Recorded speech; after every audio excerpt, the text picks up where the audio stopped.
live and just getting some tech stuff sorted out. This is very much a fuck it, we're going to do it live affair. So, um,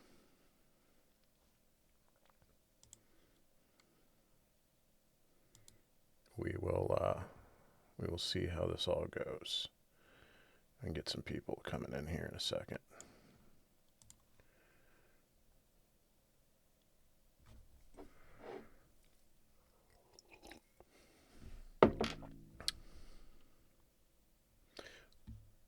All right, right at the top though, we are doing this stream is for Trans Lifeline. We'll see if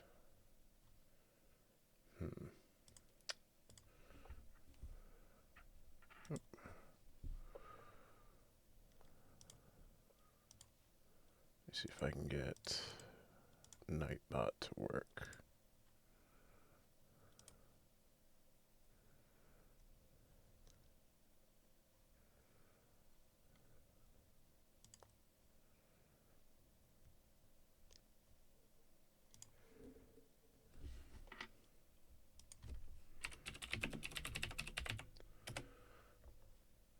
Okay.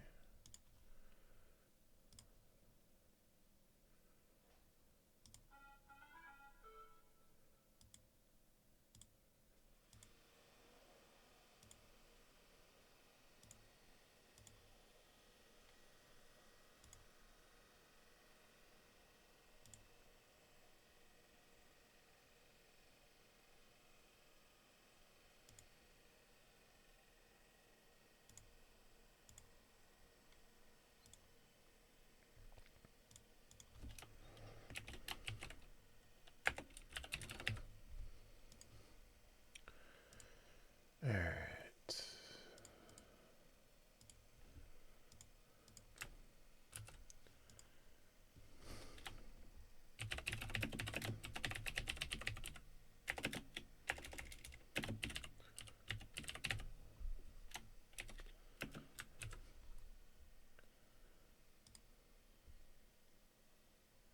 Let's see if we can make this work now.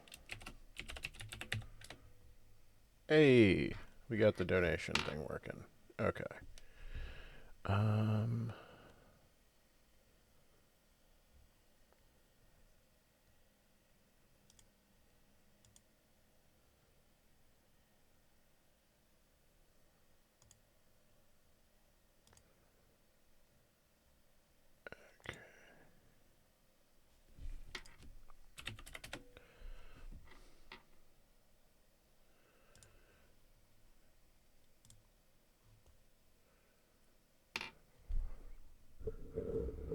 Do do.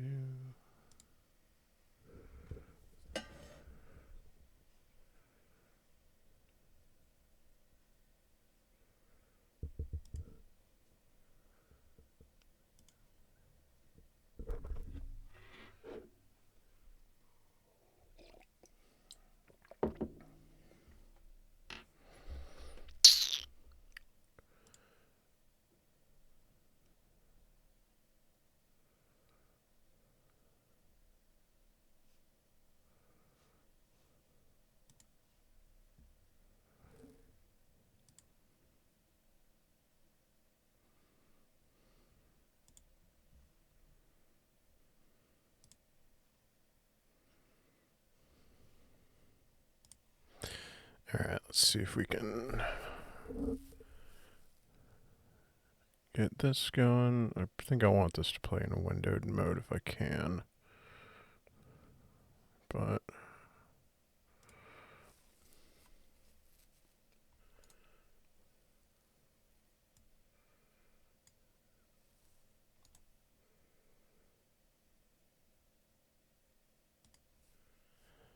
hey, what's up? Can you hear me? Yeah, what's going on? What up? Let me see if okay. OBS has you there. I'm hoping. Can you say something again? Yeah. Oh, wait. Hang on.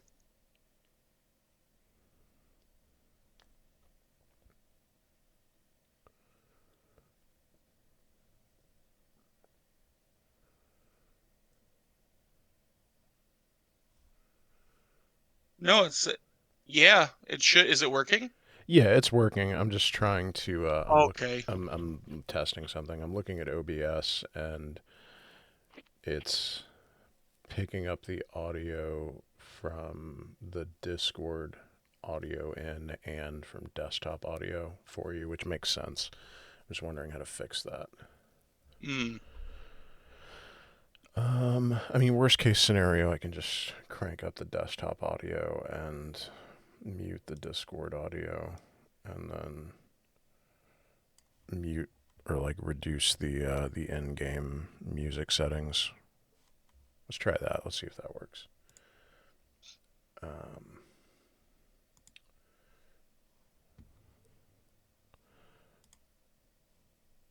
we'll just we'll just start playing.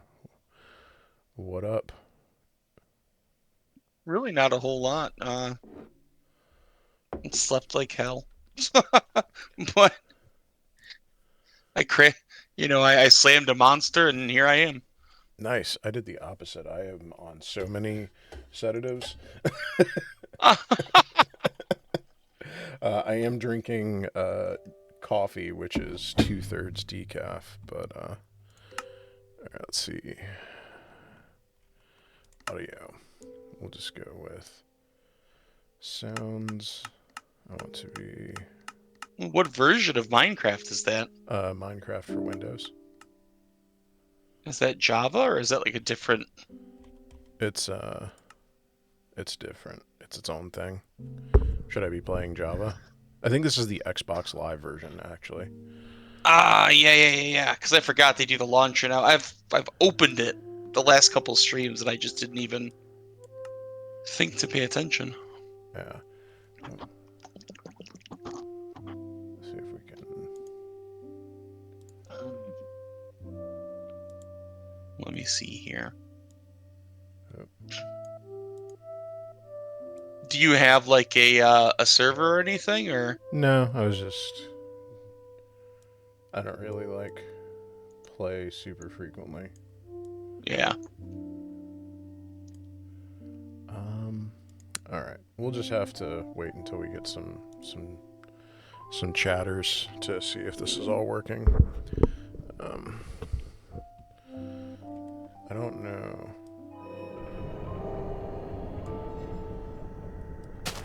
What the hell did I do?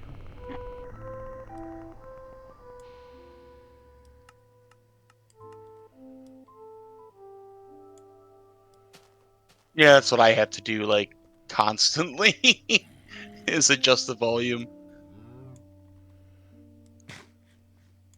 I just turn everything down to like 20, and then the music to like 30, and we'll just. Because the music's what's important with Minecraft. Hey, uh, are you able to hear Adnan and like the music in the background? Just find Adnan say stuff. Hey, I'm walking over here. He's walking there. Could you hear that? A person. Oh, I'm sorry. I don't want to mispronounce your name.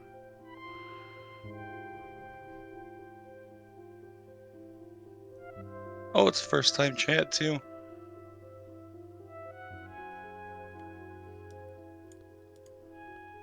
I don't feel like these settings are doing anything.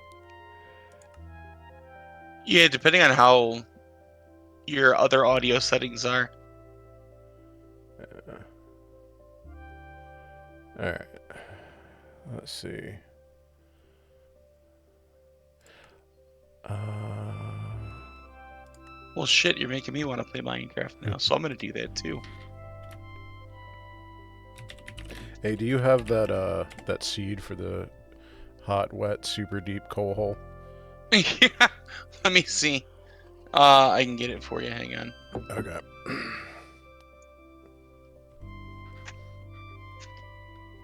It'll take me a minute here, but Sure.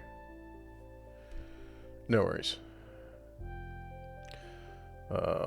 I'm curious to see if it'll work, because that seed is on Java. I would love to see if the game generated it the same way per different versions. So that's going to be interesting. Yeah, yeah.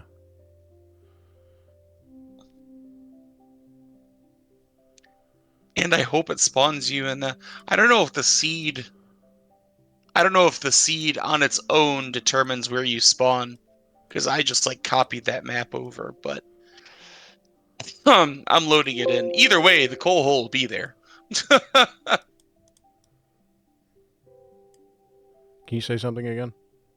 Yeah, what's up? Okay, cool. I'm gonna leave my computer volume at 100% and then adjust everything independently. So I'm just adjusting your volume in the server. I'll just do that for everybody. I think that's the easiest thing to do. Probably so. There. I'm just not gonna have a screen that just says coal hole up on the screen. That seems not great. Just left up for the whole time we're talking. Um, okay. Do you have the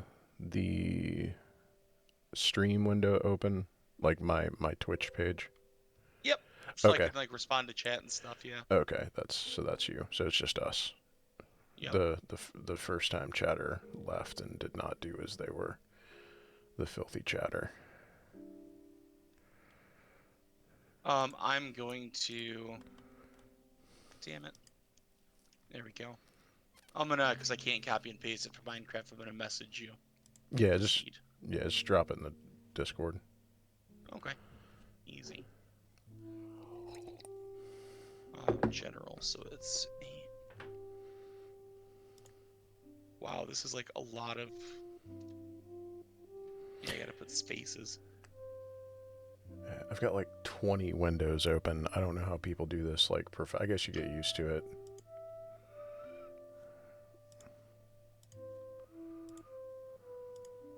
Let me close some of my 299.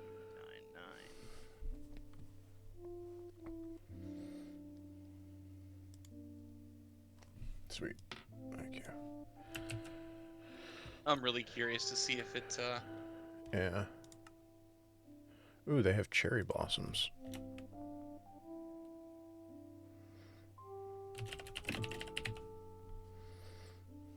No, thank you. Alright. I like to cheat and do a starting chest. I think that's just smart. I think. Because like that early torch, you Yeah. can't beat it. I want cherry blossom trees. That looks so dope. Oh, I forgot they had baby turtles. Oh my god. They're so cute. Have you seen the baby turtles? I have. I've run across them a couple times. I don't know which version is more up to date.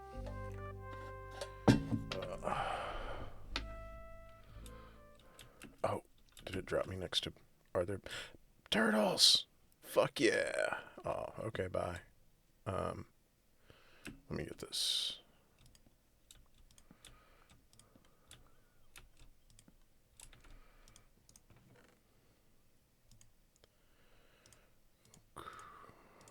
Oak. Axe.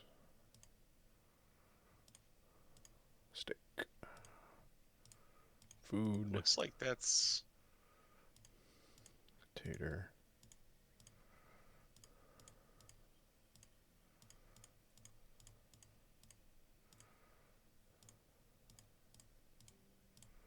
If you don't already know, if you hold shift and click, it'll just drop it into your inventory. And if there's the same, I did if not. there's like items, I did it not know that. should. Yep. Ah. So if you have, 3 different stacks of wood, Yeah. it'll just like boop and condense them all. Yeah. Smart. Okay. Let's see. I haven't played this in a minute, so Oh yeah. Crafting. Oh, I'm sorry. You gotta die, Mr. Chicky. Okay.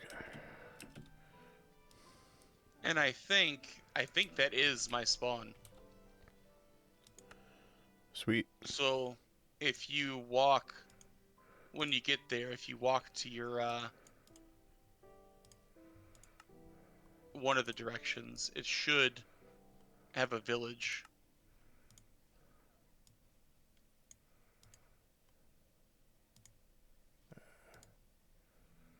Okay, and we'll put the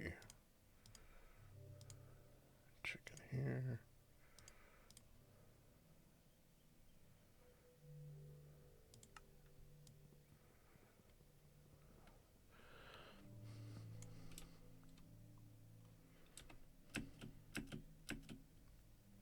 Sorry, friend.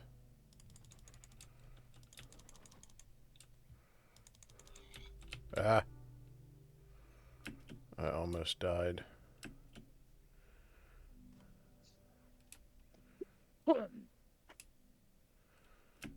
Alright, everybody who's watching, we are doing... Oh, that's dope. We are doing a charity stream for Trans Lifeline. Going to be going on for 3 days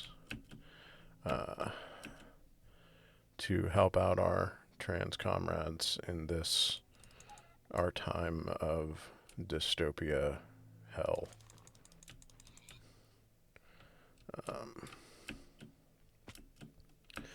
I am recording all this. I may or may not upload this to YouTube, to the YouTube channel, depending on how big it is and how difficult of a project that is. But it's a lot of content. Yeah, we'll see how long it takes. I want enough wool to make a bed before I do anything else, in case I gotta like dive into a hole. Yeah.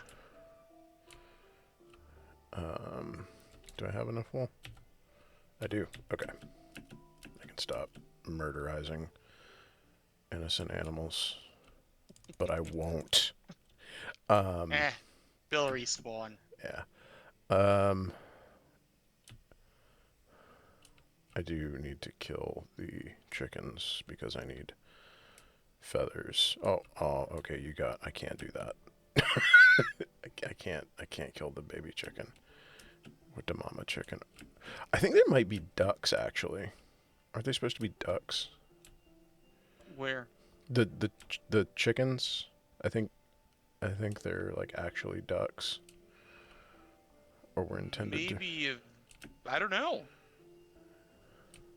I've never thought about it. I'll have to find one and let you know. Hold on, I saw something over here. Ooh. That's nice. There's a village. Is this your spawn? No, but it looks like you might have. That gate over there is wonderful. Yeah, I think I'll set up shop in the village.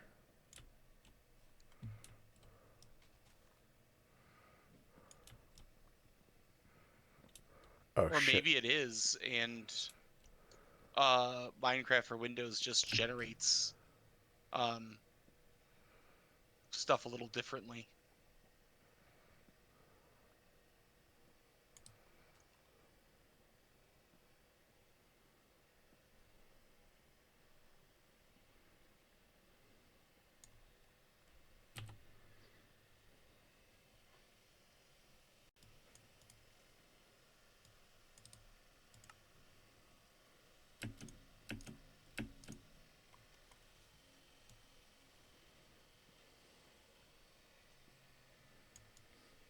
Oh, you know what I didn't do? I need to post this over in God damn it, Adnan.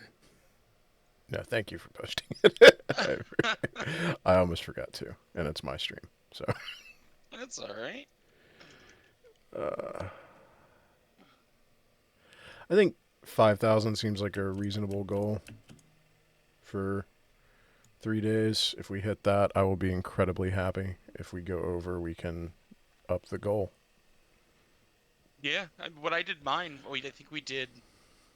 So I much think my goal wood. was 1,500, and we hit that before like 9 o'clock, and Yeah, then actually, it's a really good idea. I forgot my marketing training. Hold on. Let me.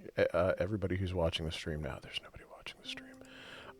Let's actually drop this goal to 1,000, and then we can we can we can just keep making it bigger, and nobody will notice. Oh. Oh, I can't. I already set it to 5,000. You can't edit it. You can only make it bigger. Oh well, that's fine. We'll hit 5K. I believe in the power of us. and the thing that's nice about it is that whether like whatever is raised will go there regardless. So you have, Yeah, that's still a net good. I wasn't sure about that with like Tiltify. Like, I don't know how they do that stuff, but that was Oh, really Tiltify, I'm not sure. I did a GoFundMe. yeah. I wanted to be able to have the bar on the screen, which I'm Yeah. I'm not sure. That may not have been the best move. I don't really know, but I kind of was fly by seat of pants mode. That's all right. Um, okay, so let's. In fact, I'll look that up right now. Yeah, I can't appreciate. imagine it would be There are much different. horses. Holy shit, horsey. Yeah, you can tame them and everything. Nice.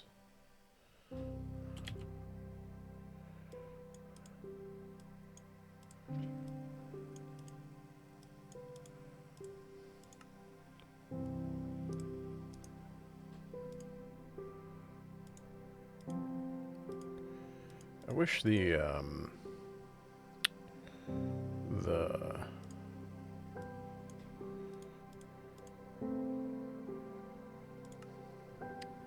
like the I get why they don't, but I wish like the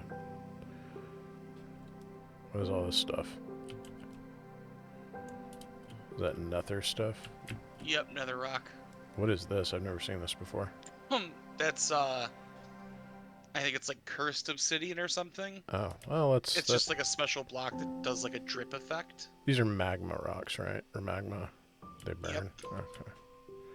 And then there should, whenever you find another broken nether portal like that, there should be a chest Yeah. on the other side, and it should have Wait, what the like, fuck? Oh, I'm standing on the hot thing. Ooh, golden pantalones. and they're enchanted too. Unbreaking, it looks like. Sweet. Which for gold, like I think gold is the Softest. Yeah. yeah, but that should make it like roughly equivalent to iron pants. Let's just put you right here, right? Yeah. And then yeah, we can leave that just there. I don't think I've ever actually opened another. Nether portal? Yeah. Am I doing this right? Ah. I Ah. think. Huh. Okay. Well, this is a problem for tomorrow, Minecraft man.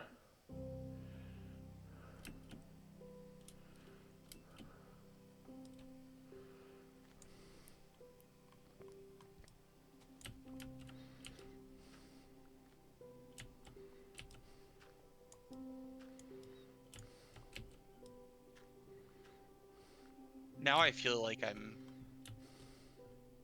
losing my mind.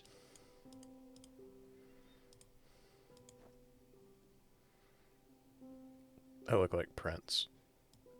I look like Lumberjack Prince with the gold pants.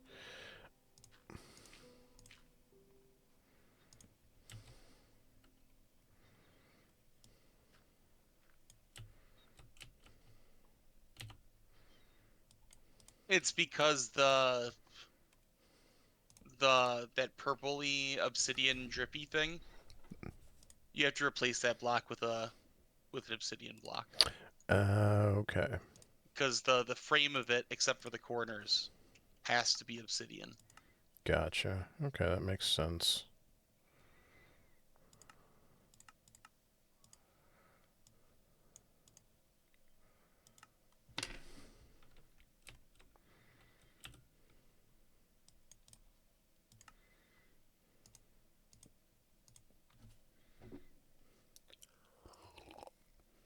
Oh, and if and when you're down, let me know. We gotta add each other. Uh, excuse me, to play Power Wash Simulator. Yeah, I am. My plan for Power Wash Simulator is I am gonna break that out when I get like overstimulated with a bunch of people talking, and I'll just be like, "Y'all talk amongst yourselves. I'm gonna play Power Wash Simulator." Nice. So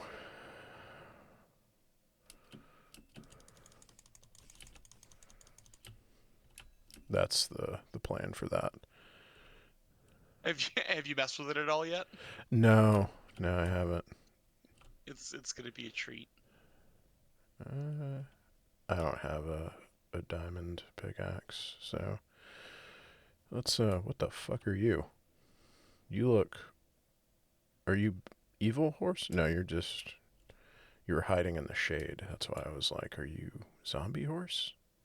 Are there zombie That's the horses? strangest looking horse I've ever seen. What do you feed horses? To get them to like you, you feed them apples. It can take like anywhere from like 1 to 6 of them, and then you can follow them. Um, or they'll like I don't think they'll follow you, but you can get a saddle, Okay. usually from underground caverns. And once they like you, you can put a saddle on them and ride them around. Cool. All right, so we got another portal there. And you can get Ooh, horse armor. nice. Bees. Fuck yeah, bees.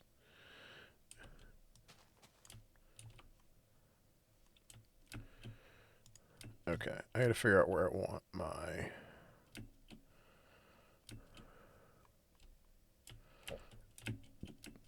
my house to be. My where I want it to be. How about I like being able to survey my realm. Um, let's because I am gonna build a giant skyscraper out of stone. Donkey, donkey. Yeah, this is good. Donkey. This looks good.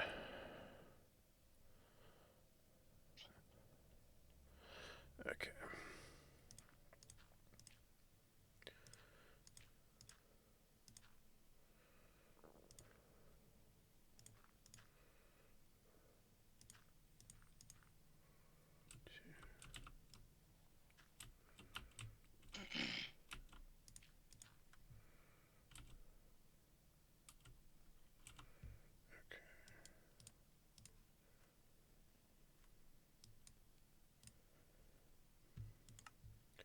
Wait, I wonder.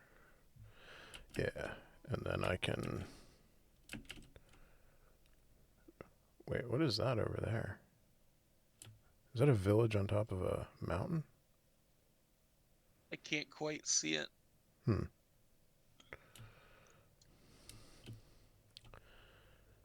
This is what always happens to me. I always get like choice paralysis. I know what you mean. All right. Well, and then I basically just like I'm like, okay, fuck it. We're just gonna level everything. I have a leveling instinct. That's what I usually like to do, is just like dig out a big flat surface. I guess you know what? I am gonna let's. I never did finish my old or do anything with my my old one. Let me see what we got going on here. Okay. So, this... So we had the lagoon back here. Oh, that looks cool. And then down here, we've got storage room. We have waterfall. This is going to be a magma fall when I eventually find magma. Entrance to my mine, or what will be my mine. And then crafting stuff. And then escape hatch. Escape hatch? Back door. So, in case... Oh, I did. I was like, damn.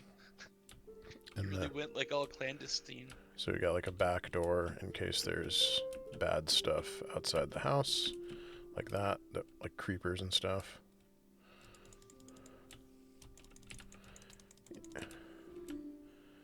And this is the lake. And then my plan is to completely level this. This used to be a giant mountain. I'm going to completely level this all the way across and create this giant mesa. I love that. And then, oh, it's not the coolest part. This used to be a lot taller, because I like a tall building, but, and then just platform bed. I love that.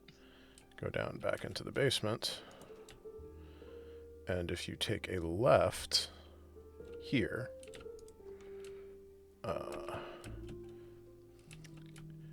this little archway I am going to carve out so it looks more natural once I finish leveling that, and just keep that as a natural terrain feature. And go all the way under here.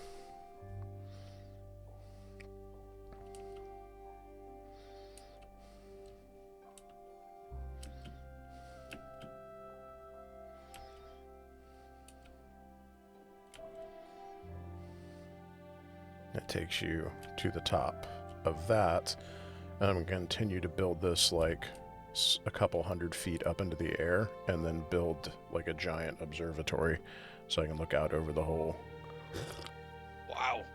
place. But this seed's really cool because you've got like a bunch of different biomes basically meet like right at the foot of this mountain. So... Was that an ice biome in the distance? I think so, yeah. Wow. Anyway.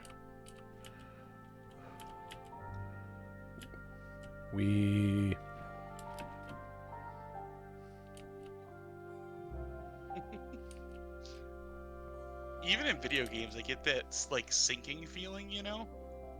When I look down. Yeah, let me turn the music down here, because it's a little loud, I think. I can't even hear it. Like on... Well, you have the stream muted, right? Oh, duh. I have the stream muted, yeah. I feel really silly. Let me... Excuse me, because of course I do, because then otherwise I would have to hear myself talk. Right. And that's miserable.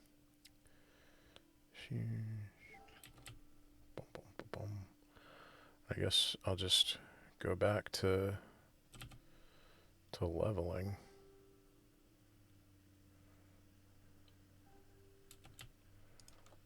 The mountain.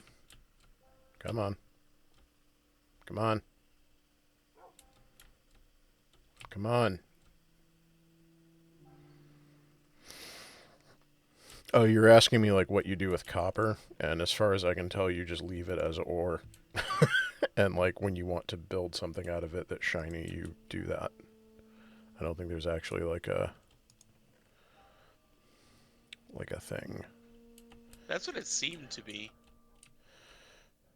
Alright. So, back to the mines. Oh yeah, there's like an open fucking pit here. This used to be my house. It was like at the top of the mountain, but I decided, and that was my basement, but I decided to level the mountain instead and then build an observatory. So, That's really cool.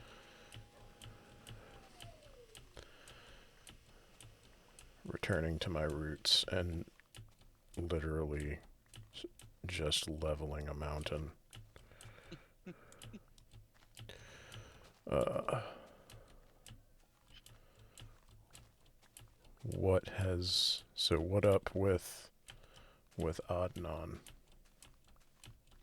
Honestly, like it's kind of been nice. My life's been really boring recently. Like there's been stuff going on, but not not anything that's like I don't know. I'm just kind of a boring little guy. Boring's Boring little guy these days. boring's good, man. I'll take it over exciting because that was that was February until like a few weeks ago, and I don't need that. Yeah.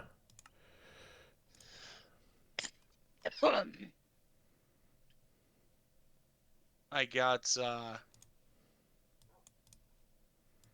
lots of physical improvements. Nice. Um, not to like make it all dark and whatever, but there's like this thing that you don't realize when you like start to lose pieces of your autonomy Mm. because it happens like so slowly Yeah. that each individual step doesn't feel that big of a deal until you're like at the bottom of the hill looking back up and you're like, oh my god. Yeah. So that's been like really cool. Like I can drive again without it hurting. Nice. Um, just little things like that help a lot. Good. Love that for you.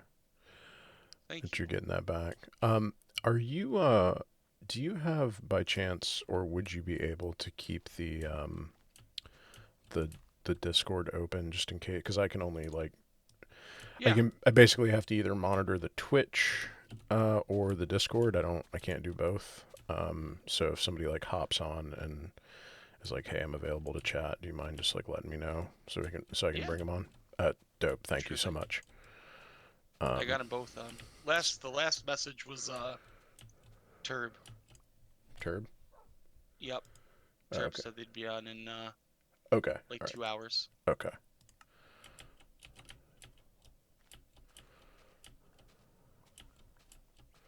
Yeah, I really like this seed. Um, like you've got woods and swamp and beach and there's a jungle over there and then ice in the distance. You can pretty much go anywhere. So, That's what I really like. Like what I look for yeah. And whenever I'm playing Minecraft is like I will sit and like regenerate a map like yeah. many, many times over, if nothing more than to Yeah. you just want like the perfect start because I'm not an explorer. Yeah.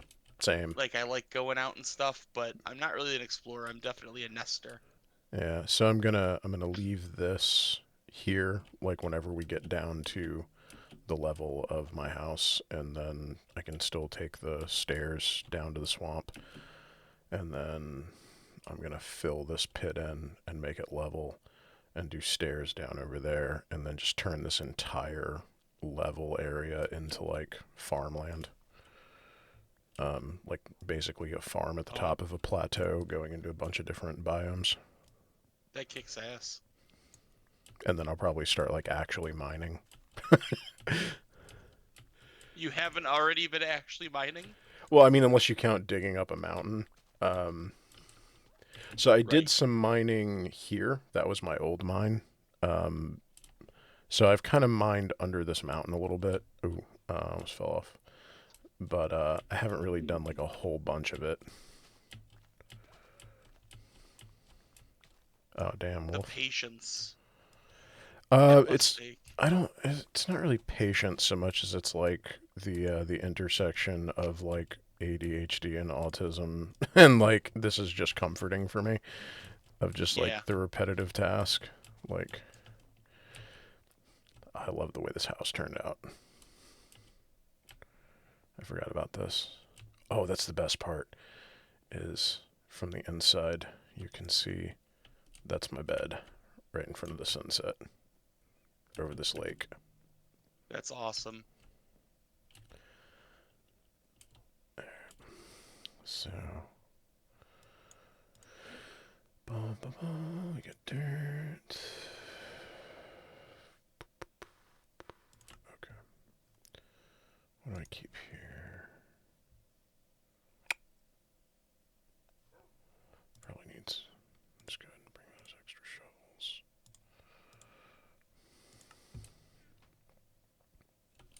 But yeah, ideally I'll be able to like look out from here and just see farm.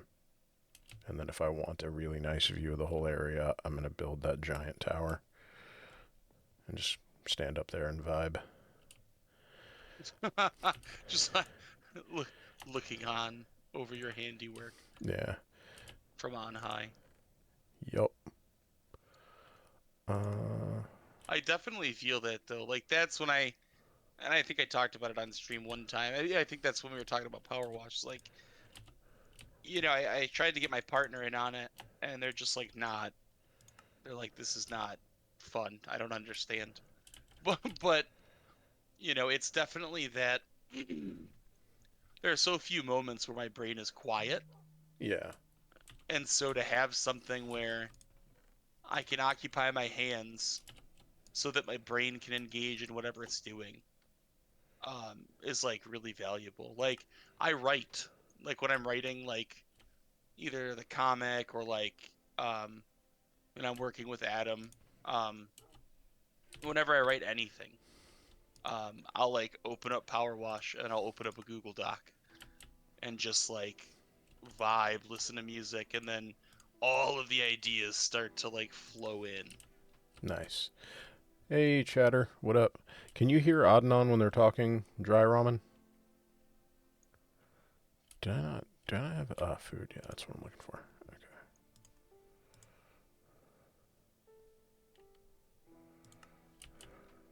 Dope. How are the audio levels with like everybody talking and like all that good stuff? Yeah, that totally slipped my mind.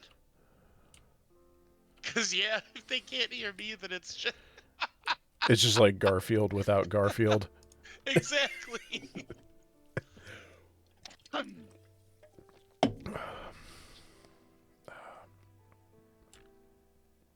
Yep. Yep. This is why we have the escape hatch. Got some interlopers. Audio is good. Thank you. I appreciate that. Welcome to the stream. Glad you could be here. We are raising money for Trans Lifeline. So if you wanna throw some money to our trans comrades, that would be. Are you mine? Can I give you food? Do you eat food? I don't see a collar on it. Oop. Oh shit. I can't remember how to what I need to feed them. Bones. Bones. That's right. Do I have bones? Yeah, that's right. I keep bones just for that reason. And yeah, anybody else, we got a couple of viewers now. And anybody else, if you can, spread it around, if you have Discord communities that, you know, want to help or something, it always helps to share. Yes. That's a really helpful thing as well. So Yes, indeed. if you can't, if you can't give, that is a way that you can be involved and really help out. So.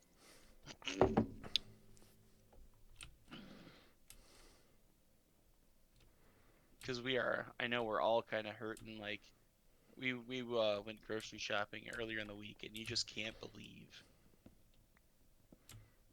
how much the prices are going up. Yeah. I'm still looking for my work from home tech job. I had a couple leads. I hope, but I'm gonna start working back in an urgent care in the next couple weeks just to like pay bills until I can find the Salesforce gig. I don't really want to go work in an urgent care, but like I've done all the hard stuff, like getting the actual like Salesforce cert and everything. So there's no possible way for me to justify not not working with it, especially with Yeah. everything being as tight as it is. So I need to get back on the grind and like pay bills. What are they gonna do? Come after you? Maybe. I'm gonna let the Discord know just that because you're streaming, if they need something, they can tag me and I'll let you know. Okay, cool. Thank you.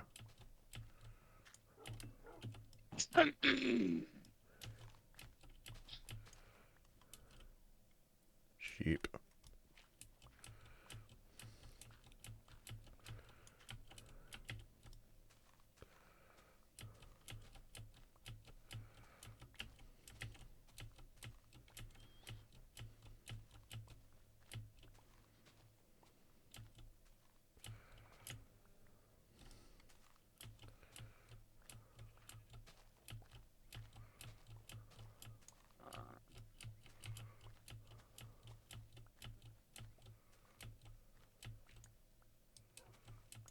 What?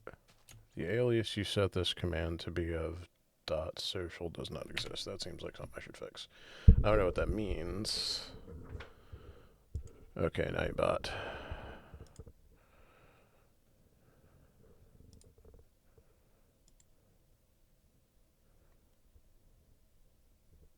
I said, Oh, so everybody knows for now, you can tag me if you need something, and I could ask him directly because I'm on here. He can only monitor chat or Discord, but not both. So I'm not a mod, but I offered to be that through line, just FYI. cool. Thank you. Uh-huh. Okay, I see what's going on here. Okay, that should have fixed that. I think, slash hope.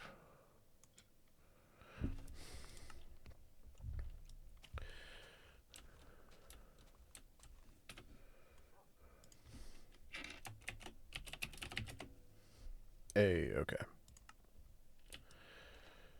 I did not realize that there were so many like third-party things that you needed to have enabled to do streaming. Like I thought all of it was like native to Twitch, and like Oh, yeah. Jesus Christ. You can get lost. Like I thought Nightbot was like a thing that just came with Twitch. I should have Googled it instead of trying to find it in Twitch. That's probably my bad. Uh, but yeah, just like damn. I still need to fix it in my stream. I have both stream elements and Streamlabs and sound alerts. So like and only one of them works. So every time I start up the stream, I get like 3 different error messages that are the first chats that I get. And it's like, it's not a big deal, but it's obnoxious. Yeah, I don't think that this, while I find this soothing, I don't think that this is the best activity for a stream. I think we probably need to like go adventuring in Minecraft. Well, and things are also just starting to ramp up, Yeah. I will finish this round of leveling. Ooh, I'm sorry, doggo. Um, and then we'll switch to a different. We'll find like a. Could do the dwarf adventure challenge that I've seen, like where you just like you get the the starting crate, and then you like dig a hole and you never come up. Like you're not allowed to break the surface as Oh, like a wow. self-imposed challenge. I wonder. I wonder what that would lock you out of. Well, wood is the big one, right? Yeah. Which, I mean, I guess what you really need to do is, I think it's, and you know, it's arbitrary rules, but I think the big one, what they normally do is they're like, you have X number of days to harvest saplings, and then you have to go underground, and then, you know, you have to create like an underground grow chamber with torches and stuff. Ah, okay. That makes sense. Yeah.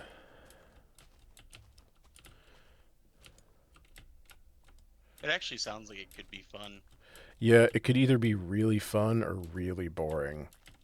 Like if you find like a bunch of like caves and stuff, it like the seed I'm thinking about doing it like with your seed, like once I find the coal hole. Mm. And then just like being like we're going in deep and long into the coal hole and we're not coming up.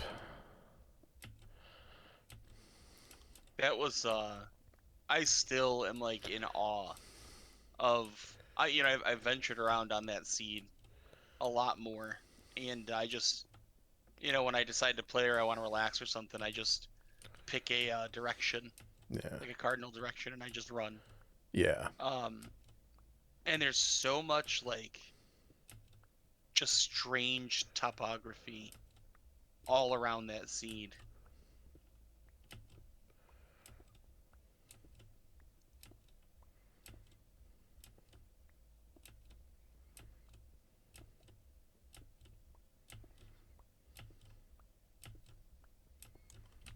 And it's kind of nice. I made that map really relaxed too, because it was just like I don't want to deal with creeper damage, and I don't want to lose everything when I die. Like I just want the stress level to be real low.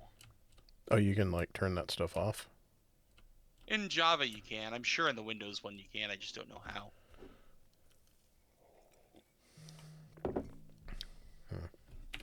Well, let's just see what I don't know if I've played the Java one. Let me. I mean, it's identical in almost every way. I believe they're even on the same version. It just has a different Yeah. like Well, menu. well, let me.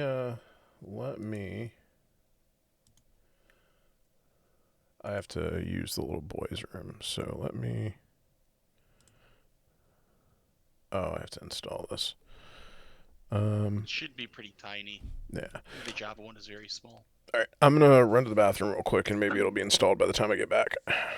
Yep, I'll hold it down. Appreciate it.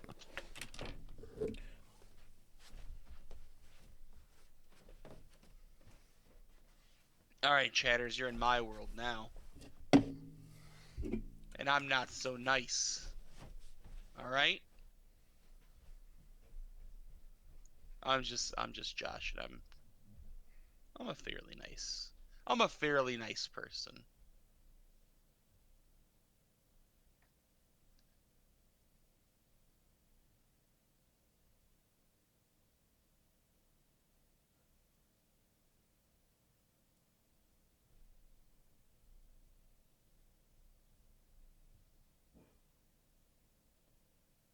Um, let's see what's going on with chat here. Press enter to enable the narrator. How we doing? Where are we going? Just to like reiterate to everybody, what we're doing today and throughout the weekend is raising money for Trans Lifeline. You know, there is in no uncertain terms a trans genocide going on right now. So we're raising money. If you can give, that's wonderful. It helps out a lot.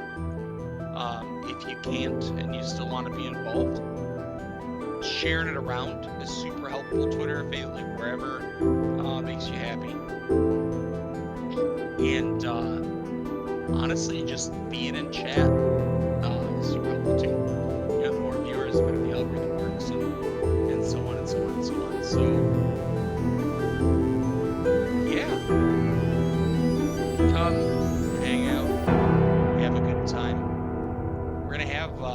lots of people in here. Probably some of your favorite content creators. And it's just gonna be a blast. So. All right, back. Holy shit! What? Just the audio. Oh yeah, yeah. I'm sorry, people. How do we... Yeah, this should really be the only difference is these Do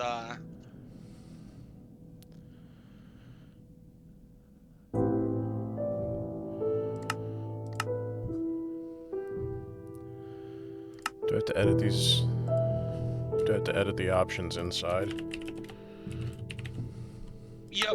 And then actually, let me see if I can. Let's see what that does. Okay. So do bonus chest and then do more. Oh, whoops. That's all right. Let's Uh, just see where you spawn. yeah. I am, I just, so I can change the volume and stuff inside this game, though. Yes. Okay.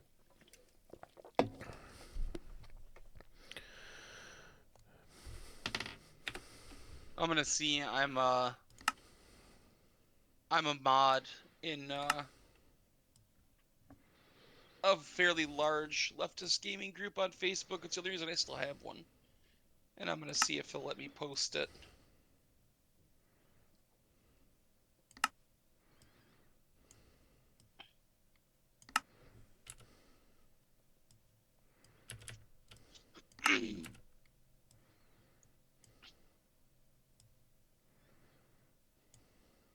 Oh, there's a lot more people in there than I thought.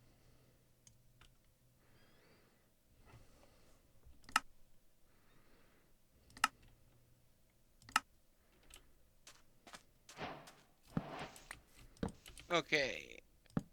When you get your bonus chest, let me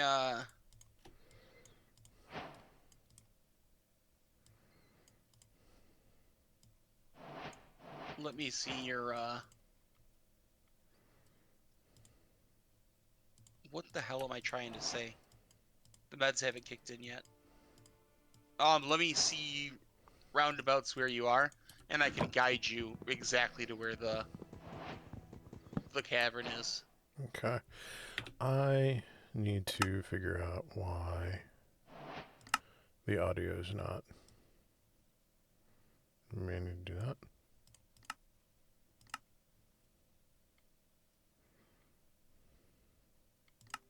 Okay, that's better. So yeah, let me get to. go straight in that direction, and there should be a village. Yes, you are exactly where you need to be. Okay. So, go to the village. Hold on, I'm gonna. Oh yeah, smart. I can't believe it just did it. So yeah, maybe the seed does determine where you spawn in and of itself. It does, if I understand it correctly.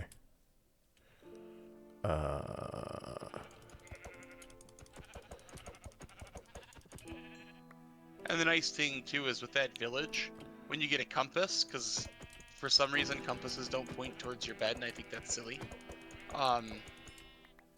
As wherever the compass points, you're so close to your house that when you get back, you'll see the village and you know exactly where to go. Yeah. Alright. We gotta figure this music thing. Figure this out.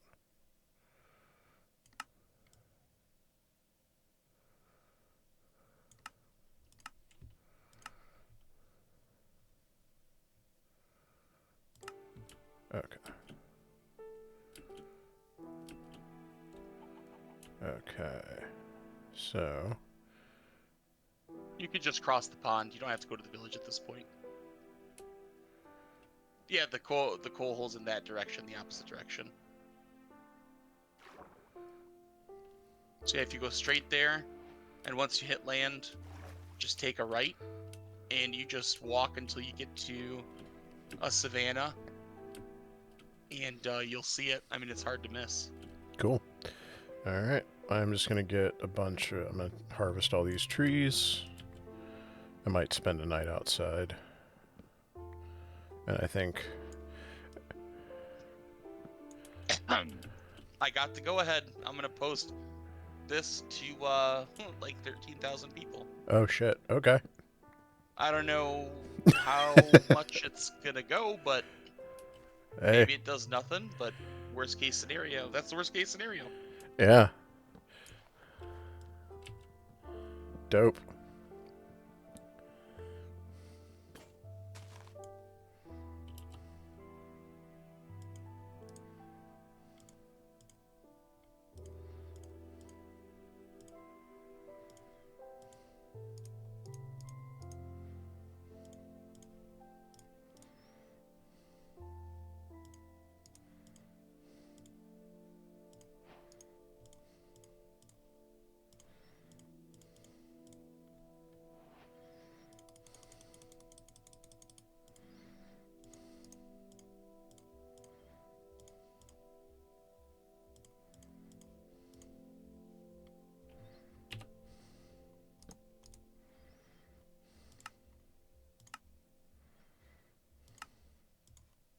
Sorry, I'm just typing this up, so I'm going to be boring for just a second.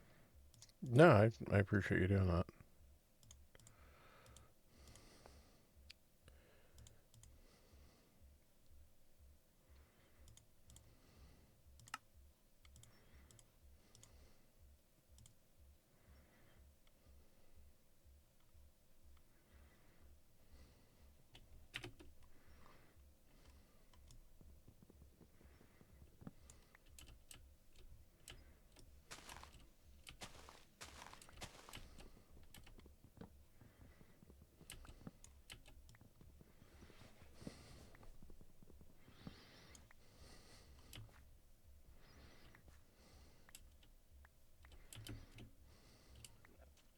Word's not working.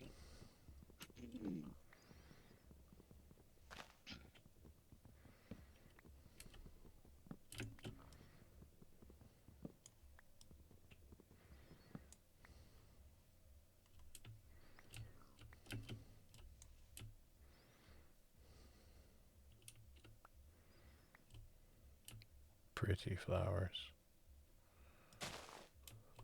I really like a lot of when they added the flowers. Like, when I saw the update however many years ago, I was like, that seems a little silly. But then you see them and you're like, oh, yeah, that really does liven up Yeah.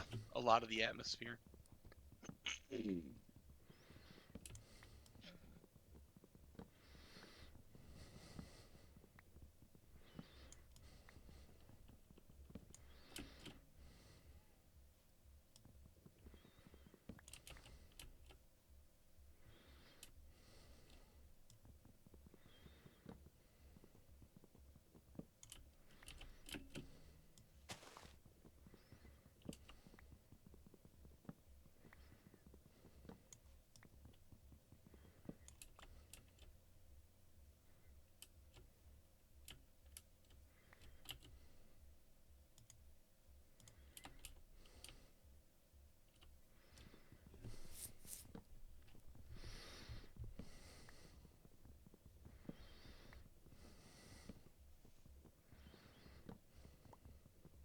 Yes, perfect.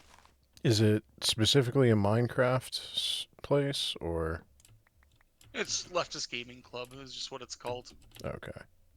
So you'll get a little bit of everyone, but I mean, they're like-minded, so they'll just come Gotcha.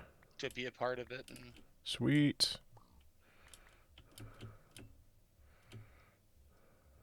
Oh, we got some big uns. Okay. You know, I actually... This is probably going to be a recurring theme, where... oh damn! What? I'm sorry. We just... Just no, Jackson... just to keep you up to date. Kira just said, all right, at the end of this Red Planet on Sunday, I've arranged for us to raid into you, and then I can hop into your stream for the final push. How does that sound? Okay, cool, you got it. Yeah.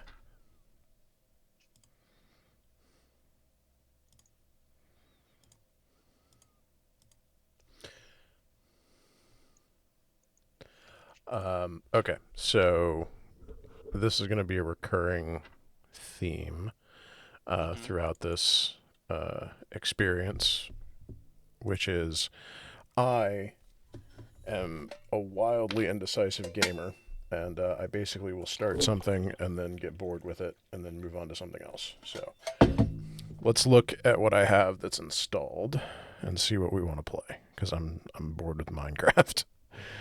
Uh, and I know you want to do Power Wash, and I want to do it with you. I'm right there, but I want to save it. I want to save it for that emergency that I know I'm going to have. Oh yeah, yeah. I'm cool. I'm just hanging out and playing Diablo 4. So Dope. Let's see. What can we play that I already own? Oh, yeah, we can make this work. Let's see.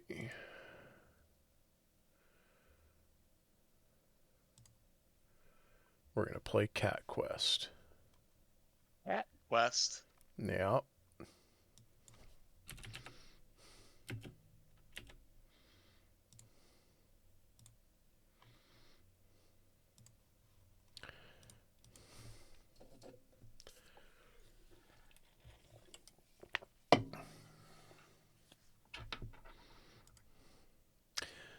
Though I want to say this game was more fun with a controller. Jesus H.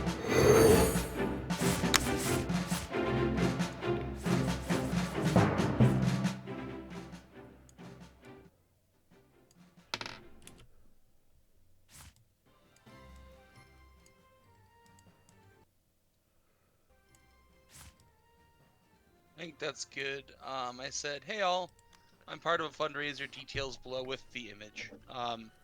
For Trans Lifeline. In no uncertain terms, there is a trans genocide, and this is one of many actions to fight back. Come hang out with me and other largest leftist content creators on UVPod stream at, and then I linked it. I said everything from donating, sharing, or even just coming to chat is a massive help. Hope to see some of you there. Sweet. And thanks for putting this together. You know, it's a lot of prep work, really. It's not too much. But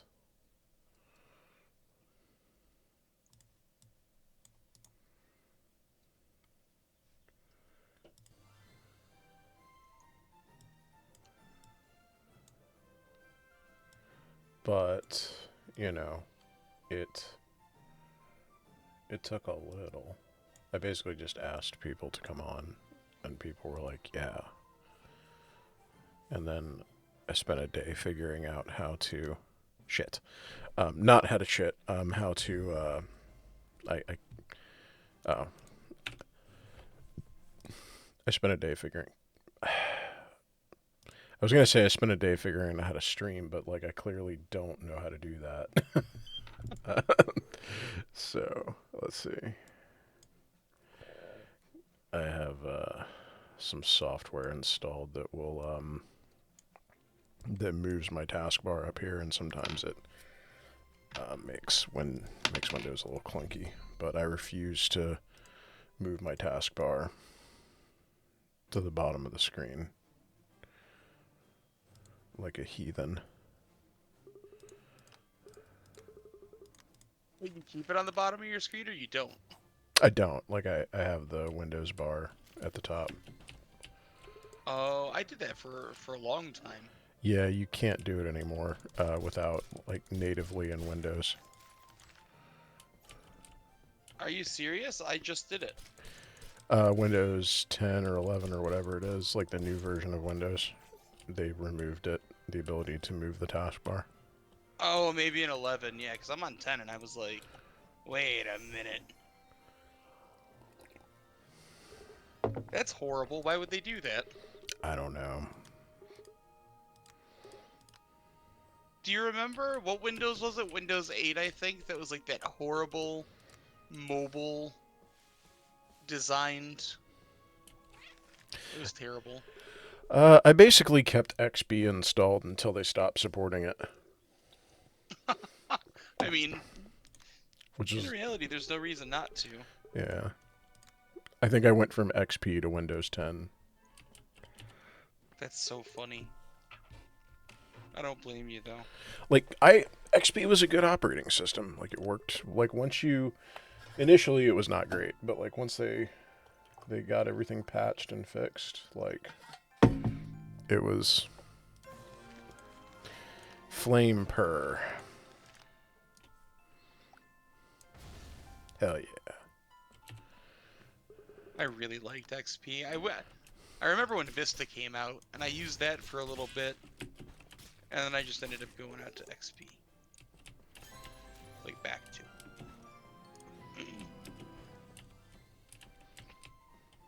The cat pittle.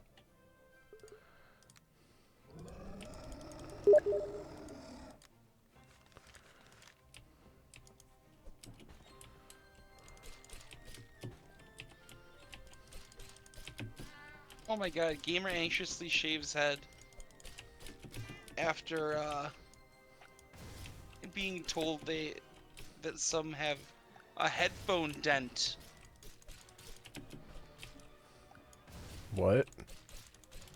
I guess basically certain types of headsets, like just wearing them for so long, can actually develop like a groove in the top of your head. Ah, joke's on you. I came with that pre-installed. Ha ha! That's why my headphones always fit. Sounds like a feature to me. Yeah.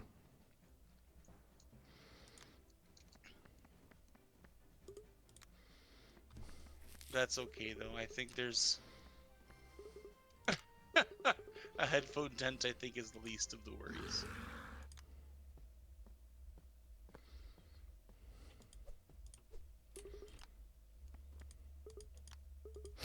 I can't wait for the new Silent Hill to come out. What are the deets on that? They haven't really released any, but like it looks like they're kind of taking it back to.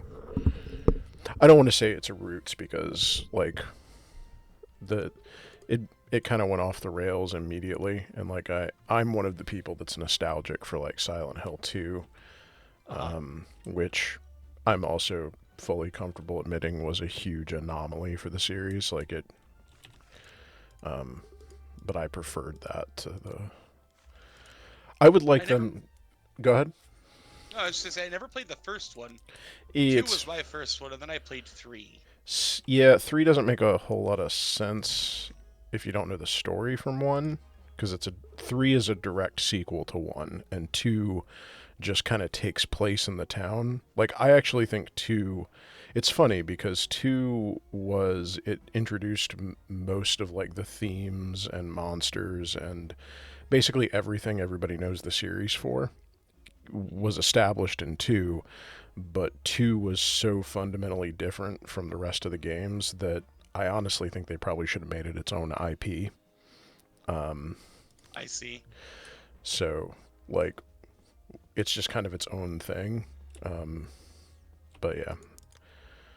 3 was a direct sequel to 1, and 2 just kind of happened. But I'm looking forward to the remake of 2. I hope that they do that well. I remember the dog ending. It's such a strange. Yeah. Like, I don't even think there's a joke. Like, there's nothing to be in on. I don't think. I think it's just like, Yeah. oh, it was the dog.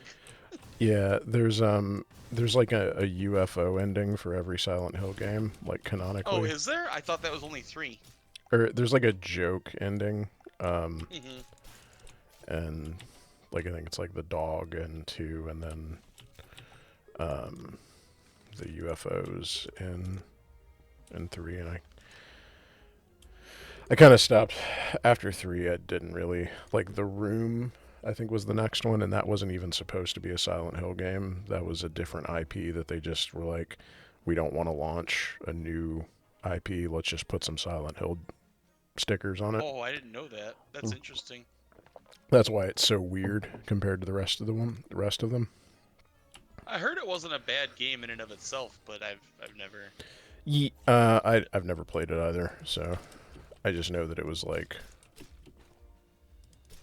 from what I've read of it, it seems like very out of place.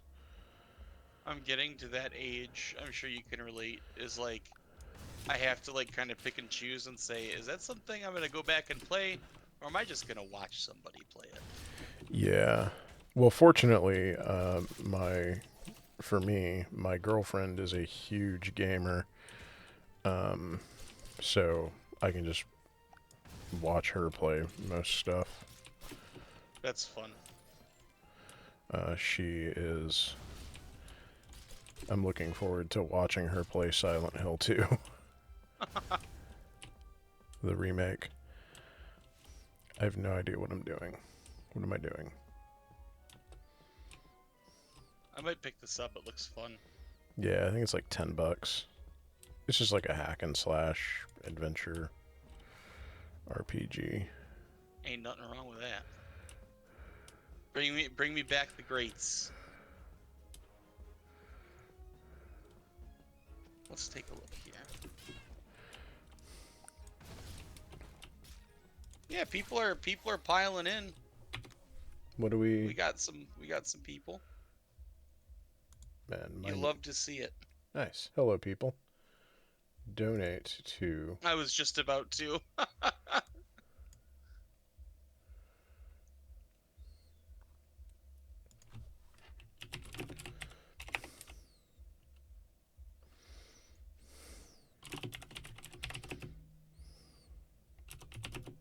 I can take the, oh yeah, I have mod. So, I will take the reins on that if you want while I'm here. Yeah, that'd be dope. I was just replying to a DM from somebody. Yeah. Let's see. Oop. Oop. Oh, hey. Let me move.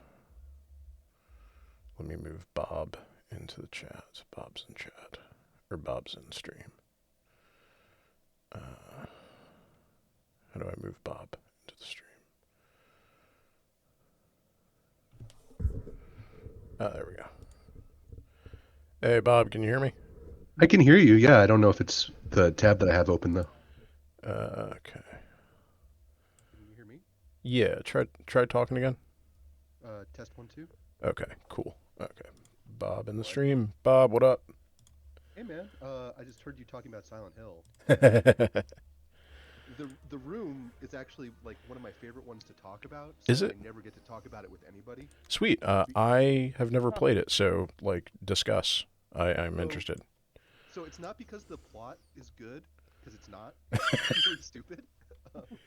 It's just because I love to discuss how I'd make it so weird for the awful ghost in that game.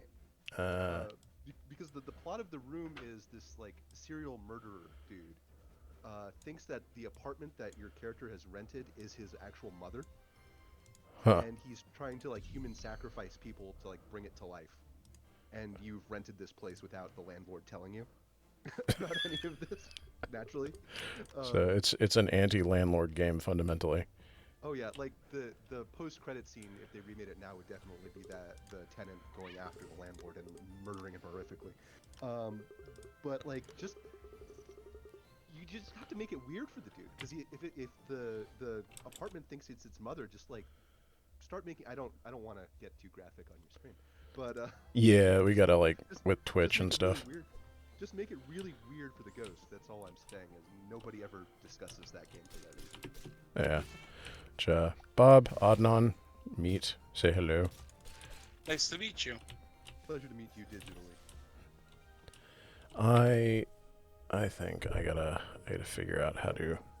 Here, we'll turn the music off. That might work. Okay. Okay. Yeah, I never played The Room. I played 2, then I went back and played 1, and then I played 3 when it came out, and then I played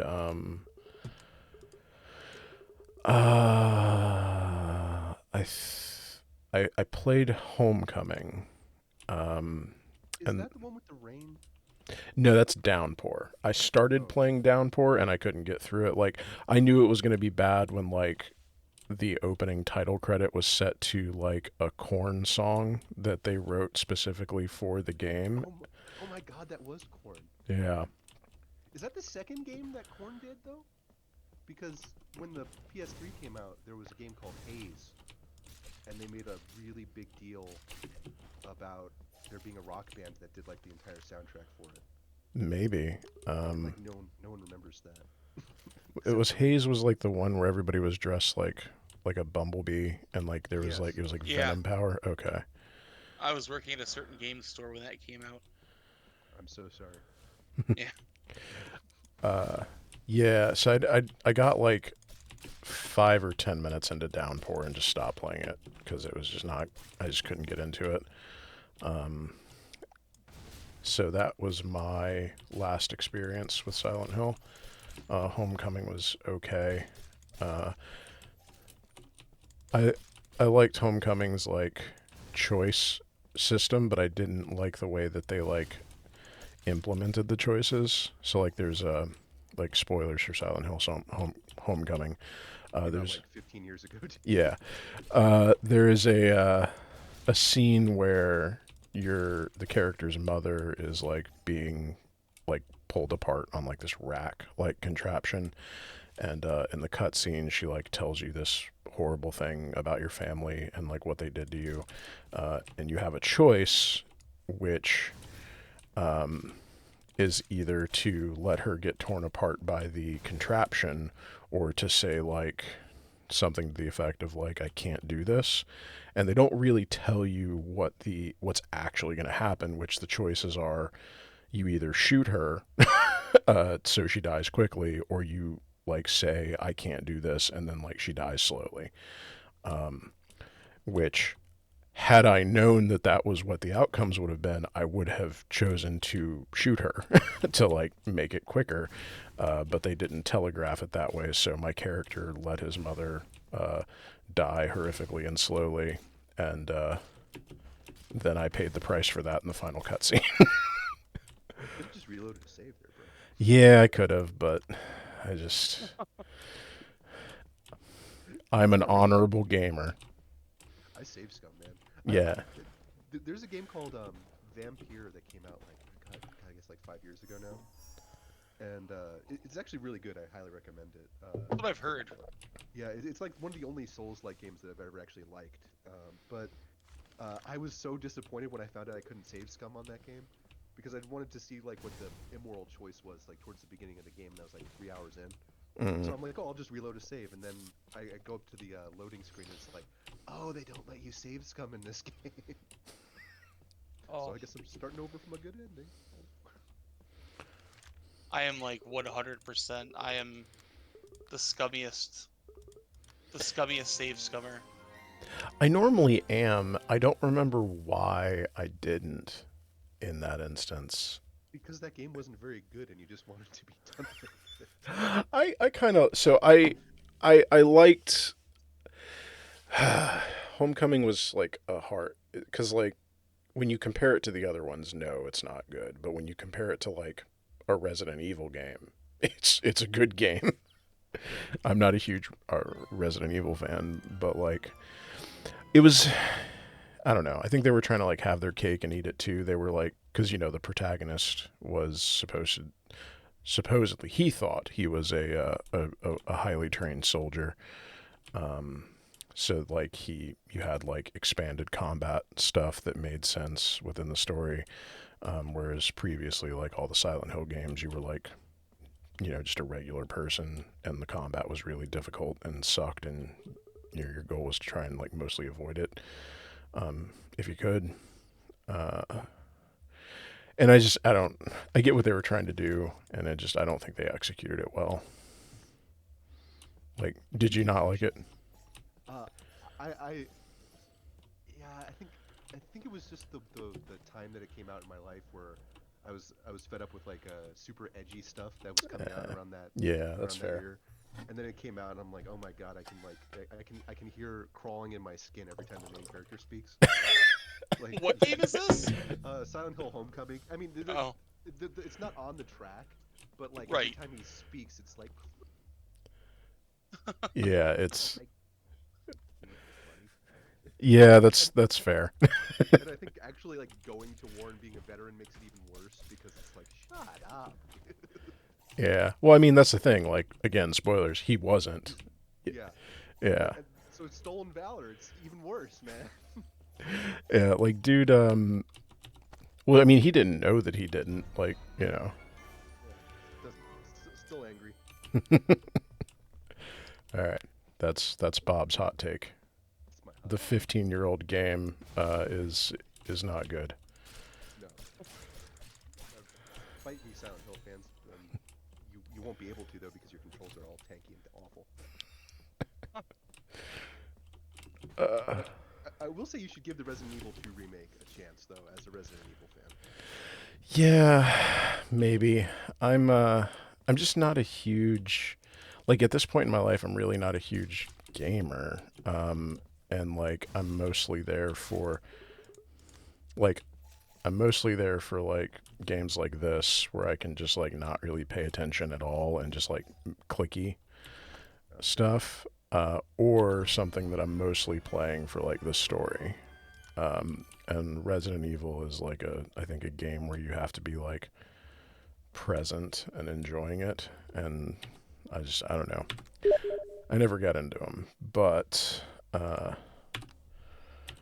my girlfriend played the most recent one, um, My, the my ex remake. actually, my ex actually told me something really funny about the RE2 remake. Hmm. Because there's a creature called a tyrant, which is like this 8 foot tall albino guy in a trench coat and fedora hat Hmm. that chases you around about midway through the game.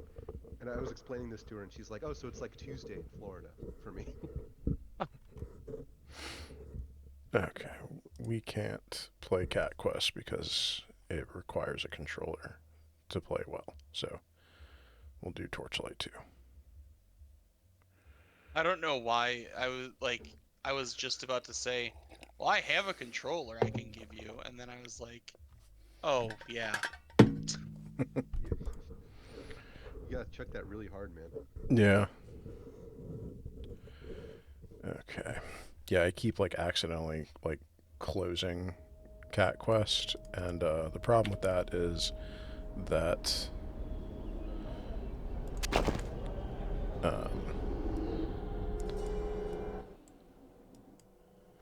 the problem with that is that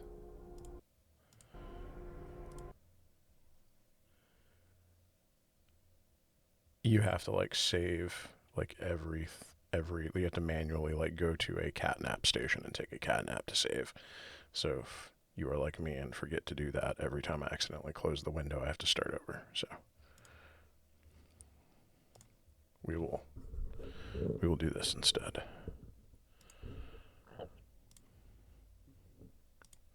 Yeah, I'm looking down my Steam library, and I don't think I actually have anything that's just very clicky. I'm pretty much doing what Mark's doing right now. I'm just playing Diablo 4. Is it any good? It's really good. Okay. Is it I was surprised. because I thought 3 was very bad. 3 like got way better Oh, okay.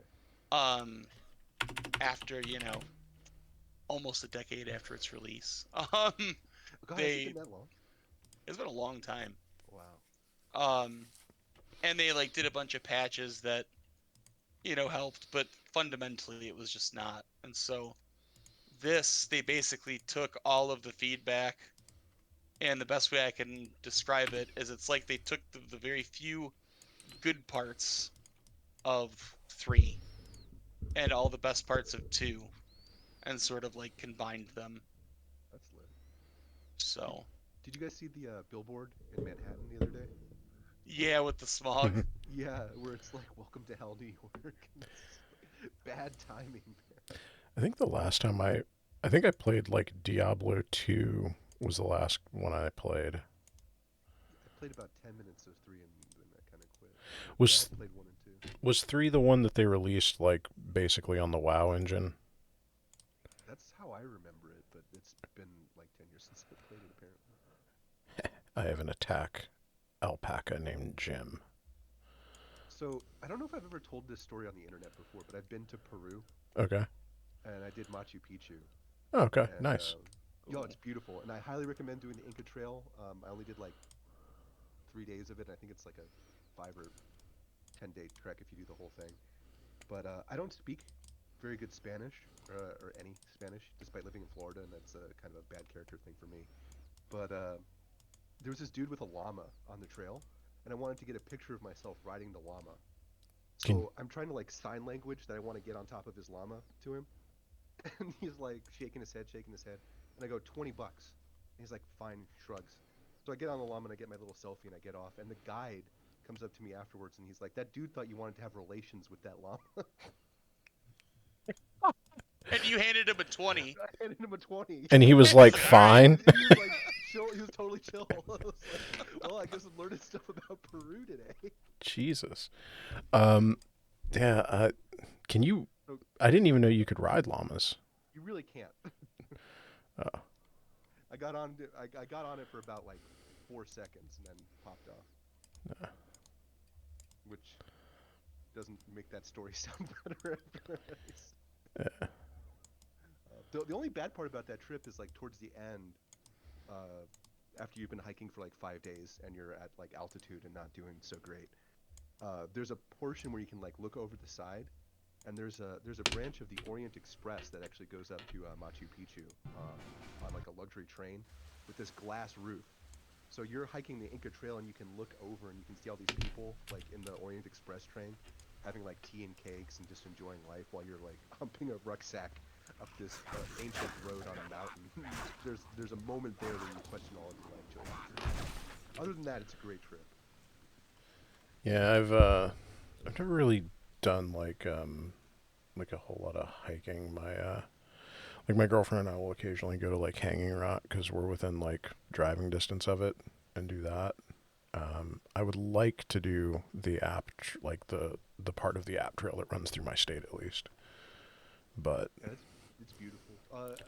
Definitely go up to like the Blue Ridge if you're ever in Virginia. mm-hmm. And you got to do it like early in the morning. Try to beat the sunrise because if you get up into the mountains, especially in like the Shenandoah, the mist, the sun will come up above the mist as you're above the mist, and it's really beautiful. It's one of the most beautiful things I've ever seen in this country. Nice. Yeah, it's amazing. I did Stone Mountain years ago. I've been there. There's that one bit at the end where it's so steep. And like, I'm a big dude, so like, trying to hike my ass up there was pretty wild. I feel you, man. When I was doing the Inca Trail, there's a mountain next to Machu Picchu where you get a beautiful view of it, but to go up it is a really steep trail. There's actually like some ladders and steps and stuff. It's terrible. But the guide was like, "Here, chew this for energy," and he hands me these leaves, and I'm like, "Okay, cool. He's probably not gonna like ice me because he could have done it like way back on the trail." So I just start chewing these leaves, and I just go up the mountain. And at the end, I'm like, "What was that?" And he's like, "Cocaína," and I'm like, "Well, I don't speak any Spanish, but I think I know what that means, man." Feel pretty confident that I can decipher that I one. can translate that one. I mean, yeah, that was brutal. I mean, what is cocaine but nature's pre-workout? You know what? Like, I'm not endorsing it, but it's not wrong. I'll never forget. I used to be a bodybuilder, not professionally, but just like for fun. And we until I hurt my back, but my buddy got out of the Marine Corps, and so he started lifting and just having a good time. And he brought this pre-workout, and he's like, "Here, I got some of this new stuff. We should give it a shot." I said, "Okay." So I load it in the bottle and I shake it up and drink it. And like maybe 20, 30 minutes later, and I'm just zooming. And I mean, like, I'm not a runner, and I just was like, I gotta run. I'm gonna run. I'm gonna run around the track. I'm gonna go right now. And I'm just like zooming around the track, and followed by, maybe 2, 3 hours later, just a big crash. And we're like sitting in the car, and I'm like, dude, my head hurts. What the fuck?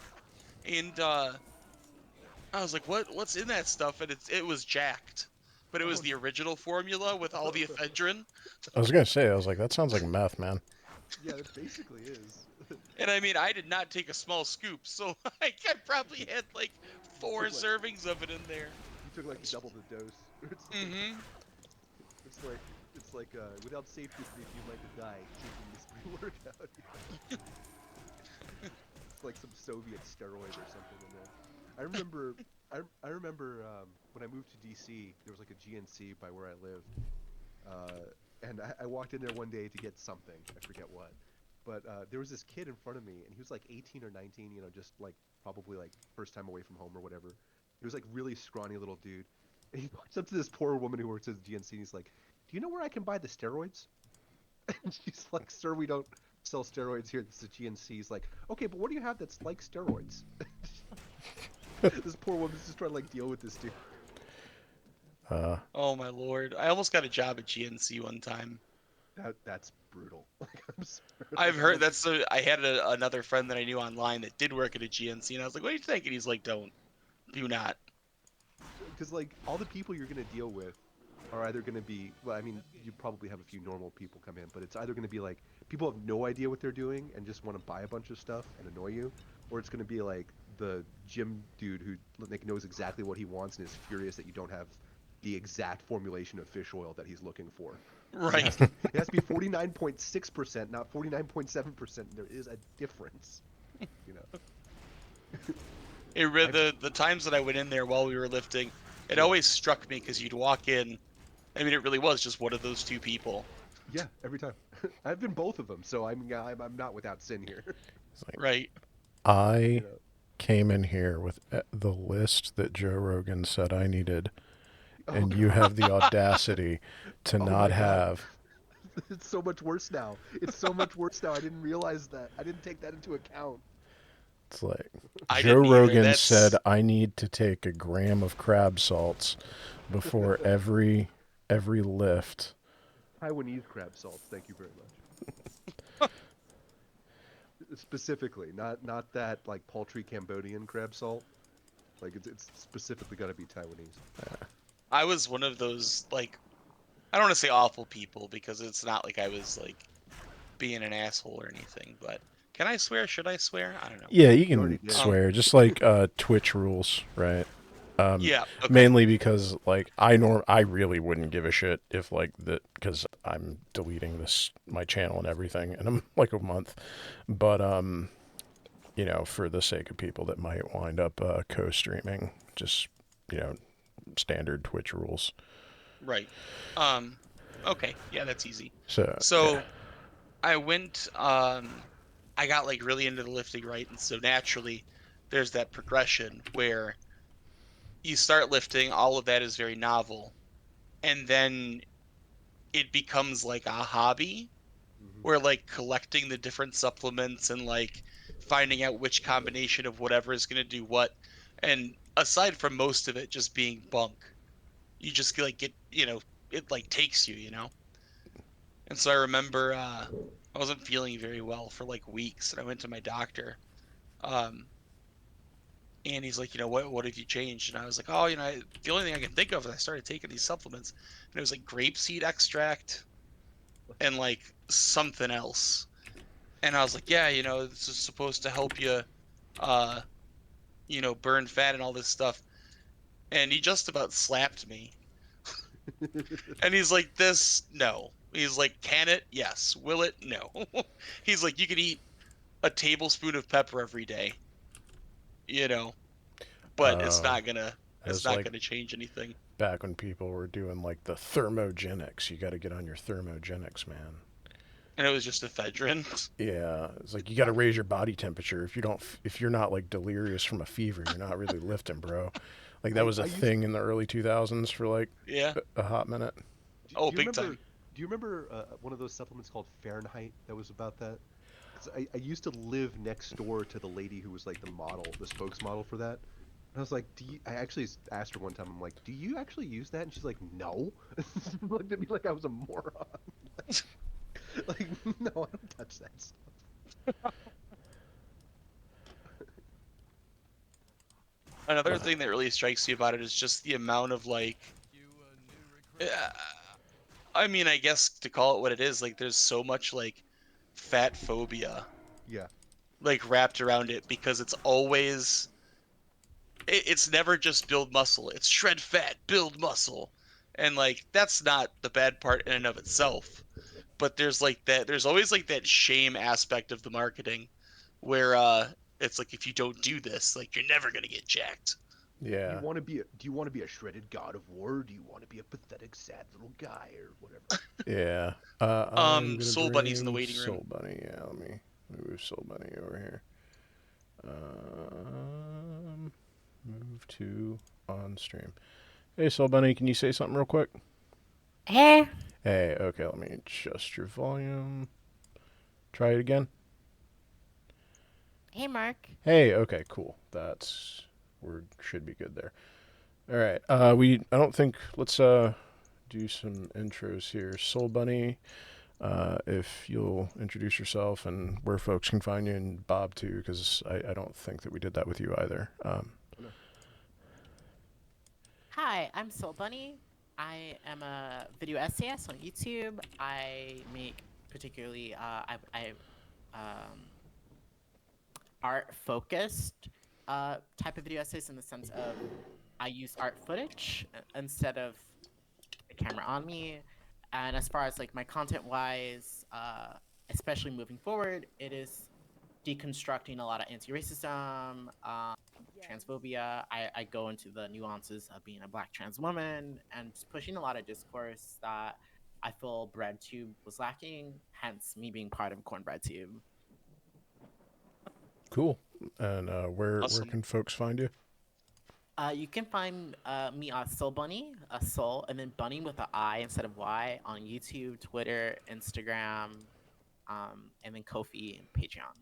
Not right now. No Ko-fi Patreon right now. This is all for the person we're fundraising right now. So I want to everyone support this girl. Let's go save her. And it sucks. Yeah. She's in this situation We actually yeah. wound up going with just like a Trans Lifeline thing. Okay.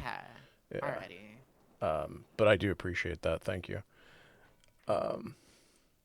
Yeah, we there was it just for reasons that I don't want to get into on stream. We wound up just doing she said to just do Trans Lifeline. Okay. But thank you. And Bob. Oh, hey, I'm Bob. You'll see me as Sharpshooter Coyote in this because I forgot to change my Discord handle, which is a little joke about Metal Gear Solid having a Dollar General counterpart. But you'll find me at MustacheBob2 on Twitter. I'm also the host of the Mustache Mafia podcast, which does not actually have enough content because I haven't had a lot of time lately to do said content. But I enjoy having conversations with people who are smarter than me about various issues that are happening. Usually contemporaneous news issues, but I'm also trying to start a book club, which is difficult because that actually involves people reading the book before going on the book club, which not a lot of people have a lot of time for these days. But that's me. Dope.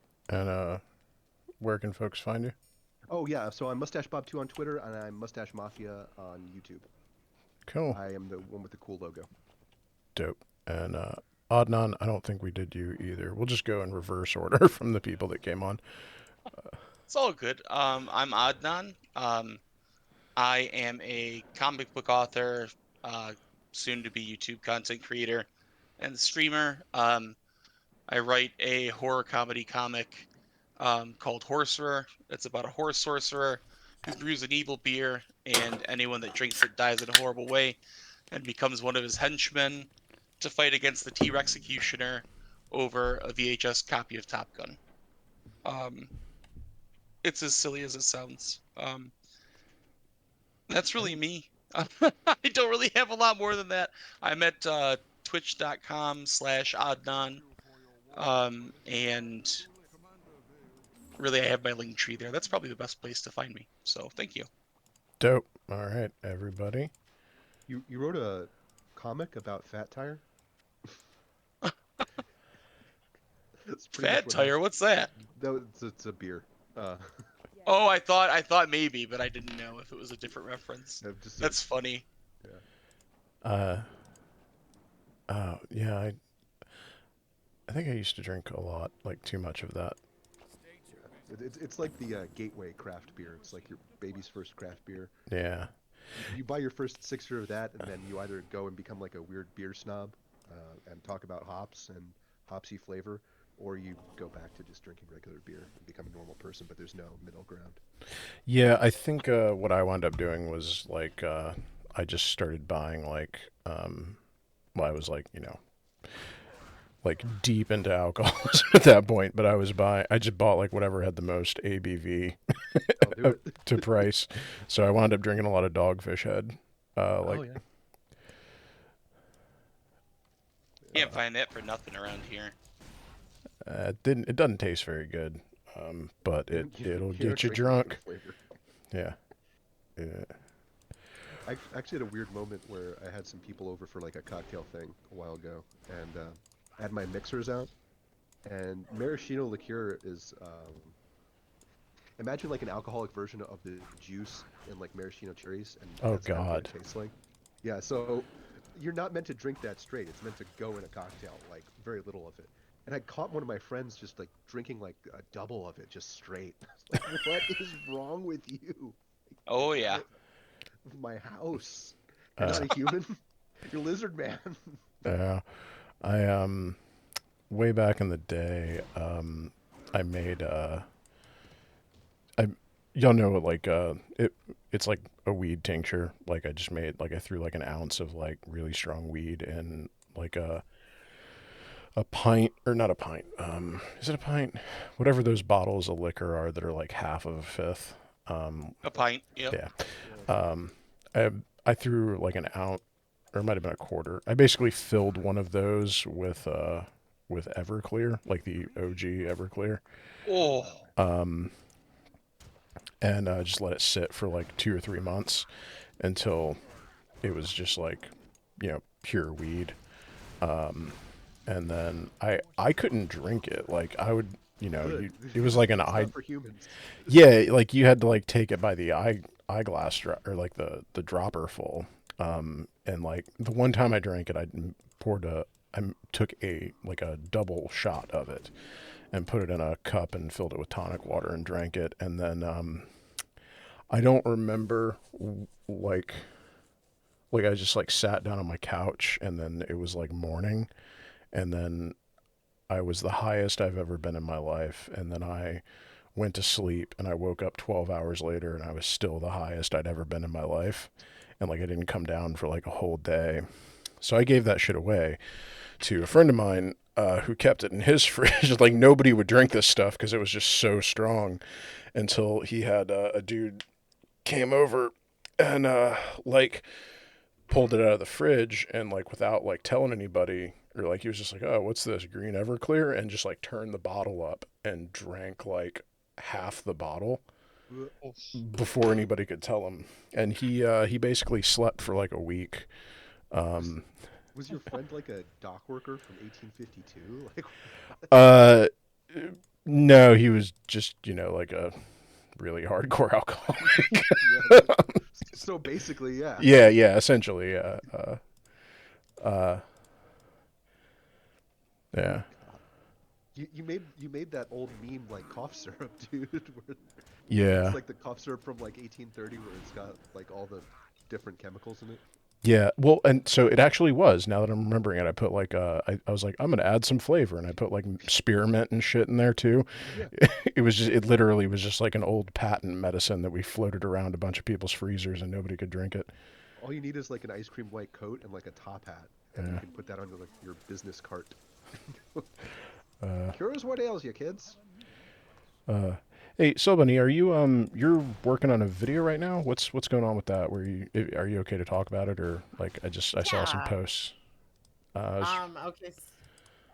So I'm working on this video that goes over basically the I shut down the strawmans of like people assuming or like certain creators that were the biggest anti-SJWs, saying their content didn't influence anything, it didn't mainstream the alt-right pipeline, rhetoric, talking points, etc. That's right. So That's what I saw you doing. Yeah. yeah, so it's funny. I had just before I literally finished the interview and then I hopped into here. So, Dope. and that interview was so amazing. Honestly, it was like it set the standard for the rest of my interviews I'm gonna do this weekend. So, yeah, what influenced the video was IDubbbz's apology, because one, the apology was long overdue, but two,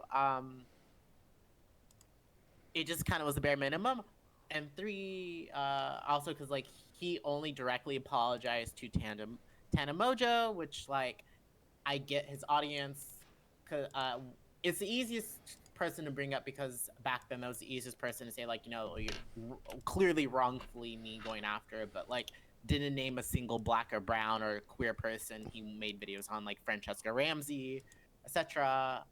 For those who don't know from Francesca Ramsey, she made a video series for MTV called MTV Decoded. It went over like a lot of anti-racism, you know, misogyny, etc. So you know, she basically created the online leftist space essentially. Like, was some of the pioneers that made it to where like creators like me can exist. Well, But no. Okay. because of that, she was massively targeted by the anti-SJWs, the alt-right pipeline, Republicans, etc.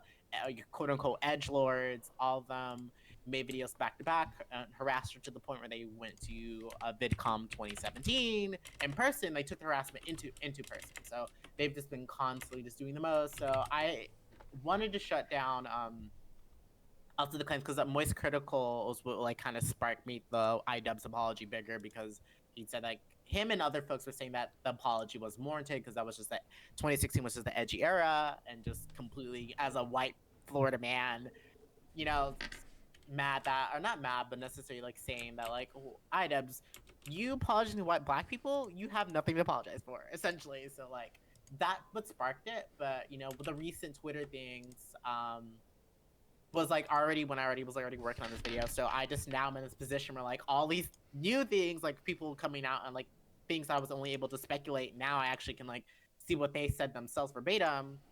And just all these receipts that Francesca Ramsey dropped, and it was just kind of crazy how like this developed massively. And I'm just in a very interesting space because uh it's very therapeutic for me because I was 18, 19 in 2016, 2017. So I was influenced and became a pick me, and I was a Blair White fan. And you know, when I first came across her content, I think her first video she ever uploaded was like 3 months old. So I was on the very beginning of that. So I definitely have a perspective that is very, I guess, unique to those that have covered it in the past, because I was, you know, one of the people that was susceptible. I was not, you know, because I also really want to shut down in this video like the concept like, you know, these were just impressionable minors. Like, no, like the alt-right pipeline was not just a bunch of high schoolers. Like, these were people in college. These are people that are getting mild monopolists to come to their campus to go spew hateful stuff. And that was, you know, he was on his university tour. Like, this is bigger than just high schoolers being racist and saying the N-word because IDubbbz said you can. But yeah, that's pretty much what I'm working on. It's a really huge project, and it's so therapeutic, and I can say compared to my last video, this video might be the one. Sweet. I saw that on Twitter because I found you through Mark, and I was really interested in that Same. because in 2015 was when I kind of became aware of the whole SJW anti-SJW dichotomy thing. I was actually in Afghanistan, so I was like taken out of pop culture for about like a year, if that makes sense. Do you know what I mean? And somebody sent me some video where somebody was claiming that like college students were like burning books on campus and like censoring everything. And I was like, oh my god, somebody has to stop that. So I wound up calling a friend about like a week later, and I was like, is it true that they're like burning books on college campuses and all of this? And he's like, no, Bob. No, that's not a thing. That's never been a thing. That's not a real thing. That's a YouTube thing. And like, I was kind of like saved from going down that rabbit hole probably by that. But like at the same time, I see it was really easy for a lot of people to get caught up in all of that content that was being produced and like shoveled at people during that time. And the people that were making that content really knew exactly what they were doing, and they don't want to really own it now. There was this. I'm sorry, I didn't mean to cut you off. You didn't. That was done. Oh. Actually, that was great timing. There. You know, I grew up. you know, my family's like Syrian,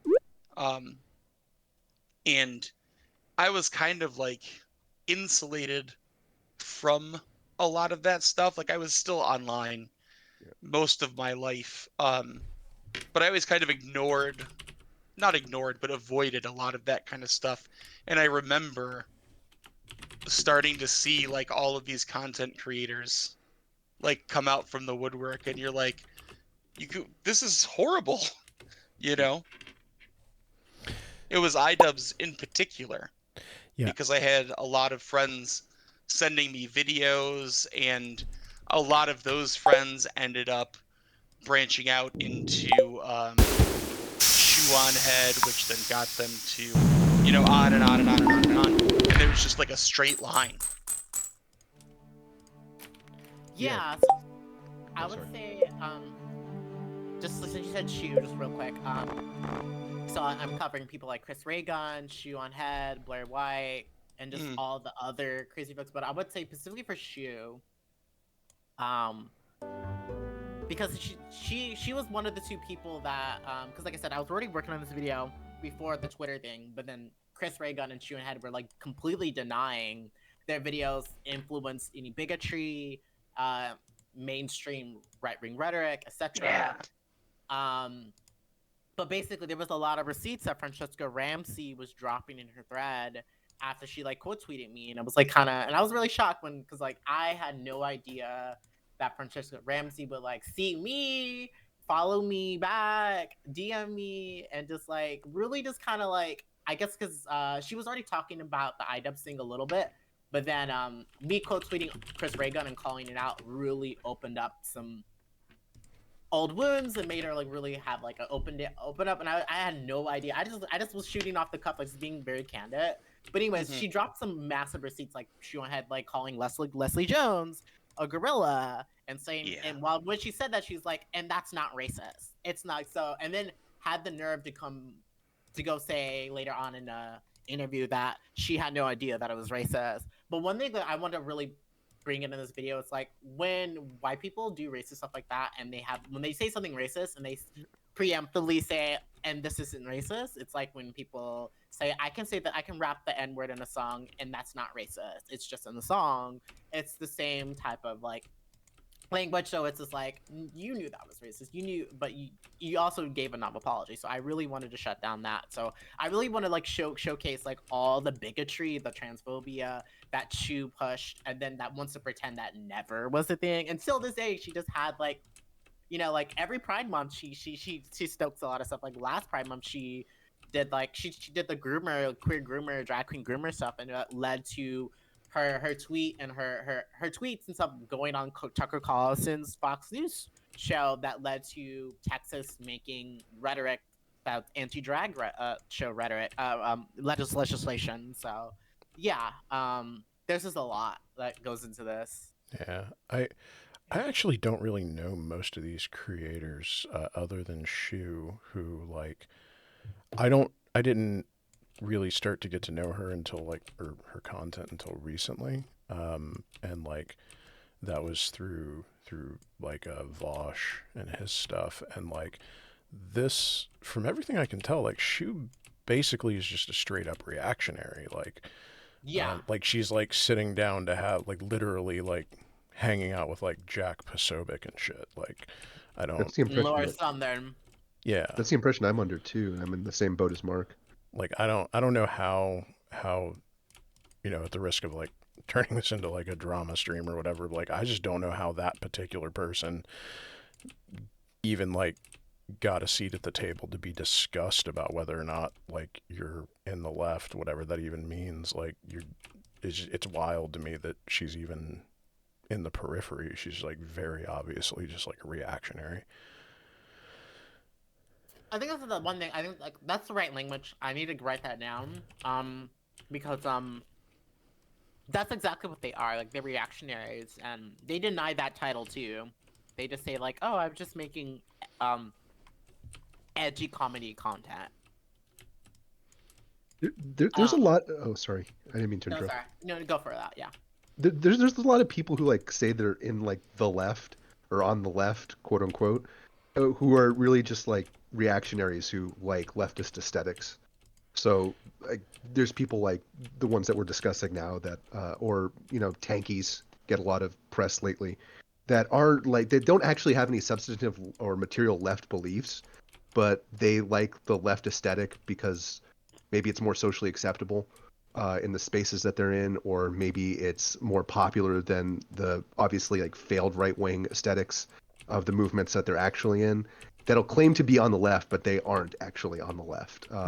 There's a lot of press about it lately. I don't want to like name anybody or turn this into a drama stream like Mark was saying, but that's kind of I think a factor in it too. Yeah, like I think Shu probably like fits in. Like in my mind, I have her slotted into like the periphery of like the Jimmy Dore and like the Yeah, Haas and like the whole like MAGA perfect examples. communism things. Yeah, It's like you said, just leftist aesthetics. Like it's lefty wallpaper over just straight up reaction. yeah. Well, like it's kind of hard to be like open reactionary unless you're just running in those exclusive circles, Yeah, that's because true. a lot of the things that we consume in our culture will always show us that like the right kind of fails. If you consume like history, or even if you consume art, because I know Soul Bunny, you said a lot of your content has to do with art. Like it's almost impossible to make like a right wing reactionary like a hero in like a story, because their ideology is so like blatantly and nakedly monstrous that you would want to like say that you're a liberal or like a leftist instead of saying like, oh, I'm a reactionary nationalist or whatever. Um, Yeah. just because people's like cultural capital will not go towards that.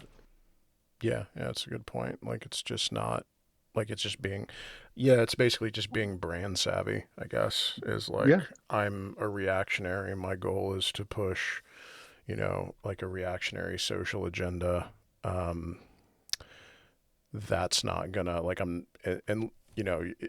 you're basically either talking to an already captive audience or you're lying about your agenda, right? Like Tucker Carlson can be like, he can do the like, well, we might as well just be a reactionary thing now because his audience is captured. yeah. But like, if you're trying to grow the audience, you pretty much have to lie about who and what you are because of what you just said. Yeah. Yeah, Let, what Sarah said in the chat, and that's a big thing too. Like everybody wants to see themselves as like the underdog revolutionary. Nobody wants to be Darth Vader. Um, you'd be real surprised. Yeah, real yes. quick, Turb. Turb. Turb is asking a question. You might know how to answer that better than I do. Let me see what the Turb is doing. What's up, Turb? Oh, Turb's gonna post it in the community tab. Okay. So what can or can't they say? Um, I don't know that there's much that you can't say. Like, hold on. Let me just here. I'll just reply.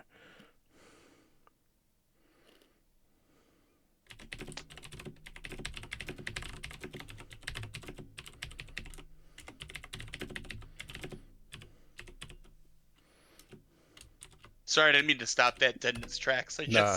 Yeah. Okay. Let me. I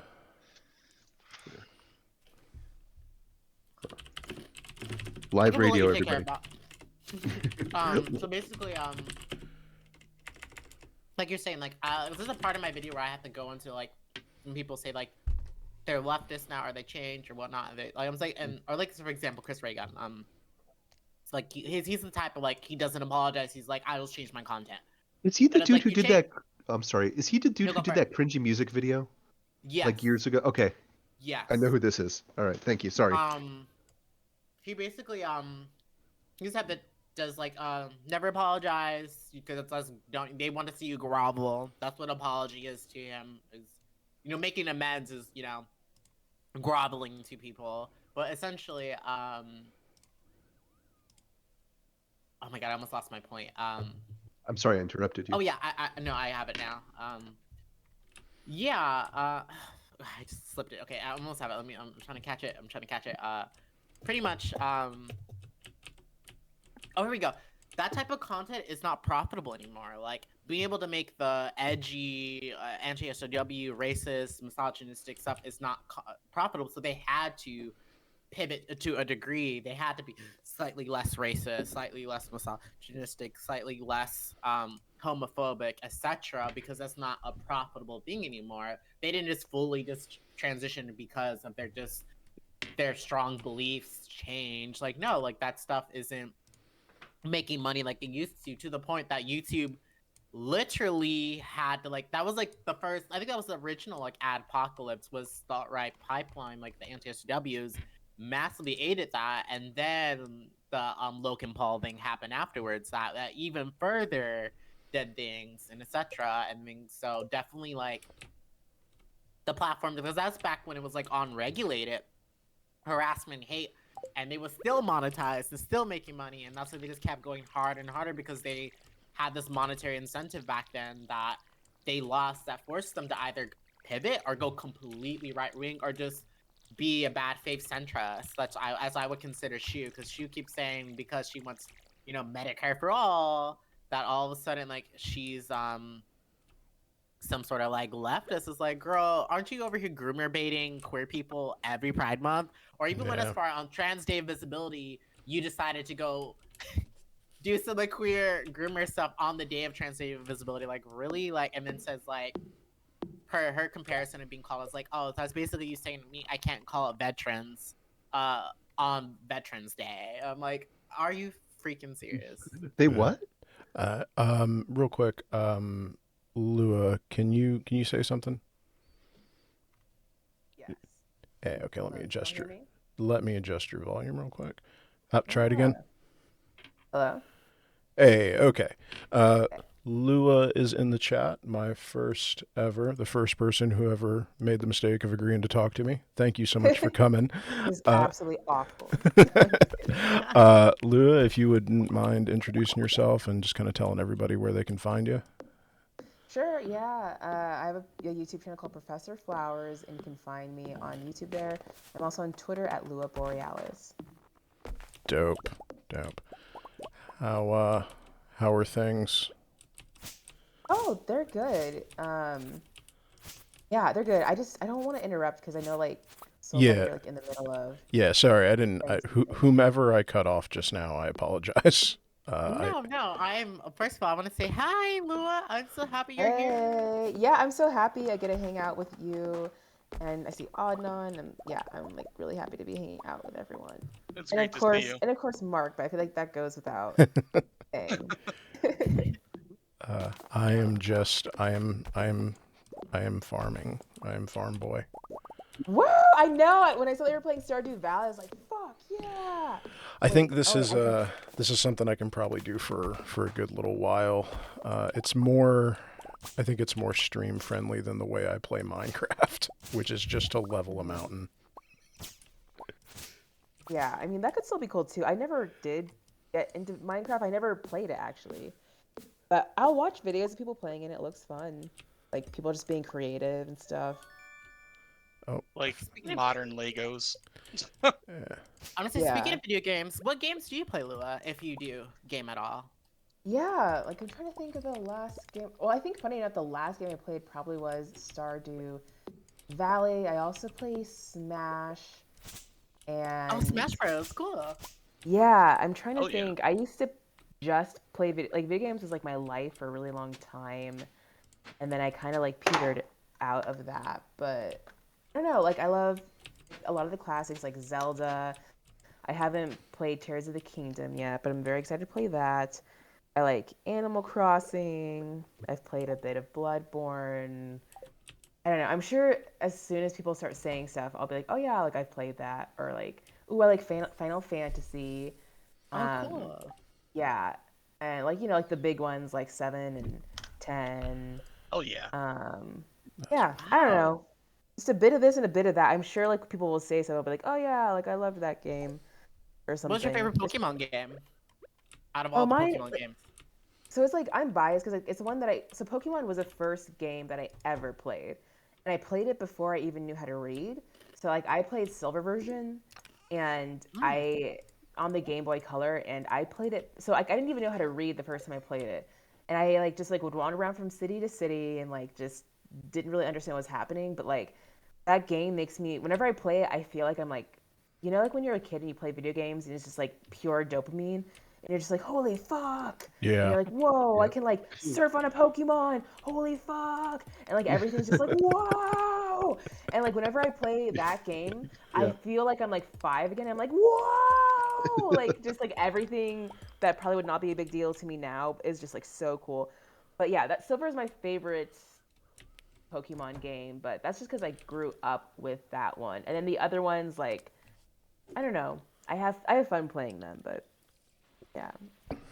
Did you see that there's a Final Fantasy X meme that cracks me up every time, and it's like Auron talking to Titus, and Auron speaking, and he says, "Helpful grammar tip: farther is for physical distance, further is for metaphorical distance, and father is for emotional distance." Ah, wow, that's funny. And I also learned something. Oh Wow. shit! I Yeah. need to call my dad. That just reminded me.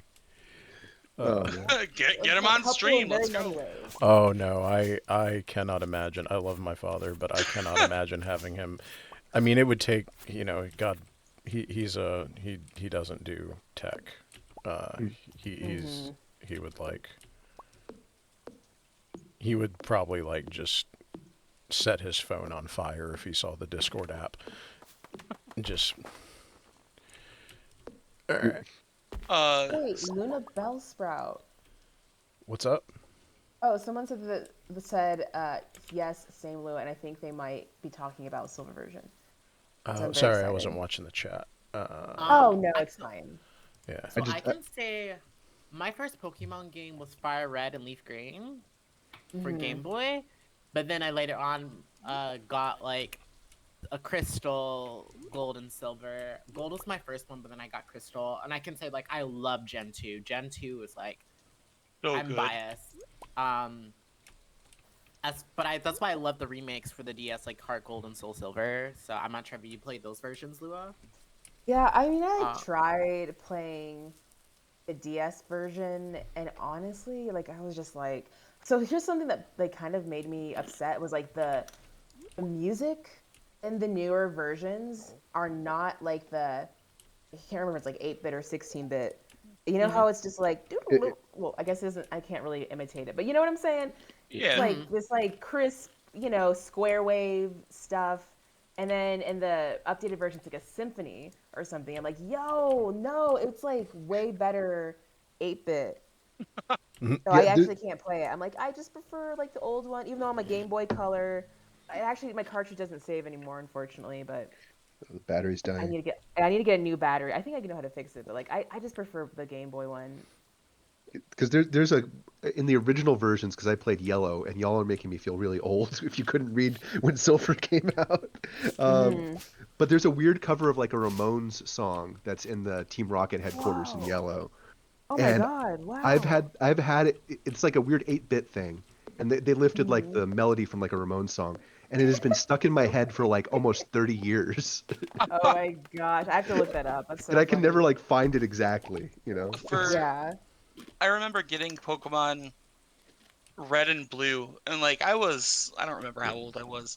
I could read. That's basically what I remember. Yeah. But I remember getting Pokemon Red first, um, and like turning it on and being so upset. I felt like so ripped off from every other Game Boy game I had ever bought What? or ever played because I was like, there's so much to this game. You could do so many things. Why don't my other Game Boy games do this? Oh, I thought you meant like vice versa, like all the Oh other no. games you read in Yeah. Pokemon. I was like, what? No, it basically destroyed my life for a couple years at elementary school. Did you, I don't think I've ever actually played a Pokemon game. I'm sorry to everyone Yeah, you for should my be. failures. Uh, Really an I'm apology video? Yep. heretic? Turb's ready. Okay. Let me bring Turb on. Turb! Oh my gosh! This Turb. is such a good crew. I'm so happy.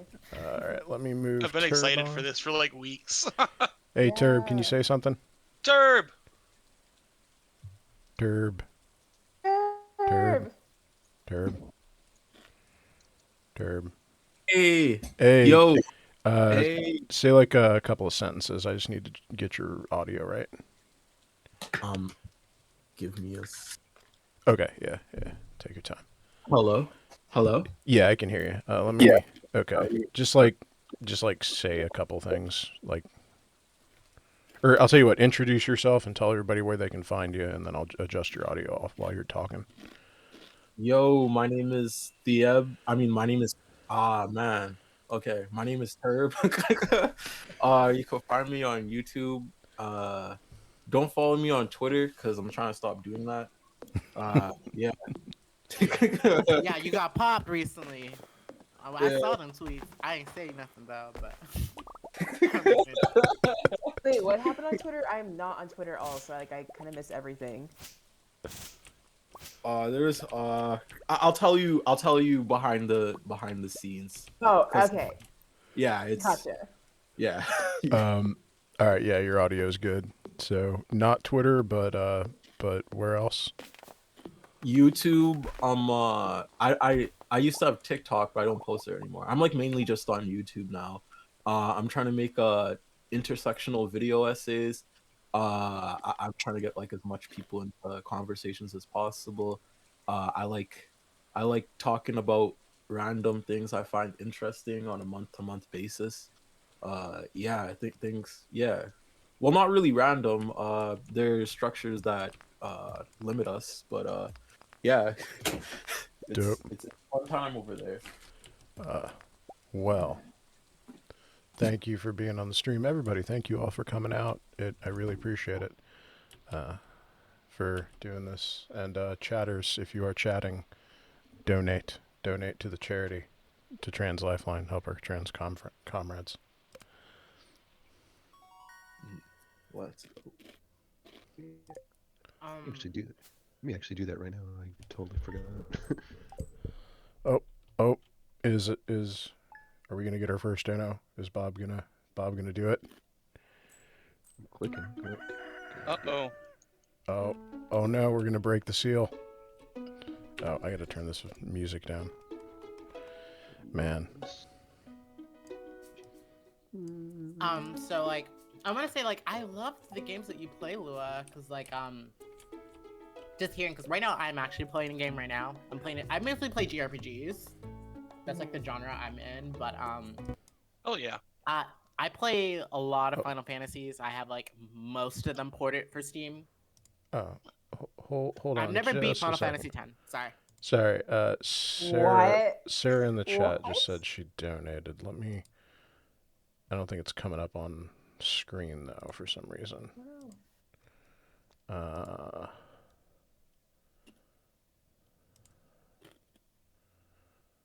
Okay, we've got $30 donated. So thank you to the donos. Sweet. Yeah, Hell yeah. dope. I'm not sure why it's not coming up on. I have the widget installed to tell me when I get a dono. Anyway, I'll figure that out later. That's good to know that I'm just not seeing them though. So I apologize. If you click anonymous, I don't think it pops up on the donation thing. Yeah. Okay, that might be it. But it's like the widget's not updating either, like in my OBS. Can y'all see, like, people that are watching the stream, can you see? Yeah, I have it open in another chat and it hasn't updated. Okay. Or another tab, rather. Sorry. Okay, y'all. It could take a few too. Yeah. No worries. I'll worry about that later in a second. Y'all continue conversing. Sorry, I didn't mean to step on that. Elder Millennial doesn't know how to use tech. How? yeah. I think I'm actually older. I think I'm actually older than you and dumber than you. So don't. No, you're definitely not. I am. You have read more books than I've heard of. I might be like a year or two older than you though. Why did Nightbot Oh my flag? gosh, I put 3 hearts. Okay, I'm gonna try to take. Huh. Okay, I just tried typing 3 hearts and it said stop spamming because I put 3 heart emojis. Huh. Instead of 1 heart. I'm gonna try just doing 1 heart emoji and maybe it'll let me do that. It's weird. There we go. Okay. Cool. Luna, if you're listening, I meant to put 3 hearts at least, but I am not allowed to. So and thank you to everybody who's donated. I just am not getting notified. I apologize about that. Is your screen frozen? No. Yeah, your screen is actually frozen on the live thing. No. Let me refresh my tab and see if it updates. Alright. Just know, audience, yeah, our you- love extends more than the heart that we're limited to. We want to give you at least 8, not even like Oh to the no, power. why is... Mm-hmm. Exponential hearts. Yeah, Yeah. it's frozen on the live stream, dude. Oh no. Oh no. Okay. I don't know how to fix that. The voices are still going though. Yeah. It's just like the game. Maybe like Alt tab out of the game and start it up again. I Yeah. don't know. Here, let me...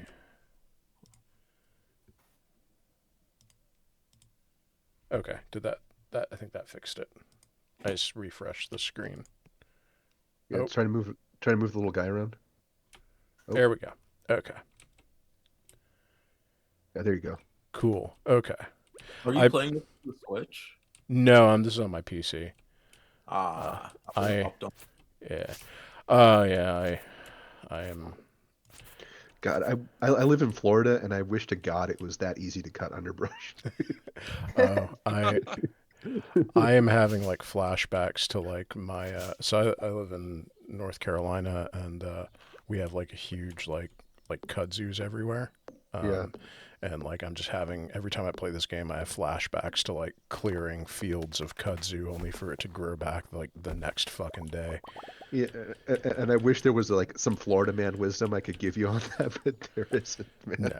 Unless you like burn the whole field, which is usually illegal. and not Yeah, a good idea. I did once, but that was like not intentional. No.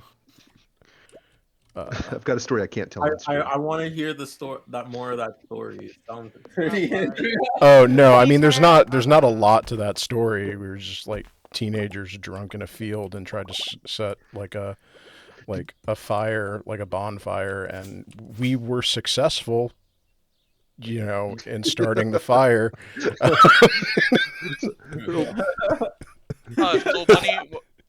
Soul Bunny, what were you saying? I'm sorry. I was making a joke to Turb. But going back to what I was saying earlier, because I Lou was gonna say something, but I said I've never beat Final Fantasy X. That's right. I gasped. Okay, so I stopped at the chocobo part, when the field, like whatever the field yeah. with chocobos, and I Oh, didn't okay. realize how close I was towards the end, and I just quit at a point that was like. That's like it, yeah. So I've done. Yeah. No, I did that with this. Oh my gosh, Metroid Prime on the GameCube. I was like so close to beating it, and then I like got scared. Well, which is like different from your thing, but like I never beat it, sadly. No, so I still need to beat that, because I have the remaster with like 10 and 10-2, and I love 10-2, because of girl power vibes, and I grew up where my dad was like, stop choosing the girl characters, this kind of thing. Oh no. Especially in like fighting games, he would always be like, why do you keep choosing the girl games? So because it's fun seeing her beat you up, that's why. Yeah. But yeah, I've never beat Final Fantasy X, but I've definitely, for the first time, I think I beat my first Final Fantasy game, or my second one. My first one was Final Fantasy 12, and then I finally beat the whole 13 trilogy. I don't know if you know anything about that, but How are those? No. 13 was the PS3 era of Final Fantasy. Uh-huh. That was one that has like lightning, right? Yes, lightning, yes. Yeah. I think what I can say, like, lightning, basically, like, she was a lot of representation for a lot of trans people, especially trans women. Like, she's like an icon to a lot of folks. So she was one of the people I watched and looked up to as a kid. Like, I know video game is cringe, but like, you know, I would take more about that. Yeah, I'll take her please. as an idol over Yeah, Taylor Swift. People writing Taylor Swift's my idol, and like, I don't know. But pretty much like, so lightning. How can I describe it?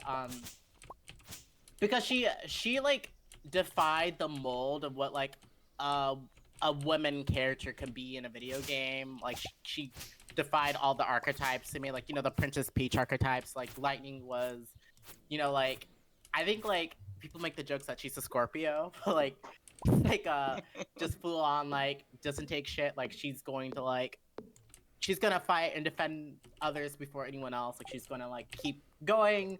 Like she's just like such like a tough, like strong, like I just like in a way like I like qualities that I needed at the time when I was going through just like a lot of like stuff like being like the only trans person at my school out and open trans person and just also the transphobia that I dealt at home. So for me to like push through just like that really hard time, like I would just listen to like music from Final Fantasy 13 or just like think of how like I know like she never like gave up. So things like that. So definitely but I just know like from a lot of like trans women like collectively trans women like saw themselves in her and yeah, so definitely Wow. Okay, I love definitely lighting. want to play that game more. Like when it came out, I heard that just kind of like these blanket statements, like, "Oh, it's not as good as like 10 or 7."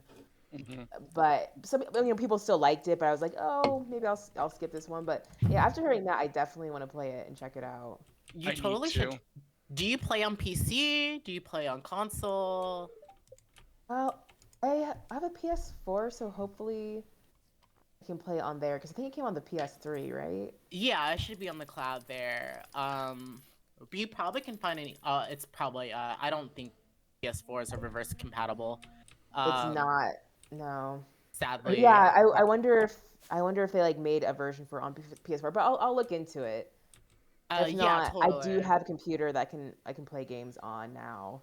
You can totally So, get it for so much cheaper. Because you would probably pay full price on PS4 store, but on Steam they're probably selling for $9.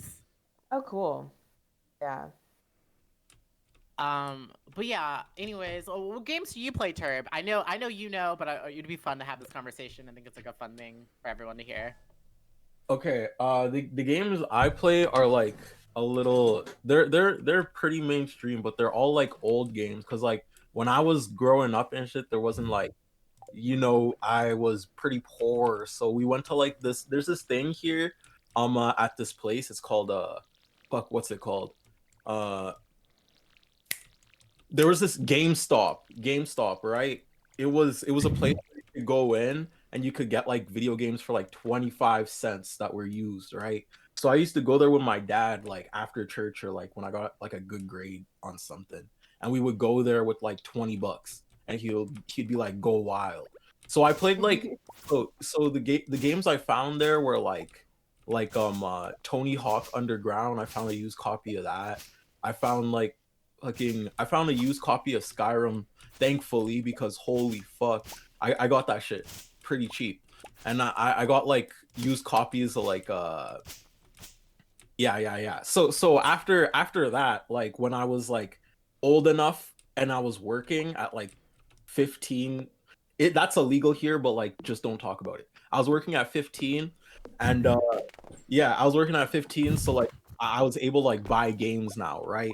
And the first games I went to were like the open world games because like that's just I really like Skyrim, right? But I found out like not all the open world games are like Skyrim, and I was like, oh, maybe I don't like open world games. So I'm not sure because games like Elden Ring and all of that, like I see y'all play it and it looks fun as hell, but like I can't imagine putting 12 hours in just to learn a specific like combo, like no hate, but like I like to go outside with my sisters, I like to go to 7-Eleven, like That's like like so fair. Like yeah, people are like, "Oh, I love Elden Ring." It's yeah. just I just spent like 3 days straight fighting the same boss, or like even more than that. Or like I remember like when I haven't played Elden Ring yet, but when I played Bloodborne, like the beginning of the game is so fucking brutal because like most beginnings of games, like oh it's easy, it's a tutorial, it's like holding your hand, and not Bloodborne, like it's like just so hard, and like that's like the appeal of it. It's like Bloodborne how hates you, and painfully hard it is, and it's like yeah, the it hates you, and it wants you to know it. yeah, It's a misery simulator, is what you're saying. totally. See, I Everyone's like, yeah, give me more. I love those games, but I play them like very casually. So like, no one's ever gonna catch me, analyzing frame data to find out the exact moment to press the X button. Oh my I'm god, just gonna, oh, I died. Well, I that was I fun. I am farming parsnips. That's where I'm at. with Yeah. the game. So I'm That's literally my growing level. parsnips in my I like. garden. Oh, They're out of control. I don't know if anyone's ever grown parsnips. They are out of control. They like I are actually taking have some over the parsnips. garden. Because the Yeah. leaves are huge, right? Yeah, like they just also dropped so many seeds. Like we didn't even plant them. Like a Oh. previous roommate planted them, and they just have been coming back, and they're almost grow like weeds, which is like fine because we can just eat parsnips. But it's just like it's just kind of funny. Like our whole yard is I'm trying to like actually like the think whole like section of yards parsnips. what is it's like kind of like an onion, right? Like it's No, like it looks like a white carrot. but it's a Yeah, root it's vegetable, more- right? Yeah. Yeah, and it's more fibrous, so it's Okay. like does it taste good? yeah. You can't eat it raw. Ooh, what does it like taste good once you cook it? Yeah, it depends I on think how I you put cook like it. some seasonings. Like I'll like roast the parsnips in like a balsamic vinaigrette, Hmm.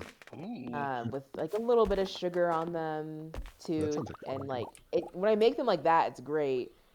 But I don't know. I kind of wish we had grown carrots instead because I think there's more recipes that I like putting carrots in. But Carrots are like way more versatile. Like I've got a few parsnips, but I've got carrots, tomatoes, basil, thyme, and a tangelo tree that still hasn't actually flowered. I'm looking at through my window, um, in my garden right now. So I'm with you on the parsnip seeding too much.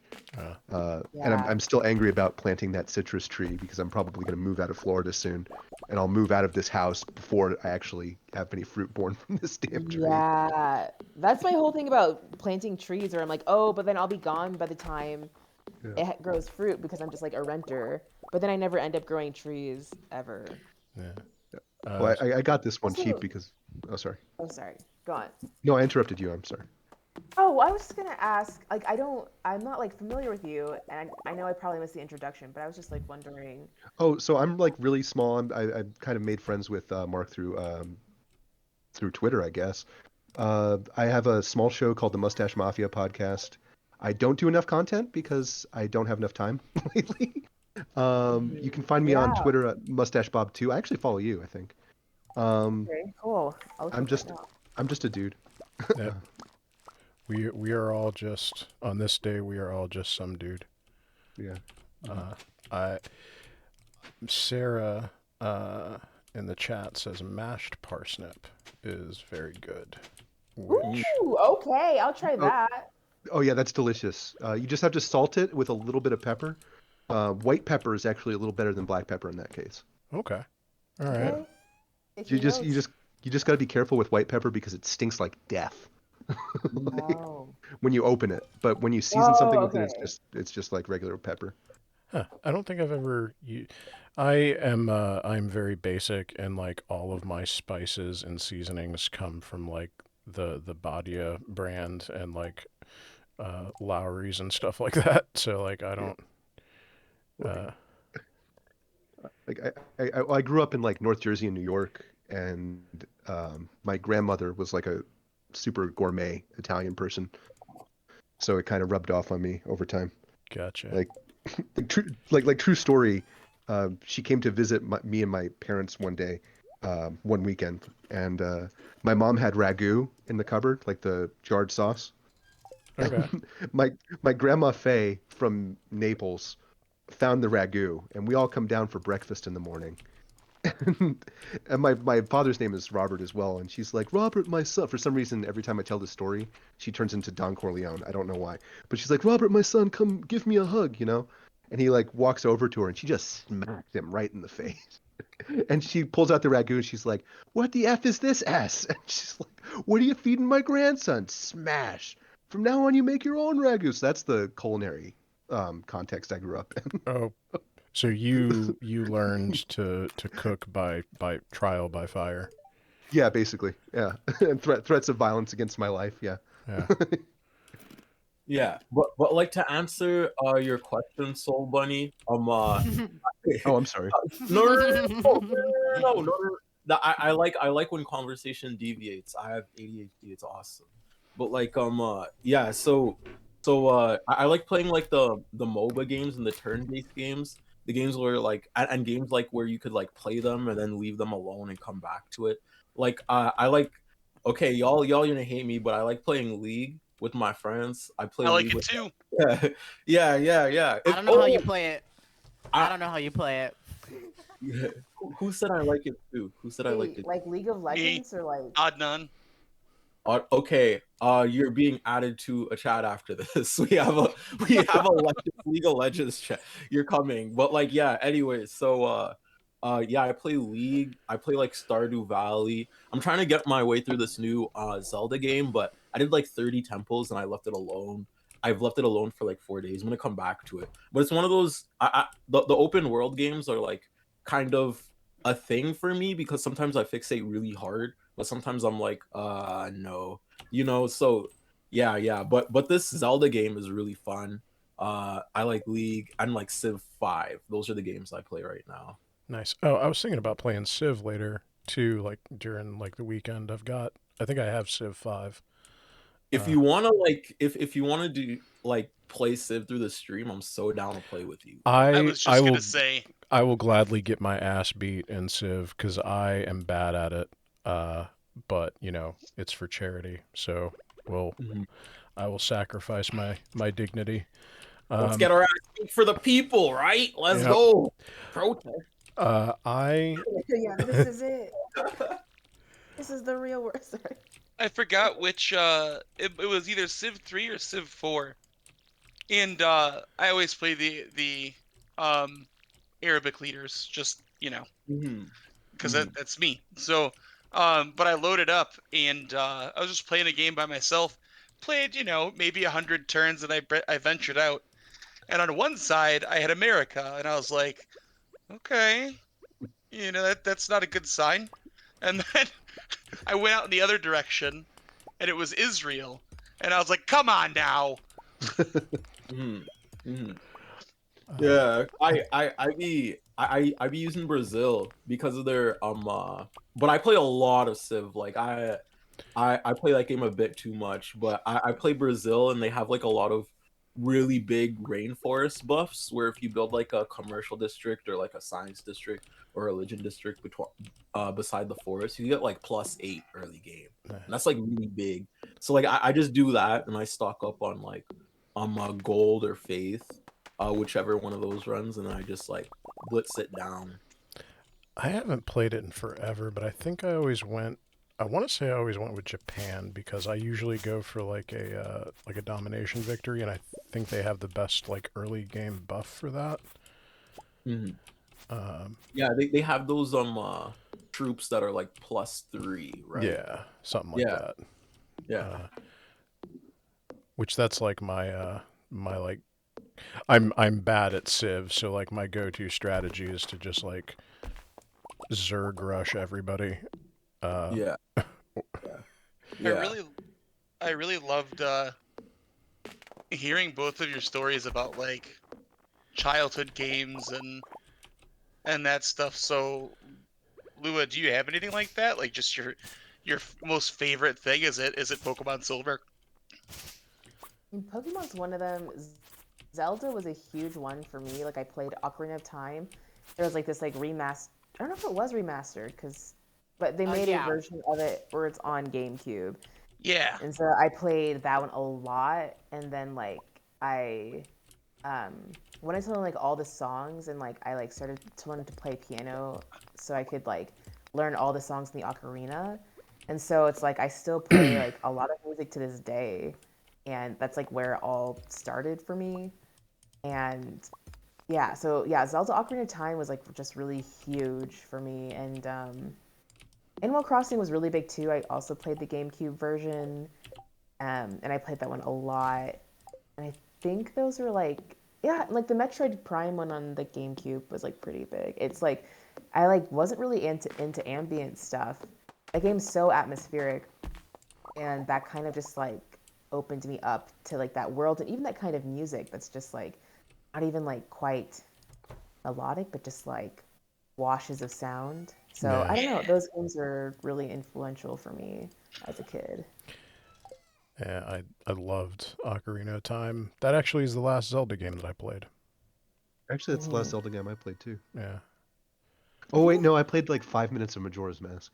yeah, same actually. Mhm. Yeah, I got so close to beating Majora's Mask, but then I like was borrowing the game and I had to like give it back to someone, so I couldn't finish it. But um, I want to talk about that Pokemon thing though, because like Pokemon is such a thing of like wonder and joy. Like when you're a kid, you know, 'cause, like, uh-huh.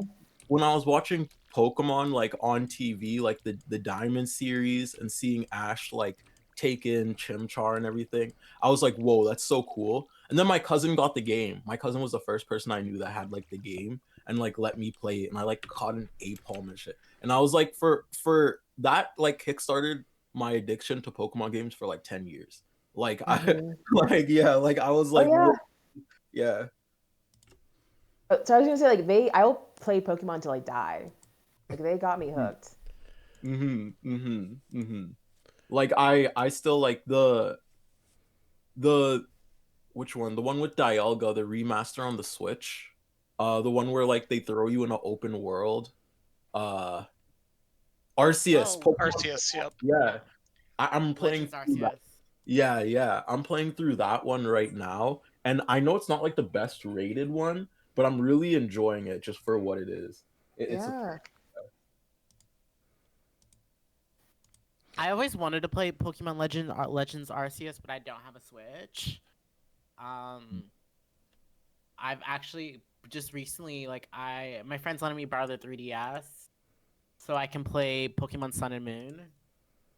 Because I completely missed the 3DS era. Like other than like the one time I got to play like X had a 3DS and they had Pokemon Y and I got to beat that or a Mega Ruby and beat that.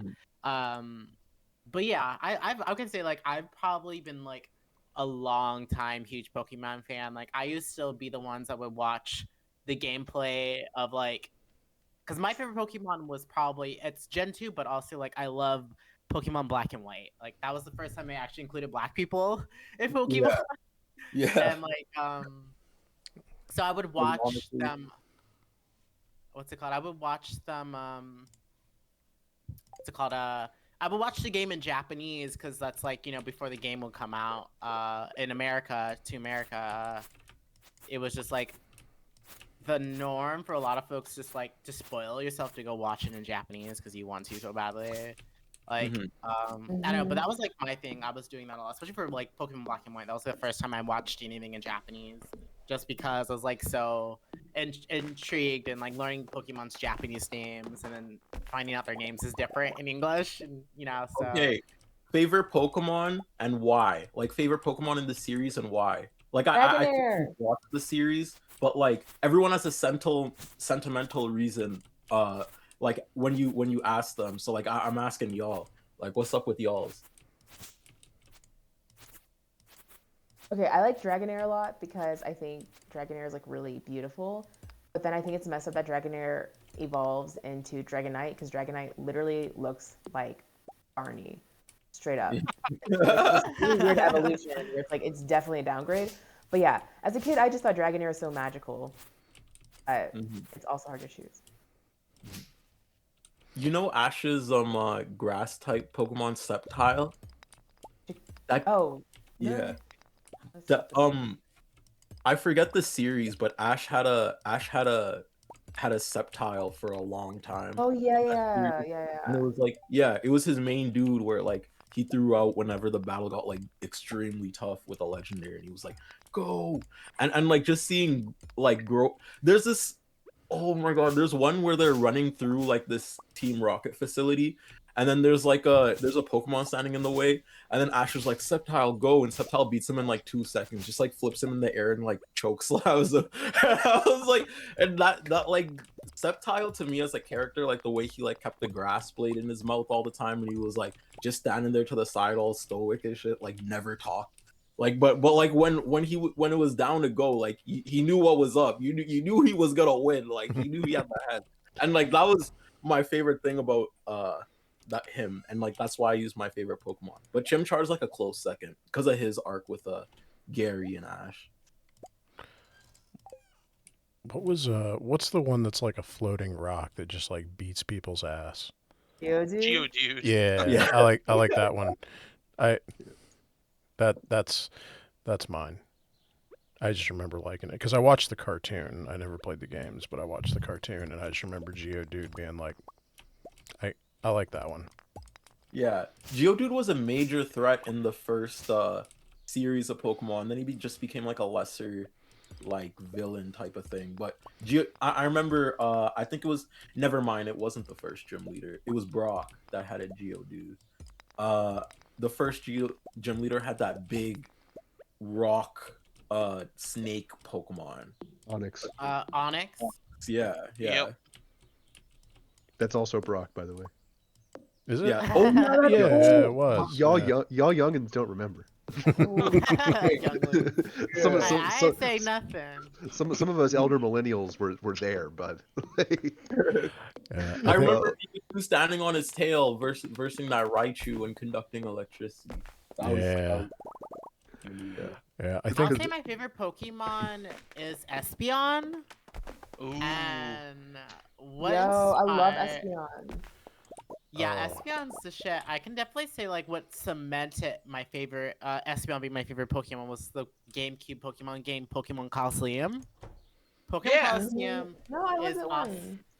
because that was like the one where they did double battles. All the Pokemon battles were double battles, and it was like Mhm. you play like a bad guy essentially, or like, and the basically the base of the video game is that they made it because they said our audiences have grown up, so let's make the character 17 because people that bought red and blue are likely 17 now. So that's why they made the game like a little more darker themed. You know, you were stealing Pokemon from people. And it just was so cool, and I just really, really loved Espeon, and it just like I guess also because like I don't know, she gave that really even when she was like a male Espeon, it gave that very femme, cutesy like but like strong like don't mess with me, I'm a pretty I don't know, vibe. I don't know, I just loved Espeon's color palette too, so yeah, Yeah, Espeon. no, Espeon is like for same reasons. Like Espeon's also one of my favorites. I That's think cool. no one's going for the Charizard. That's how I know you guys didn't collect the cards on Gen 1. Because I collected the cards. I had a Yeah. holographic Oh. Charizard. yeah, the holographic Charizard, that was like the thing to get when I was like 8 or 9, I guess, when that came out. So like I think it's hard coded into my brain that the Charizard will always be my favorite.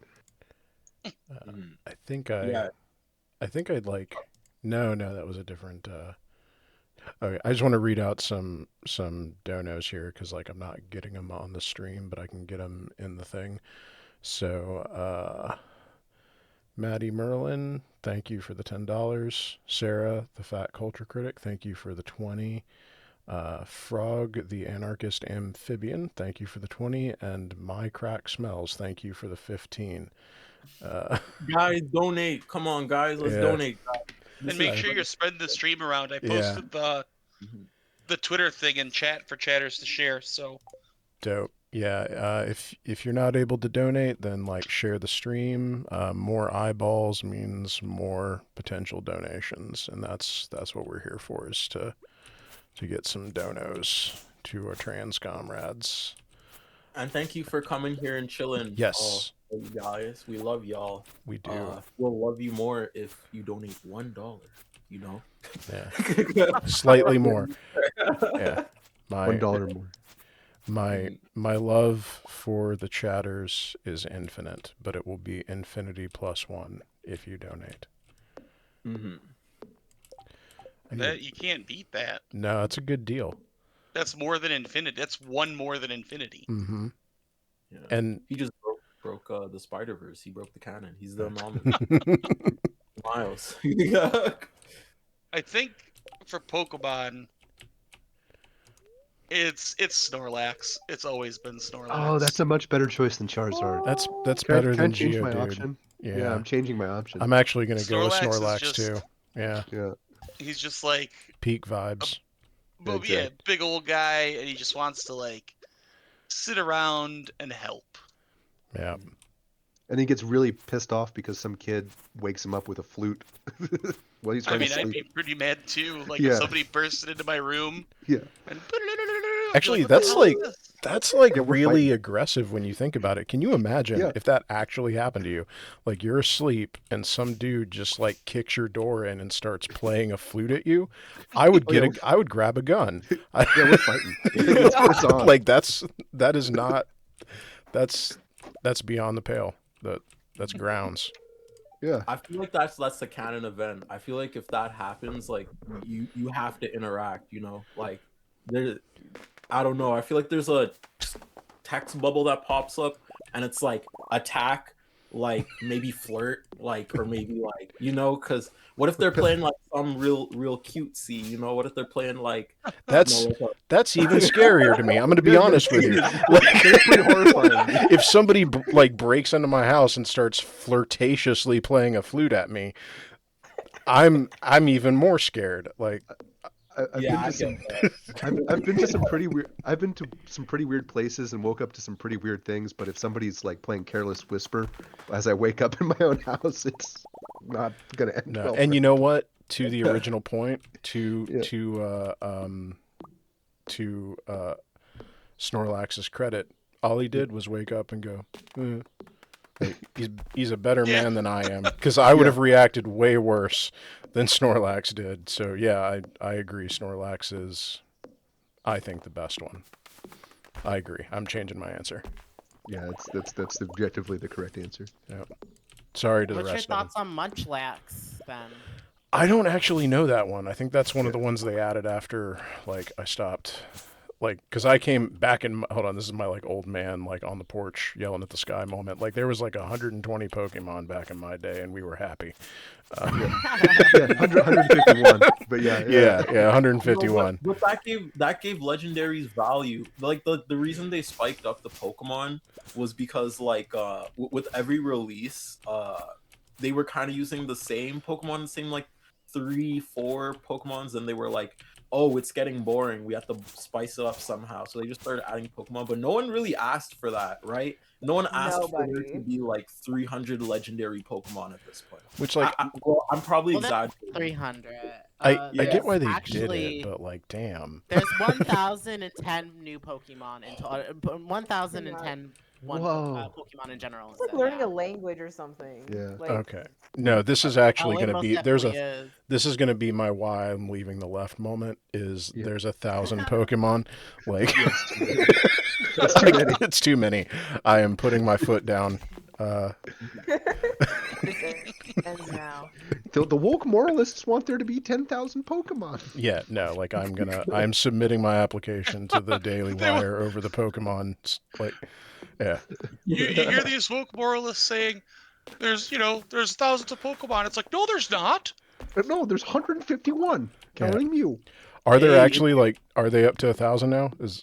Yeah, it's 1,010. Good Lord. And Okay. 10. You know what? I literally just googled it right now. It's 1,010. All right. You know what? The moment's passed. I'm gonna let y'all have it. Like, just because I didn't grow up that way doesn't mean it's not okay, and it's fine. Honestly, I like it when they have cool designs. Like for example, like, because at first I will say this, like What was the name of the 'cause one you most were of just the saying? I want to pull it up on screen. I want to get a look. At Munchlax. Munchlax. Munchlax. Yeah. He's the baby Snorlax. It's very cute. I googled it. Munchlax. Yeah, he's like the Pokemon that everyone hated in Pokemon Diamond and Pearl, because the only way to get him, like the only way to get a Snorlax in Pokemon Diamond and Pearl was that you had to put honey on a tree, and Munchlax had a 1% encounter, and he also only came up on certain trees that was. So that was based on your Pokemon ID number, and you don't know what tree that is. So you pretty much are slathering honey that takes 24 hours of real time. Because if you changed your time on your DS, the Pokemon game would know, and it would like, we're gonna reset this all over again to another 24 hours because you changed your time. So Munchlax is very cute. I will. Munchlax is adorable. I think I might have to change it again and go to Psyduck. I forgot about Psyduck. Psyduck was I always felt so bad for Psyduck. He was always going through something. Yeah, I mean, like I feel like if I were to connect to any Pokemon like on a personal level, it's like That's true. So I was like, Psyduck, Like, Psy, and I'm like, wow, I feel that. yeah, hold on. Like, He looks like he has a migraine all the time. That's what I think Yeah, it's so He's like real. a migraine. Like, yeah, My- like this guy right here is just this is me IRL. Like, I think I got to go with this. Ah! That's just all the time in my head. Just No, it's like that Yeah. meme. I think it's like that meme of I think Oprah where she just looks really overwhelmed. yeah. Oh. Oh, I know what you're talking about. Yeah. That's like the meme right there. That's so funny. I still I know feel exactly what you mean. I still feel bad from when I was a little kid because to get Mew, the number 151 from Gen 1, you basically had to go to like a Nintendo event and they would give him to you. But like none of us knew about that, so none of us believed that Mew existed. Except this one kid had one on his Game Boy and he would always tell us and we would never believe him. And then the Pokemon movie came out in theaters and we're like, "Oh my god, Kenny was telling the truth the whole time." That's so let me see. The if poor I kid. can- All right. Still feel bad. You know what's crazy? Now they just gave Mew away and like Pokemon Brilliant Diamond and Pearl, which is like Shining Pearl, like the remakes of Diamond and Pearl. Yeah. Just way and at the second before the second gym, like just whatever, just like Yeah. Yeah, you It kids was- don't understand what it's like to work for it anymore, man. Don't. Yeah, your parents. Man, Yeah. me and drive Bob you are to just gonna Toys R like. Us. Is this like are me and Bob just gonna like get rocking chairs on the porch and just I'm- like yell at the kids over Pokemon? Like, Mark, I'm- I don't want to I'm break your it. age, oh, so you better. we'll pull get up one for you me. too. Yeah, we'll get one for you. Yeah.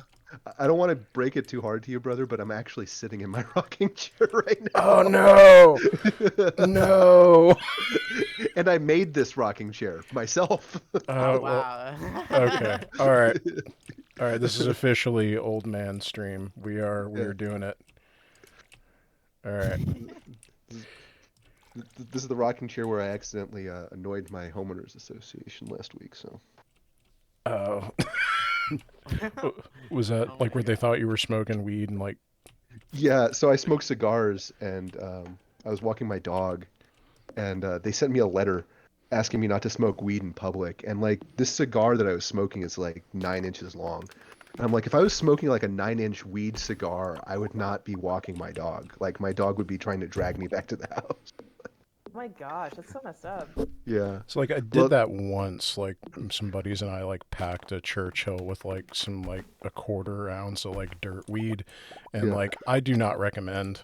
Like it's not a good time. Yeah, but there's a guy who like comes and takes notes on the houses around here because he has Mhm. nothing better to do. Such And- bullshit.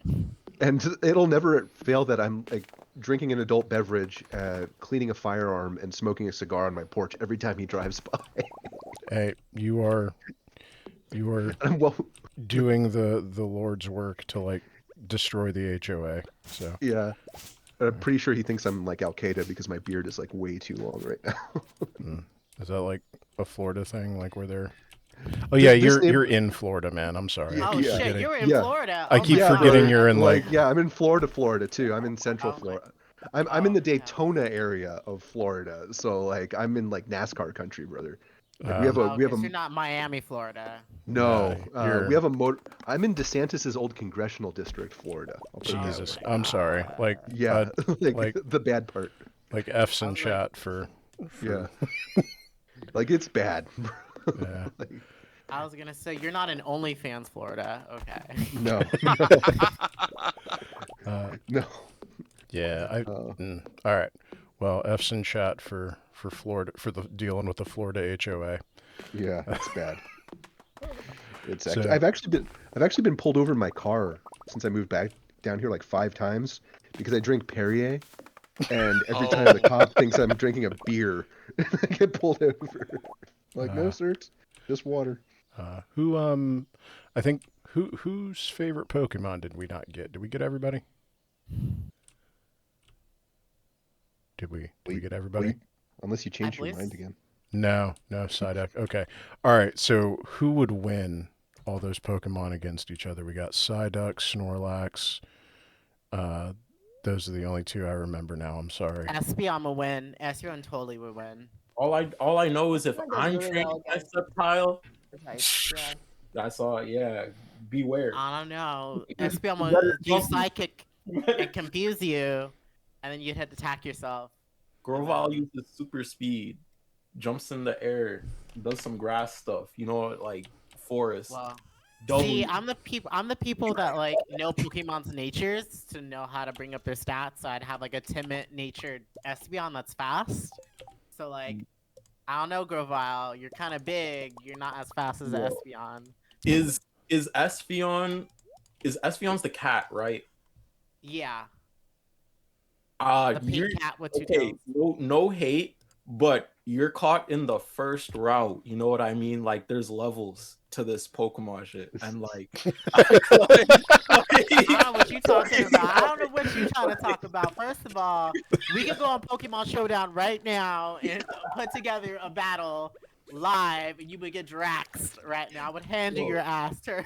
Pull out the Okay. DSs. I'm backing out now I'm because pretty sure if Espeon Okay. will win. I mean, like I'm backing out Espeon now has. because now I'm intimidated. Now I'm Things are heating Espeon up in has, the like, a lot of Pokemon moves fandom. where, like, And there needs to be like a fucking Howard confused, Cosell and commentary then track for this. Psychic does well against a lot of different types. I can't remember if I'm remembering this right, but I think it's like I think most types are not like ineffective or like when psychic damage does to them. I think it's like does either like medium or super effective. And Yeah. grass is kind of like tends to be on a little bit of like the weaker side. Not always. Of course, the stats for the move depend, but like just in general, I would expect a psychic Pokemon who has like moves that can confuse you and also attack and have like high strength to do better than a grass Pokemon. I would just expect that. But Isn't there a Pokemon that's like basically just God? Like, or am I thinking of like a JRPG? Arceus. Okay. Yeah, created the whole Pokemon universe now, but I haven't finished the game, so I don't really know how yet. But yeah, that's So you can catch God. yeah. Gotta catch them all. Like what are the like theological implications of that in the universe? I mean, Like, I think the theology of the universe is you've got to catch them all. oh, right. So I think it's just falls right in line. But like, how does that also like work? Because you're playing as like a 17, 18-year-old kid, right? Who's wandering around on their Pokemon adventure. So like, do people like know? Is it like, oh, there's Ash. He's got God in his pocket. Sorry, Ash is 10 years old. He's Ash been is 10 years old till this day. He's still 10. I beg pardon. Well, he's 10. He's immortal because he caught God, and he can't age. Oh God, what if that's why he doesn't age? Yeah. I'll be right back. He literally has God in his pocket, and that's why he doesn't age. Yeah. All right, there's layers to the Pokemon lore. All right. So like, what is the God? Because I kind of remember like, wasn't that in a movie that they introduced that, or like, what's the deal with that? The like, Poke friends who know. I don't really know much about Arceus. It's like after my time. I'm old. That's like Diamond and Pearl era. Like it was like a Pokemon movie for Diamond. I think it was like I don't remember exactly which one it was. I think it was probably when like the movie where like Palkia and Dialga was fighting, and like it just came in like stop fighting. I don't know, something like that. Word. Yeah, because originally like you could never catch it, and you would have to like.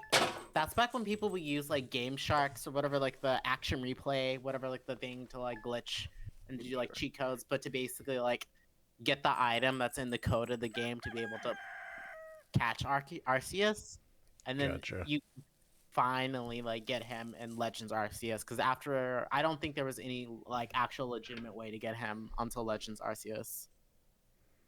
Okay, so like catching, I mean, I guess that's fair, right? Like you wouldn't want catching God to be like easy. No. Yeah, you don't want to just be able to throw Master Ball and like, okay, I have God now. Does a Master Ball work though? Yeah, that is how it works. Exactly. So in that universe, God can make a Pokeball that can catch himself. Oh, that has like really serious implications. Yeah. Huh. All right. The poke If lore only. is dense. Yeah. And I thought 40k was No. dense. Oh, how about when you read like, so like I know Gen 3 is when Pokemon Pokedex entries were starting getting dark. Like I know like Cactina or like the cactus Pokemon. I would say like it would catch like campers, like trainer people off guard when they're sleeping. So basically like they would kill people. Like that's when they started getting deadly, like very dark entries. Like, oh, this Pokemon's of like a kid that died in the forest and it turned into a tree Pokemon, Is a ghost tree. isn't there one that like literally wears its mother's skull? Oh, Oh my Cubone. gosh. Yeah, I remember that. Cubone. Yeah, Oh. Yeah. Cubone. That's dark. Yeah, like Mhm. it's lucky they drew it so cute because if they didn't draw it cute, that would be Leatherface. Oh, Mhm. That huh. would actually be Leatherface. Like it's the same concept. Oh, wait. So like, huh, huh. I mean, unless I'm wrong. Well, Well, yeah. No, it's just now I'm like, I guess it's the bone thing, right? Because like if oh yeah, because it's not leather. yeah, yeah. It's the leather that makes leather. Well, there's a lot of stuff that makes Leatherface creepy, but it's, yeah. Huh. Interesting. I did not. Did they remake that movie They recently? did. Yeah, I didn't see Well, a it. few years ago. Yeah. It wasn't good. The first one's not good. Like the None of original it. movie Yeah. is not good. So Yeah, they're not. I don't. Uh, that's a movie that like you watch with like your friends with like some adult beverages and or some chemical assistance. yeah, that's how I saw it. Yeah. Yeah, I don't. it's like The Exorcist. So I actually like The Exorcist. I thought that was pretty good. The third one's actually the best one, but no one ever watches it, and I'm sad about that. I've Just like not seen the sequels. I'm sorry, whoever I just oh no, stepped on. sorry, I'm go sorry. on. No, I was just gonna say I've only seen the first one, so I don't know what the Well, sequels are like. because the third one is it's about a cop who's chasing the Exorcist demon, and it has a lot of like heavy meta commentary on like Christian faith and whatnot. And Uh, it's the guy who played Patton who's the star of it, and no one ever watches it, and that's just my little cinephile take for the day. I was gonna say I've never watched The Exorcist before. Yeah, I can say I know of like, cause I guess like it was played out to me. yeah, I think it was like to me, The Exorcist is like early YouTube days, like when YouTube first came out, was when people would constantly like play Exorcist like clips to like scare children, oh god, and I like wasn't scared at all. I was yeah. just like, why are my cousins acting all scared about this lady throwing up? mm. And then they would do like the Mister Happy like scare Yeah. videos. Yeah, I yeah. I mean, like I saw it when I was a kid. I actually recently rewatched it like a month or two ago, and I mean it holds up. It's a horror movie that was made in the '70s, so it's all of that. But um, it it holds up. It's pretty. I thought it was pretty good, like for what it was. Um, it's hard to do like really good genre films, I think. Like you have to kind of like basically be the best, and it's hard to be the best and stuff like that. And if you're ever in Washington D.C. and you go up and down the Exorcist steps, my favorite liquor store is at the very bottom, so you can get yourself a little treat on the way out. Oh. Yeah, I used to run up and down the Exorcist steps because I was dating somebody in Georgetown at the time, and The oh, like the steps that at the end that of the he falls movie. down at the end. Yeah, yeah, Yeah, okay. I've and I didn't realize they were the Exorcist steps, but I knew my favorite liquor store was at the bottom, and the guy told me about the movie one day. okay. That makes more in my head. I was for whatever reason I was imagining the steps from Rocky, and I was like, Oh no, there's no liquor store there. There's an art museum at the top, but oh, I really annoyed people whenever I go to Philly by running up and down those steps. how are we doing on donos? What are we looking at here? Let me see what we're We doing. got 65. We need more, guys. Sweet. Come on, guys. Let's go, donos. Let me see What's what it 100? how many chatters we got. We got 18 chatters.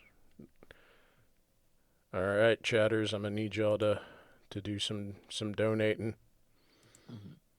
Soul Bunny. Or do you- sharing the stream and Yeah. whatnot, like get it out there. Also, I should tweet about it right now. I forgot to do that. I'm gonna tweet about this.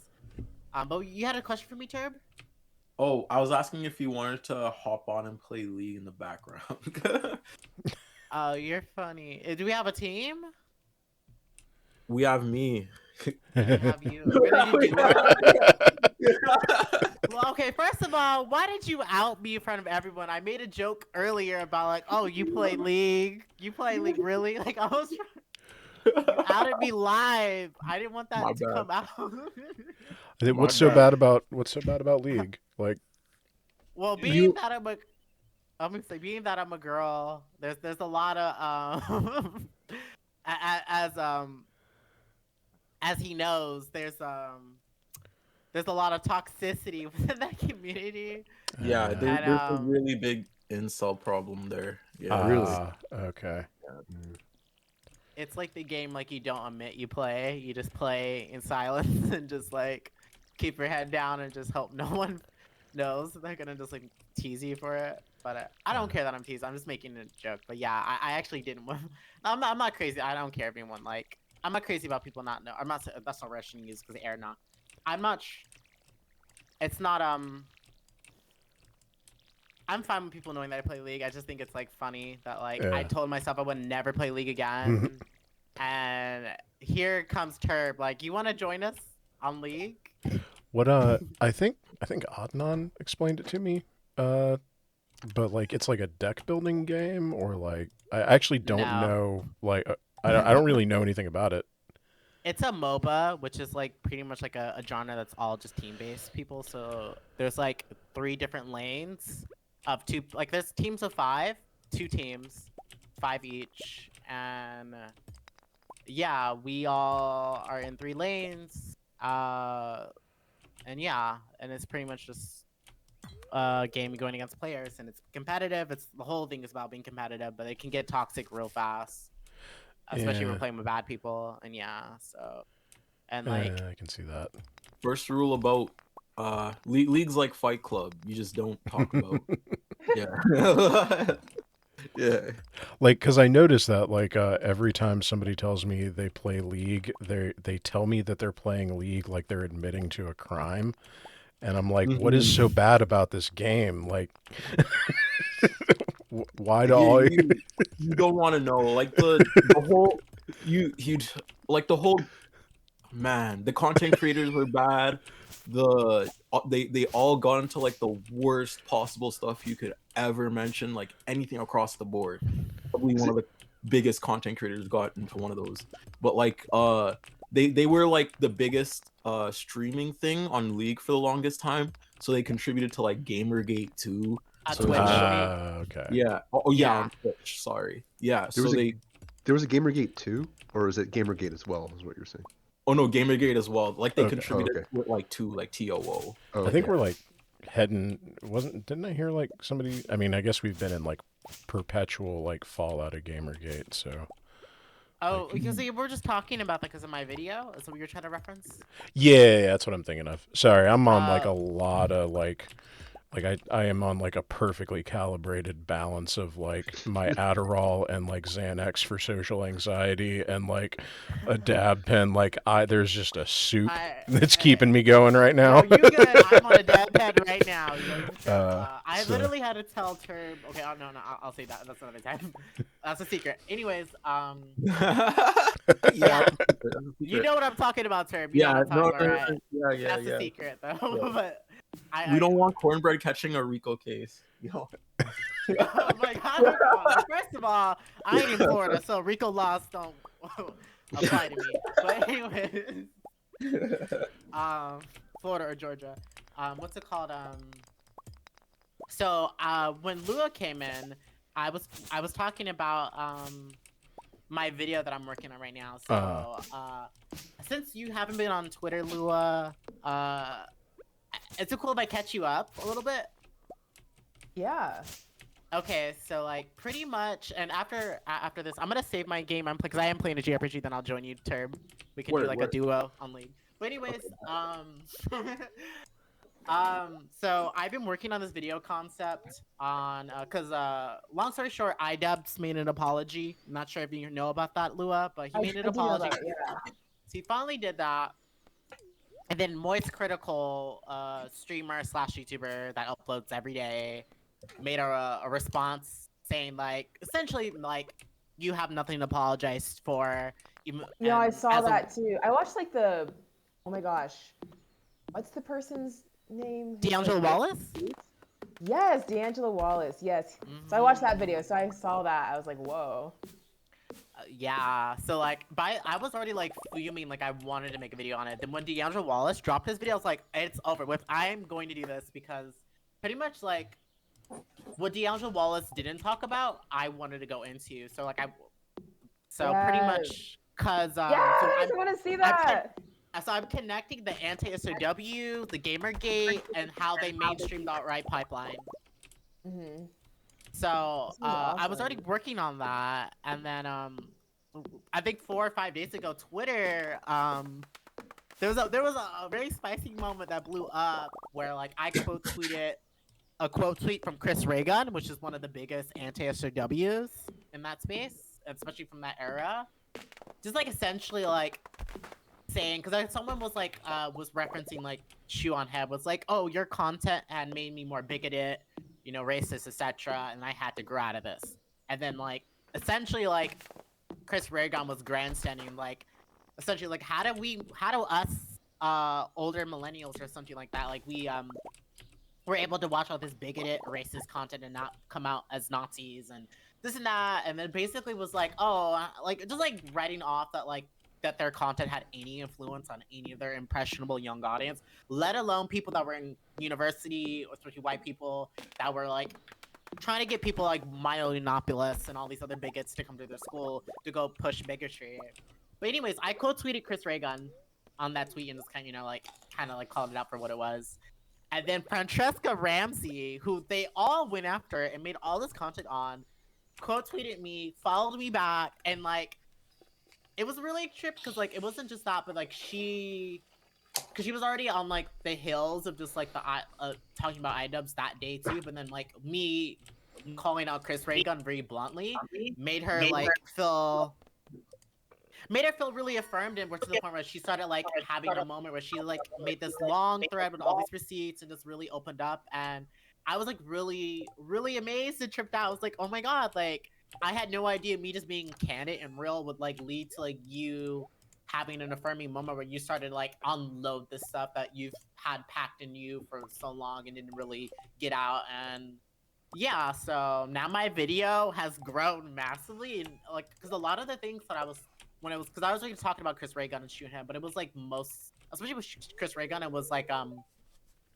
speculations that I was making, but now I don't have to speculate because I have their stupid tweets they made 4 or 5 days ago that's like verbatim what they said, essentially trying to say like their content doesn't fall outside of leftism at all. I was like, that he has nothing to introspect on. I'm like, are you serious? Like, so yeah, so this is, I'm connecting that. And before this stream, I had just did my first interview for that video, and it was an amazing interview, and I have several more, but this is a video that like I'm looking forward to, that Francesca Ramsey said she's going to boost as soon as it comes out. So I'm just amazed. I have a lot of amazing people to interview. I have a couple people from that era that was harassed and dogpiled.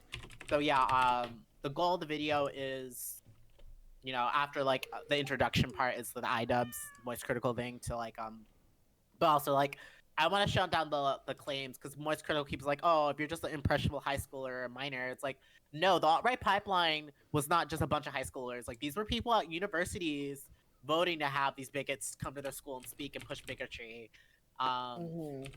People at Charlottesville weren't but a bunch of high schoolers. Like, so I wanted to shut down that.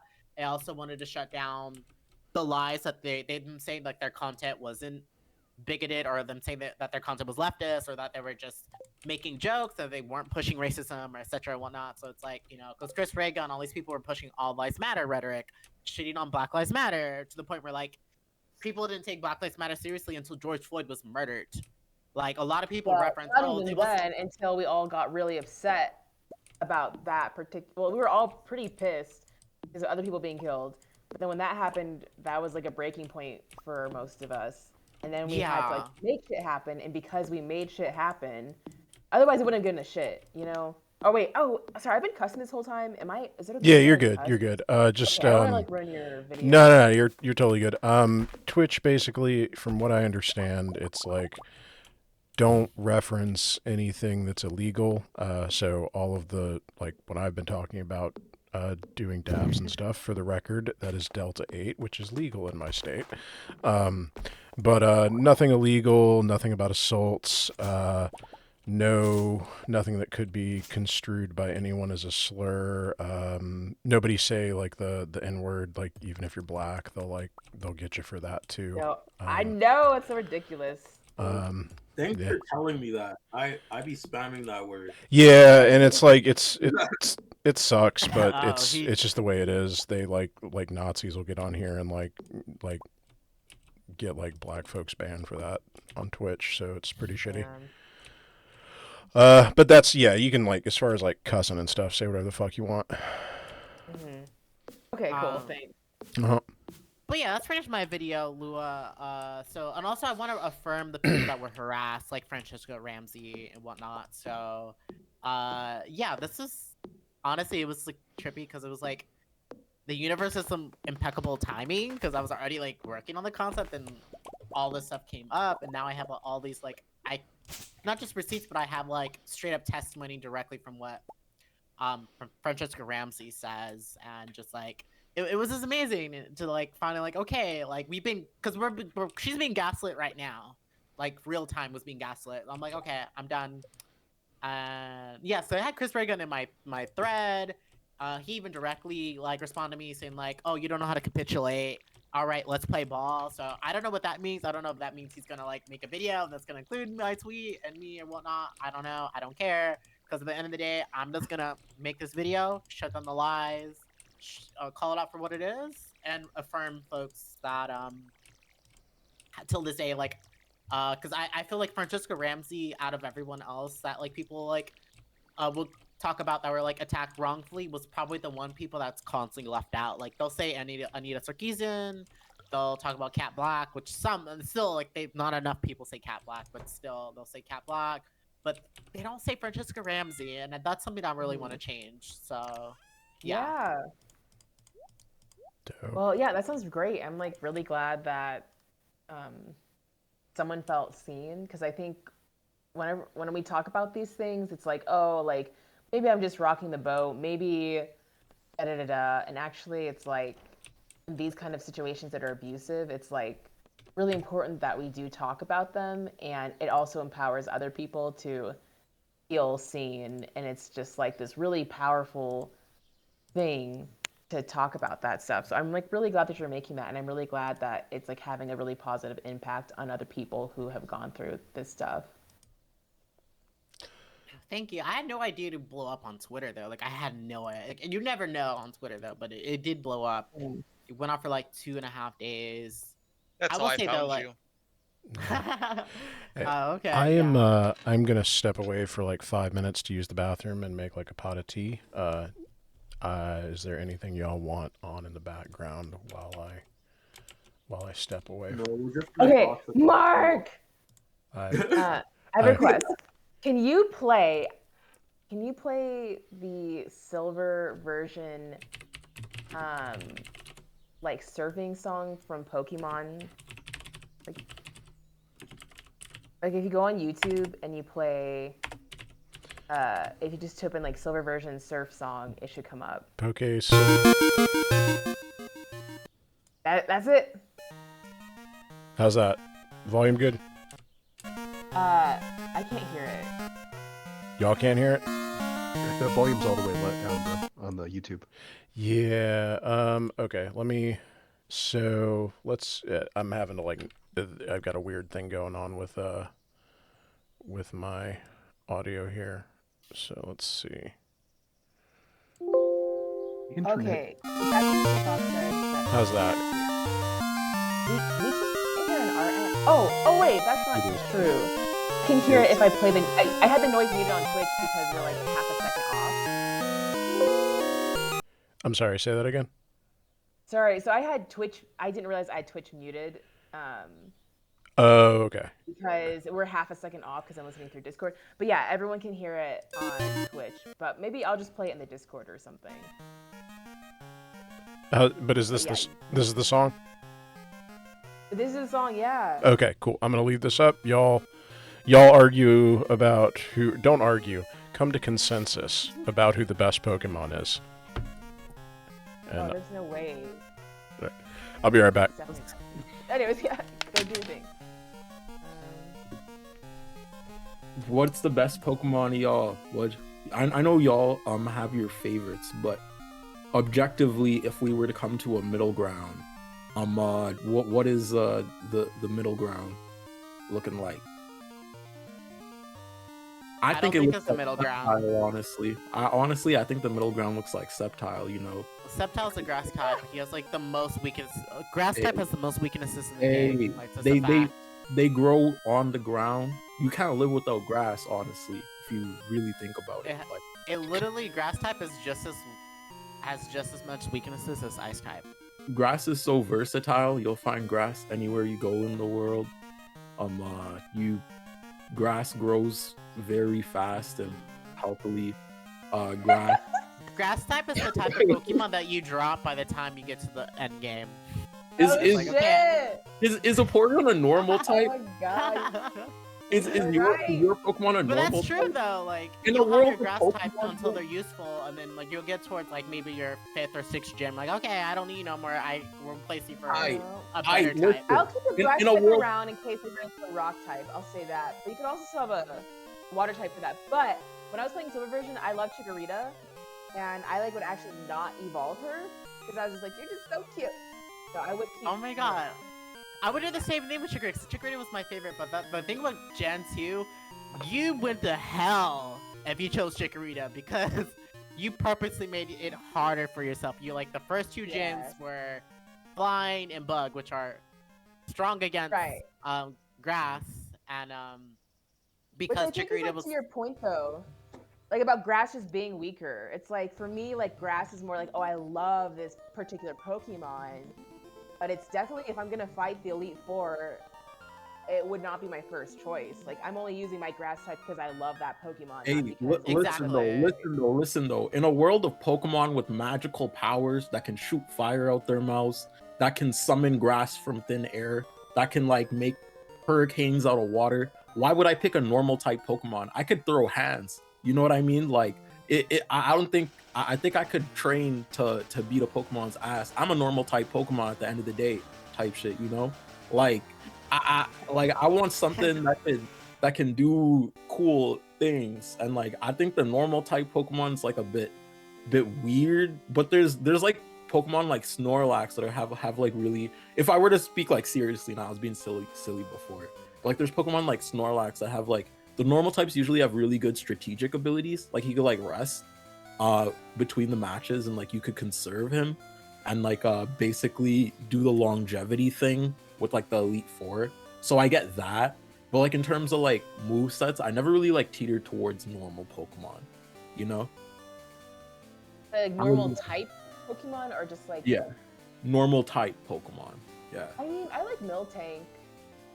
Miltank has like rollout, and then also you can like they have that one move where it can like regenerate. But yeah, in general, I'm not usually too much of a fan of just like normal type Pokemon. Yeah, normal type is more like, oh, I think Chansey's cute, or like. Yeah. But I do get the thing what you guys were saying about like grass types, because like Sceptile was really one of my only favorite starters, and I usually go like fire or water starter. Whichever design looks cooler, whichever one looks like more powerful to me in like the 3rd evolution, that's one I usually choose. So like Sceptile was the only one because of like story importance, you know? Yeah. By the way, I'm saving my game right now, and then I'm gonna like boot up League, okay? Okay. I'm here, I'm waiting. Okay, sorry. I'm literally at the final chapter of this JRPG, and I'm like, I've just been grinding this part. Hey, Soul Bunny, I'm sorry. No, you're good. Sorry for party rocking. Oh my god. Oh man, I haven't even thought of that song in forever. Oh my god, that unlocked a very cringe memory when it's played out. That was played the hell out. Okay. Mm-hmm. Honestly, I could not avoid. People, so they stop telling me sorry. Cause like why? Like you never have to really say sorry. It's an anxiety thing. I'm gonna say like I couldn't go to a mall. I didn't go nowhere with that damn song played. And that was so annoying. Honestly, I'm so glad I forgot that song. When I was a teenager, I used to do board ops for the local radio station as like a side job, and it was the year that the Umbrella song came out by Rihanna, which is a great song. But when I was doing board ops, I was doing like 4 radio stations, and every time that song ended, it would start again on another one of the stations that I was doing. So I had to hear that song on repeat for like 6 or 8 hours a night sometimes. Can I come outside your brutal. window with like a boombox and like just blast Umbrella? Would that I like? mean, probably. I mean, I'd be a little weirded out. I'd be like, "What's going on?" Like, "Hey, buddy, you know, would you like an iced tea? Like, you want to come in?" Definitely not on Twitch. Yeah, yeah. I mean, like, I think the copyright people would be upset with you. My. Oh, you first. No, you go first. Here in Canada, I don't know how much y'all are Canadian, but if you are Canadian, you know we have the 70% Canadian music rule, and so like there wasn't a lot of like, I know in America y'all can play like hip hop on the radio stations and shit. We couldn't have that here. So like there's very obscure bands that are known to like only Canadians, like Mariana's Trench, and it's wild because I say Mariana's Trench to an American and they're like the place, like, and I'm like, no, the band. And you say Mariana Trench to a Canadian and they'll know that shit like 9,000%. But there was this one song by Mariana's Trench that was fuck, I have to search up. I guess it's not that well known then. All right. It's known to Canadians. Stutter. Did I stutter? And it's like that song always played on the radio all the time because like Canada doesn't have much music culture that's not commodified already, and like so it was just like pushing white bands, and yeah. What up? What are we talking about? I was about to make fun of Canadian radio. For me, I'm trying to think. The one song I cannot stand. I know it's in elementary. I don't know what it's called, but it was that one like piano song. Like I don't know, like something about like toys. Something I don't know. It was like that. Very like childlike, very like innocent type of like song that went like mainstream that everyone played. Baby Shark? I don't know the name of them, but I just remember his piano singing and like the lyrics being so like PG that it was just me looking back at it, it's like hella cringe. Do you remember any of the words? Honestly, all I remember, I think the word toys in it, but I barely remember it. Dope. I got my tea. Maybe like 2006, 2007, maybe 2005. What songs have been stuck in your head right now though? Like what are your summer songs? Yeah. There's this song that I've been listening to by this artist called Snail Mail, and it's called Heat Wave, and it's really, really, really good. Oh, okay. I think I'm thinking of the wrong Heat Waves. Can you like sing a bit of it? There's lots of when you look at this song, there's like multiple songs called Heat Wave. Let me try. My throat's like okay. Okay, so I feel like I'm nervous. Let me try. Yeah. I'm so tired of moving on. Oh wait, I have to like look up the lyrics really fast.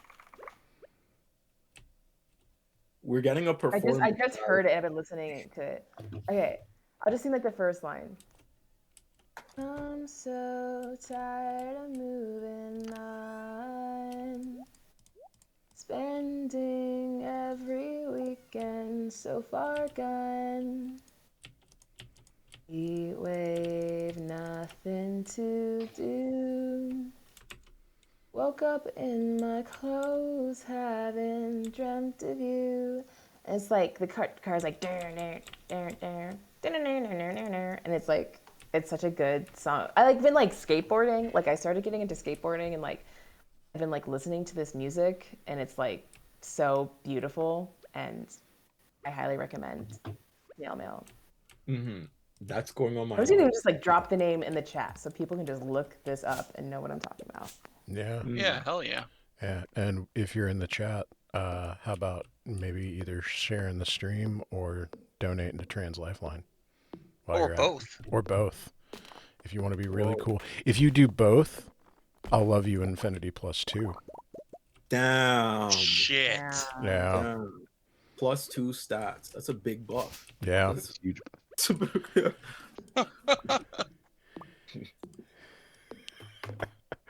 I just got my. Is it? I'm sorry, Soul Bunny. Is it what's the voice like? Is it like a more masculine voice or a more feminine voice? No. He like, it's definitely not a masculine voice. Like it's a man that sings it, but it's like, it's like he's pandering to like children in a way. Like it's not. Do you get what I mean? Like it's not a pandering in the sense like it's not a kid. Like it's maybe a kid song, but it's not necessarily a kid song. It's just like a very PG song. Because the first thing that comes to mind is "You're Beautiful" by James Blunt. Oh wow. Read out the Like lyrics. this song was like, "You're beautiful, it's true." Yeah, let me see if I can. That's a callback. Yeah.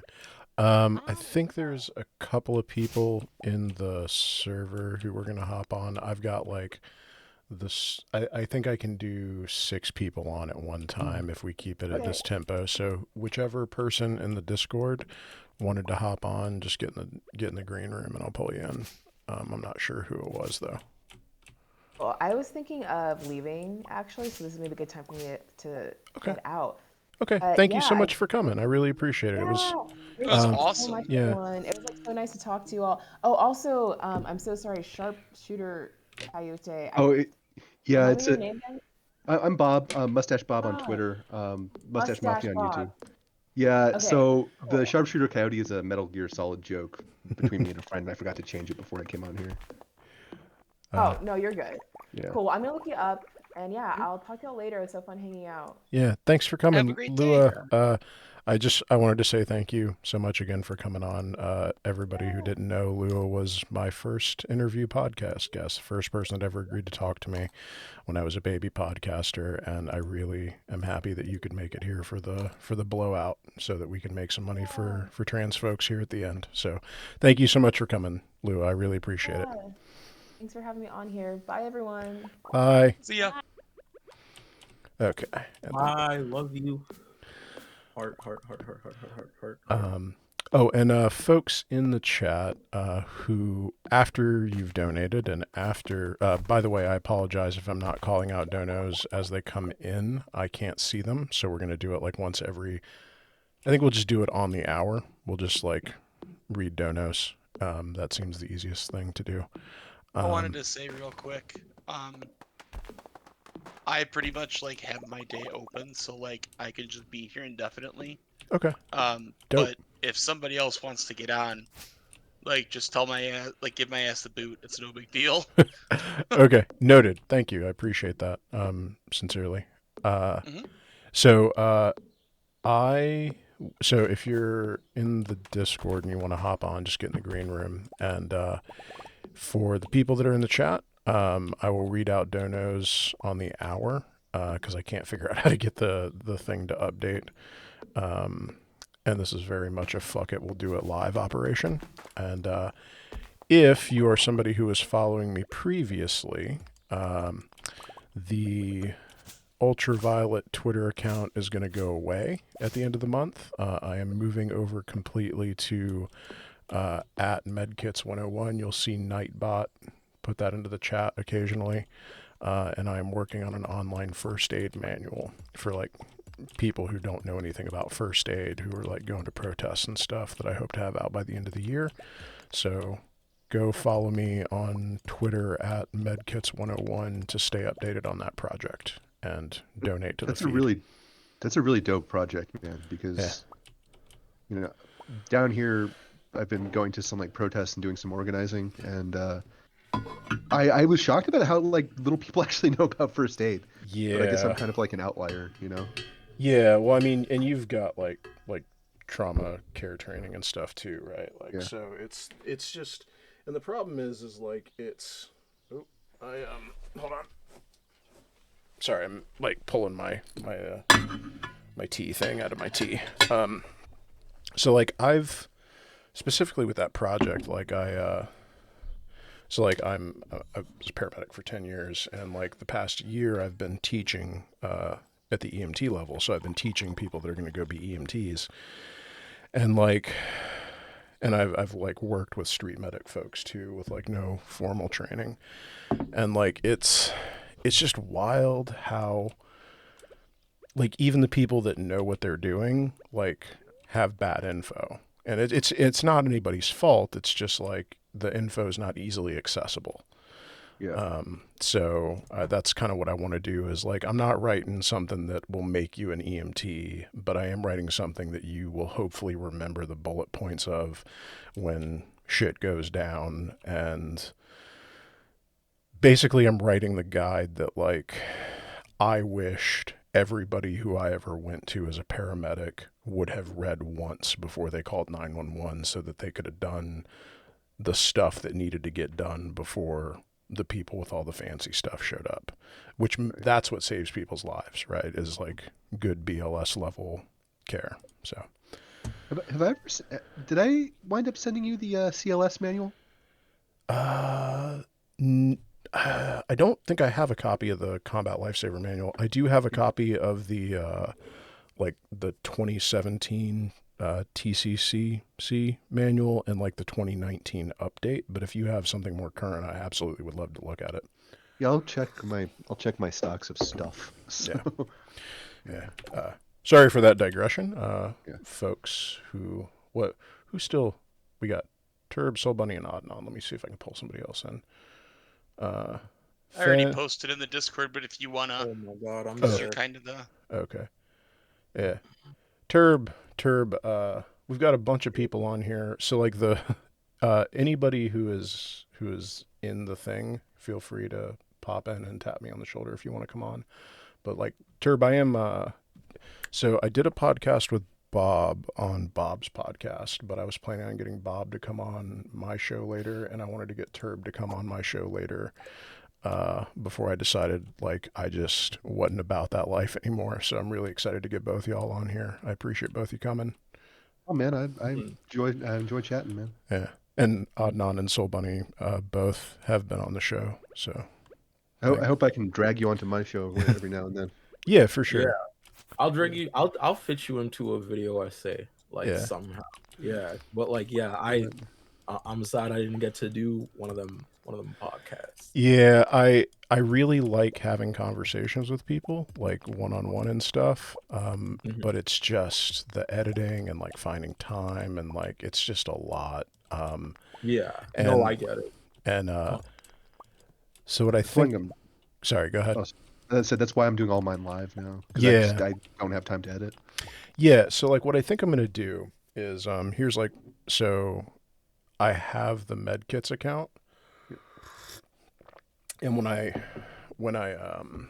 go live with that book, I'm probably gonna like make my own Discord server, so I'm not stepping on other folks' stuff too much, and do like another charity stream like this, specifically as like a launch party for this first aid manual, and like pick like a charity that's like a like a bail fund, or like a street medic collective or something like that, and like Ibrahim is in the green room. Okay, cool. And pick like a street medic collective or something, and and do that. Ibrahim, will you like introduce yourself and tell people where they can find you, and I'll adjust your audio while you do that. I think I jumped in. I don't know. Can you guys hear me? Yeah, I can hear you. I can hear you. Okay, cool. Yeah, just tell folks where they can find you, and I'll like who you are and where the deal. Hello. Are you talking to me, Mark? Sorry, I just jumped Yes, on. sorry. Yes. I was a bit deaf for a second. Like I was deafened on the Yes. Discord. Yeah. Okay. Hello, my name is Lost Futures. I'm a YouTuber, and you could find me at Lost Futures if that's yeah. And I guess I'm on Twitter, but I'm just on there to bully Turb. But Yeah. Okay, cool. We got your audio working. Oh shit, the Egg Festival. Fuck. The Egg Festival. The Egg Festival. This is the only time you can buy strawberry seeds, which are the most profitable. Fuck, I don't have enough money to buy strawberry seeds. I didn't plan this at all. I'm not even going to go to the fucking Egg Festival then, because it's just a time sink. But what I'm going to do is I'm going to do a launch party for that, because it's going to be. I have all the chapters planned out. They all reference each other. It's about 30 or 40 pages.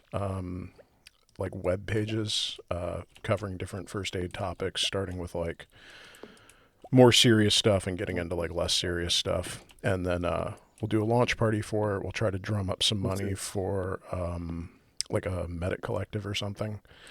And then what I may do from there is, if the response to that is good, like keep going with streams like this, where but like with a smaller group of people, be like, hey, let's get like 2 or 3 people on and do like a charity stream, or maybe a big charity stream, we'll see. But just kind of like maybe do it like once a month or once every 6 or 8 weeks, and just do like here's a charity stream, let's throw money at like this medic collective or like this group that's organizing X, Y, or Z, like folks that are on the ground making moves.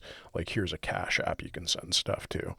I think that might be where I wind up taking stuff, because it's low investment for my time, right? I just got to pick a weekend and get enough people to show up, which, as all y'all know, I don't have a problem bugging people, like bothering people to come on my show. So I think that might be where I go. So we may do more of this in the future. Sorry, I just like talked for an hour. Oh man, you're really good at this kind of thing. So like bringing people together on various topics. Yeah, hopefully. And then Dude, I still appreciate you sitting through that talk about the Wagner group, man. That's nice. No, I mean that was interesting. I'd never heard anything about it. Like, I mean, I'd heard of them, but like I didn't know. Yeah, it was very informative. I appreciate you having me on. So what are y'all doing? What are the vibes like in my I'm gonna beat this crow's ass. Get the fuck away from my parsnips. Sorry. By the way, Turb, that was really cool how you came in. Like, thank you. You saved me. Hey, no problem. was- I almost died. Yeah, by the way, our league game is going atrociously. Yeah, but I think Yeah. we I just forgot y'all were made a playing good League. move. Yeah, that took me about 3 seconds to realize you guys were playing League. Yeah. No, But we but took like, a kill because of that. And well, we got a kill, and then we got the dragon, so it's easier to get more kills now. Sorry, chat. We're playing League. Okay. yeah. Yeah. So like, how's things with like stuff, y'all? For me, I'm working on like 3 video essays right now. One of them's completed and one of them's going up Sunday, thankfully. This other one is like 75% edited, and hopefully I could have it on like the same 7-day span around. And then I have a Spider-Verse script, and I have another script called The Yassification of a Race. But I think I'm gonna put that behind the Spider-Verse script because I'm really excited about that one. Yeah. Oh, and thank you, Bothered Boy, for the dono. I appreciate it. We all appreciate it. Thank you very much. Yeah, if you donate, actually, just like say you donated in chat. That's the easiest way for me to see it. Big up yourself. Like let me know you done good. Pat yourself on the back. Encourage other people to do it.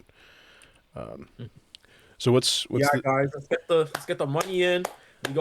We will love you so much. As a Violet podcast. Well, not anymore. you just call me Med Kids. Mark. Mark. Okay, Yeah, okay, okay. Sorry, I don't know if people like doxing themselves or not. Mark is a pseudonym as Yeah. well. Uh, Mark uh, is my second line pseudonym. mm. Yeah. Okay. Well, thank y'all for coming through. Mark said that if you donate, then you could get infinity plus one love. And I know there's a lot of men out there. Andrew Tate is telling me with no love. So if you want some love, join Hustlers Union. I'm just kidding. Yeah. um, yeah. What? And we're banned. So what? I keep seeing you like you're tweeting about the like Spider-Verse thing. I have not seen any of those movies. Like what's I that that obviously resonated with a lot of folks. Like what's the deal with that? So the Spider-Verse series like explores the concept of societal structures in such a nuanced in a superhero way, which has like never before been done, right?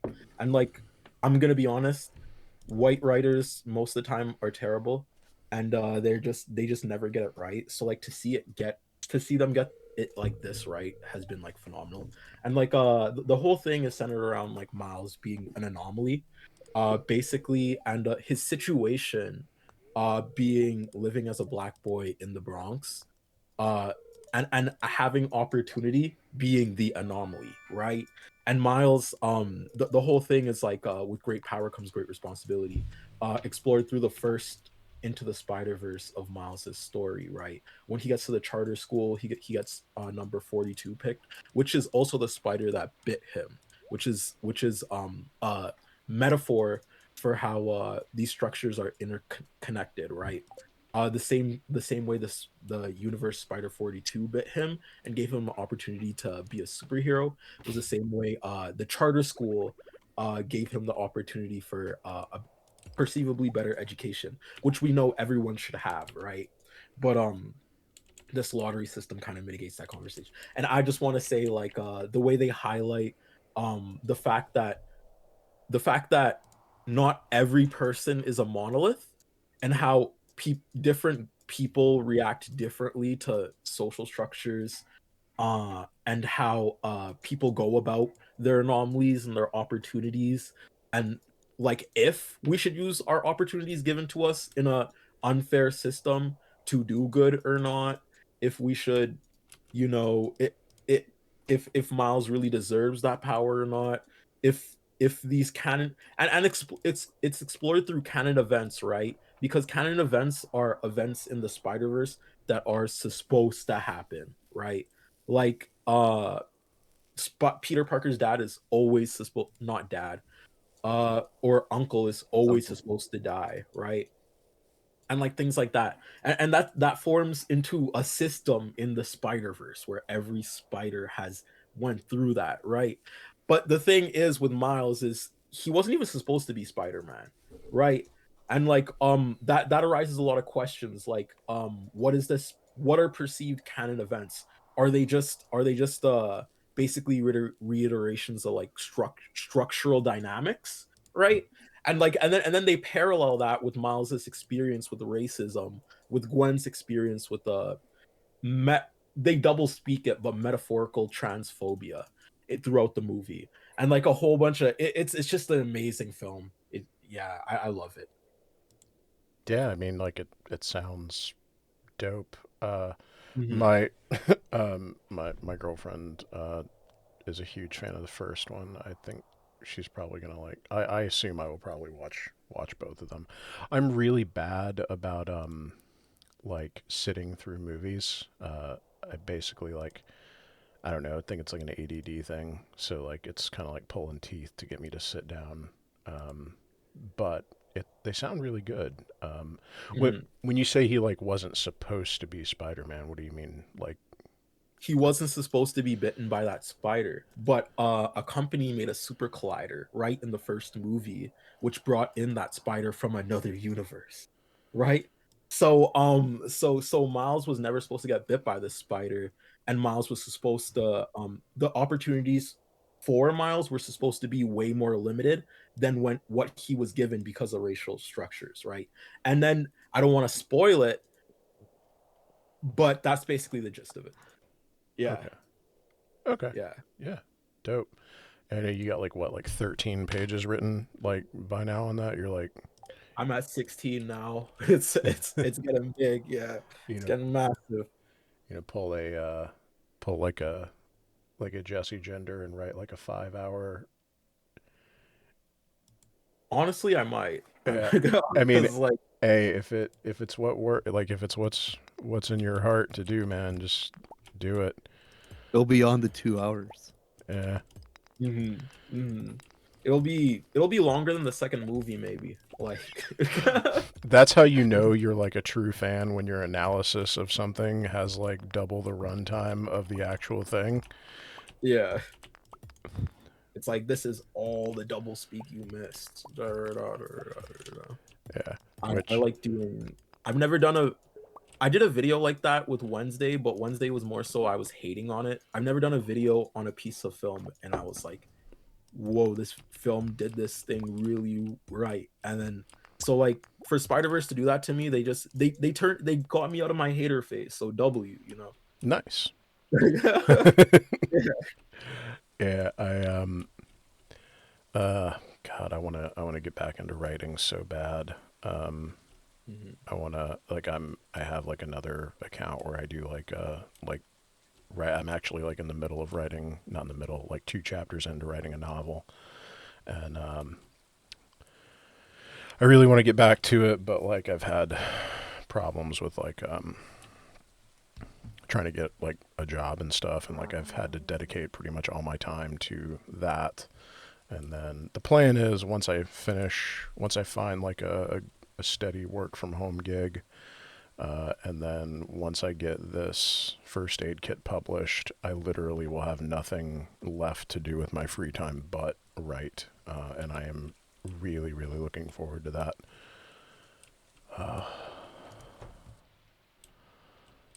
So Mhm.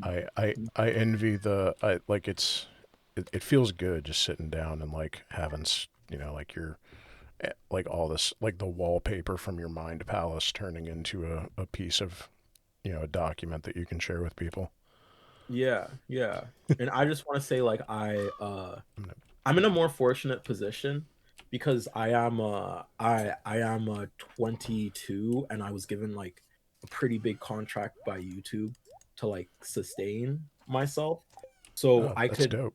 so yeah, so like for the next so I could like make content basically on like a on a deficit for like a good year Huh. or like but I'm starting to profit now, but like for the longest time it was like on a deficit from like the fund YouTube gave me. I'm not allowed to talk about that because it's the YouTube Black program. But I can say they gave me a fund. They gave me a fund because the program is literally called the Black Creators Fund, right? Uh, And so yeah, they gave me like a set amount of money that I could use, and it's been big. It's been pivotal, and it's helped me take the next step for content creation. But I also want to say that doesn't happen for everyone, and that's basically my anomaly. So like if you're a YouTuber out here doing the work and everything, like don't get discouraged by people in like better positions of I guess standing or privilege that can put in like tons of hours to their art. Like your art's still really amazing and you should post it, you know, because like I don't want my Spider-Verse one to be the only essay. I want to see like a million of them. I want to form connections. I want to follow y'all and like all that. So yeah. yeah. I know it's just wild to me like how like I don't, and this isn't to diminish anything that you said, but just how like big of a factor luck is in like people's lives. Like luck plus, you know, you obviously have like a huge amount of drive and like you really are passionate about this, and like somebody else given the same opportunity would not have been able to, pardon the term, capitalize on it as well. But like it's just, you know, and like I've had opportunities in my life that like, you know, for want of a nail, I'd be like lying in a gutter somewhere. And it just, I always, it just, when I think about like equity and stuff like that, I just am always reminded of how like, you know, a break one way or the other can like truly mean the difference between somebody like being able to exercise their potential versus not even having the opportunity to do so. Yeah, right. Cause like I'm gonna get a little bit vulnerable here, but like before Thick and like Cornbread Tube found me, like I'm a refugee, right? Like Mm-hmm. I've I've been in the poorest of the poor type shit, and like I still live in townhousing, which is like very Yeah. underfunded uh housing area in Canada for the Americans that don't know. So it's like I know it's it's true. pretty yeah. It's pretty bad here, and like I've had a lot of very bad experiences, but I'm so happy because Vic and all these people were just like, hey, you could actually just like you know maybe do something with video essays and like get yourself out of it, and it worked, right? So like I'm forever thankful for like Vic and like the community we've built here, especially on the intersectional left, for me to do my content, because without any of this, Turb wouldn't exist, you know, without Vic, without Shanspear, without Khadija, T Noir, all of them, Turb wouldn't exist. So there was a lot of butterfly effects that I'm happy made me, but like one thing could have gone wrong, and yeah, I could have not been good. No, Yeah. I feel the same, Terp. You Mhm. know, I think it was you initially, because I dropped my first video a year ago at Talkin's Haiden. It was a very hateful driven video, uh, Mhm. and Mhm. I thought it was bad. Like I was like, there's no way anybody's gonna watch this. And then it just started to snowball after that. And here I am a year later, and I'm like, how the heck did that happen? You know, it's been a wild year. Mhm. Mhm. Yeah, I got a like a really good friend of mine, like my best friend basically, is I've known him for years. We both like grew up like, you know, poor and like didn't really have much, and he like, you know, is now like an executive director at like a digital marketing firm, and he's been kind of like helping, you know, sort of like mentor me when it comes to like, this is what you need to do to get like a tech job if you want to work from home. And like, you know, basically like anytime I have a question, I can go to him because he's already lived it. But like, he was talking to me the other day and was like, man, people keep coming up to me and like ask, you know, he's talked about like how folks come up and ask him, you know, like mentor type questions because he's like he's a black dude, like, and he's like 38 and that high up and like, you know, that stuff, and like he has like other folks like black folks come up to him and ask him stuff, and he's like, it's really hard for me because I just got to be honest, and like I was incredibly lucky that I worked for a company that when I said, hey, I can do this, they were like, yeah, because like most people don't get that chance. um, and like not to like reify capitalism or whatever and all that stuff, but like he's just like, I am skilled enough to do this and I'm good at it, but like it literally is just like somebody said yes when they very easily could have said no one time, and my life looks completely different. And it's what the not to like it's the severity of what the Spider Verse question kind of like throws out there, with like the parallels between Miles and his dad and his uncle and everything, that I really like exploring, because it's a very prominent theme in like my life too, right? I'm the first one in my family to hopefully be able to go out and live on my own, which is, well, my older sister is, but I'm the first one to do it very comfortably, right? I'm the so there's a lot of things where like my aunties or cousins or things in like more disfortunate situations like ask me like, hey Thea, like how'd you do YouTube? How'd you do X X and X? And I'm just like, whoa, like I cannot give you a step-by-step guide on what I did, because really all I did was like yell about like politics and people just started fucking with me. And then I got like a myriad of opportunities because of that. And that doesn't happen to everyone, right? Most people get, if you do that in the streets, most people get killed for that, right? Most people get scrutinized for that. So Mm-hmm. like for me to do that online is actually a place of luxury too, right? Because I'm not putting my body in front of a police officer. I'm not going out out there and doing a lot of on the ground work. Like I'll go to protests and stuff, but I'm not. That's not the majority of my activism, right? My furthest reach comes from my online platform. So that's what I do with my activism.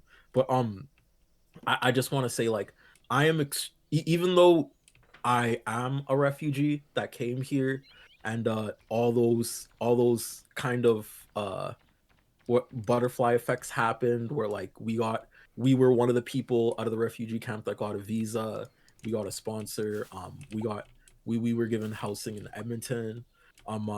There's a million things like behind the scenes that could have like fucked up, that could have not made me, but there's a million things that went right that made me. And that's the hardest thing to explain to someone in a disunfortunate situation, is just like, hey, you can't, you 99.9% of the time this might not even happen to you, even if you try your hardest, right?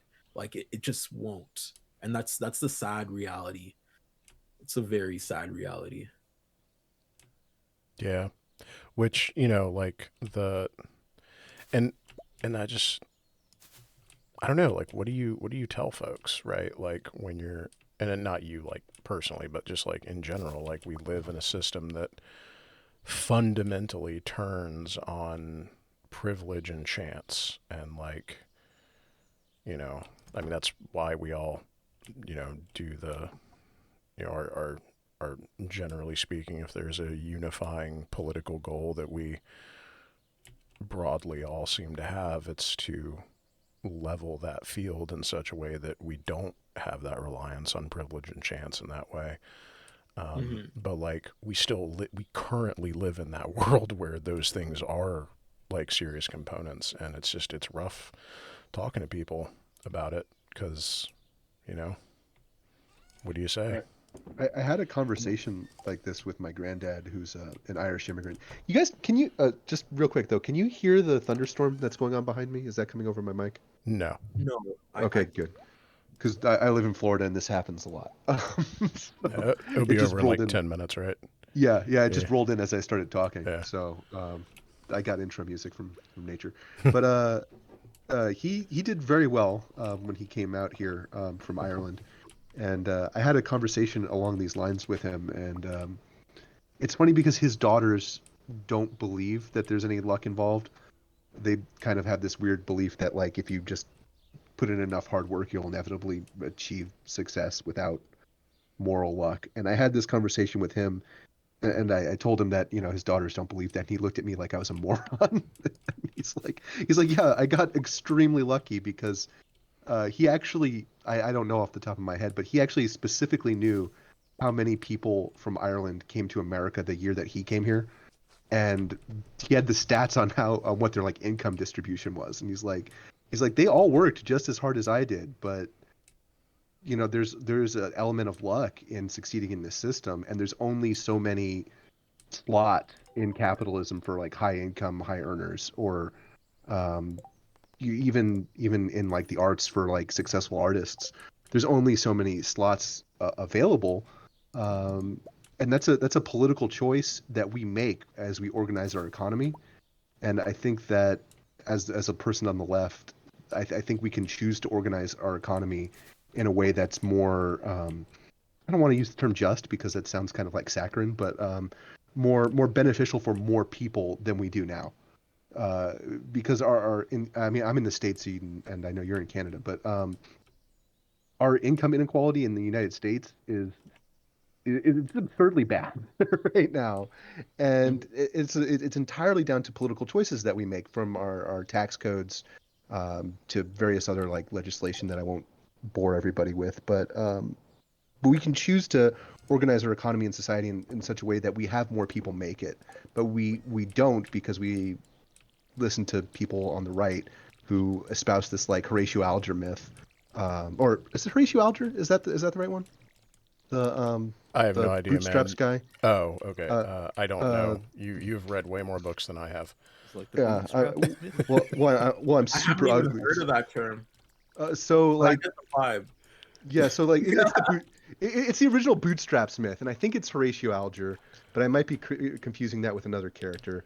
Where it was a fictional novel that was written in the 1800s, where this guy is like born dirt poor, kind of like an Oliver Twist situation, and he just through his pluck and his hard work he becomes like a captain of industry.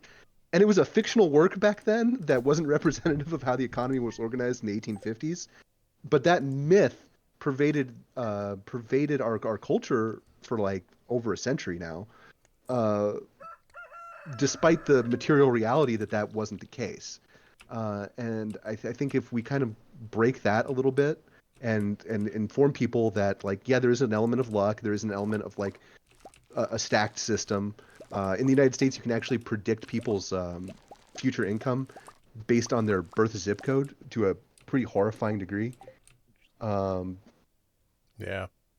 there's just like a lot of. I'm sorry, I'm just going off on a No, I tangent. mean I that's want. you're. I mean you're absolutely right. Like I mean I think what is it like the birth zip code thing is a huge like it that just tells you literally everything you need to know about our system, right? I've Is read Yeah, about that. I read about that specifically with California and how yeah, California was basically gentrified through redlining yeah. yeah, I know about that. Yeah, We it's we li- we lived in the most redlined county in California when I was a little kid for a little while, mm, and I thought as a little kid that California was a Republican state because we were living in Orange County, which was like Nixon land in mm. California. Like Nixon had Oh his wow, I'm presidential from Orange library there. County. Oh, where at? Oh, cool.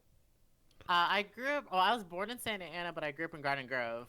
Okay, so we lived in Rancho Santa Margarita, which is like right outside of Mission Viejo. So like the edge. Yeah, so like the So you barely know Orange County, yeah, but no, barely you know what I barely mean. Orange County. Yeah. uh Like Stepford Village, you know. I missed. Sorry, I don't mean to interrupt, but like No. I missed the top of the hour. I just want to read out the donos we've got. Lua dropped 10 before you left, so thank you once again, Lua. And Bothered Boy coming in the clutch was 75. Thank you, bro. Let's We really appreciate go. that. Let's go, uh, donos. If you are in the chat and uh, hold on one second. Let me bring contraband in. If you're in the chat, donate. If you can't donate, share. And if you do both, I will love you infinity plus 2. That's it. That's all I wanted to say. Y'all go ahead. I'm gonna jump out for a second, but Okay. I just want to say, just comment on that little conversation. I told that same thing to my sister that we got lucky, Yeah. and she got so mad because it kind of like pushes against the justification of our position in Canada, like living in here. And Right. I was like, our dad was a military doctor who somehow had a brother living here before he came here, because his brother also was in the military, who worked as an engineer. So when he came to Canada in like the 60s or the 80s, they needed engineers, right? So they got my uncle here first, and then my dad jumped here thanks to my uncle. And I'm like, the only reason we're here is because Canada wanted a pharmacist. Like they needed pharmacists. And so they basically like pulled my dad in to be a pharmacist, right? And I was like, we're extremely lucky that they got that education from the Syrian military to be worthy of the capitalist system that was growing this country. And they get so mad when I say this because to a factor, like when you throw in luck in there, it kind of like messes up some things because you think like my dad worked his ass off, right? Like there's no doubt he did. But at the same time, like that factor of luck kind of pushes against people's positions in the society. Yeah. And yeah. Anyways, Yeah. I gotta go. All right, man. I gotta Later. go and pray, but yeah. All right. Hopefully this goes well. All right. And it was nice talking to y'all. All right. Later, bro. Appreciate you coming. You, bro. Contraband. Later, If you will unmute yourself and just kind of tell people who you are and where you're from, and I'll adjust your audio while you're talking. Excellent. Hey, what's up, everybody? This is Contraband here. I am coming in from North Carolina and the creator of the Contraband Wagon. I'm changing the conversation on race. What I do is I have 2-hour live conversations on Twitch with strangers about race. And almost at 100 conversations. I also host a book club where we talk about race-related books and read them together. And I run a monthly racism discussion group, round robin discussion on Zoom. All of it's free. If you're interested, you can go to www.meetup.com/racism discussion group, and all the events are there. Dope. Thanks for coming, man. Yeah. Nice to meet you. Absolutely. Nice to meet you too. We just keep winding up on streams together, bro. Yeah, well, it's not so bad, right? No, it's great, man. I haven't checked that out yet, but it sounds really interesting, and I'm going to after this stream. Yeah, and Contraband was also a guest on the podcast back probably like a year ago, I think now. Yeah. Yeah. And yeah, Mark, did you ever come on? Yeah, I did. Yeah, you did too. Yeah, that's right. So I've got an episode with you as well. I got to put that out. Oh no, the evil capitalist has come.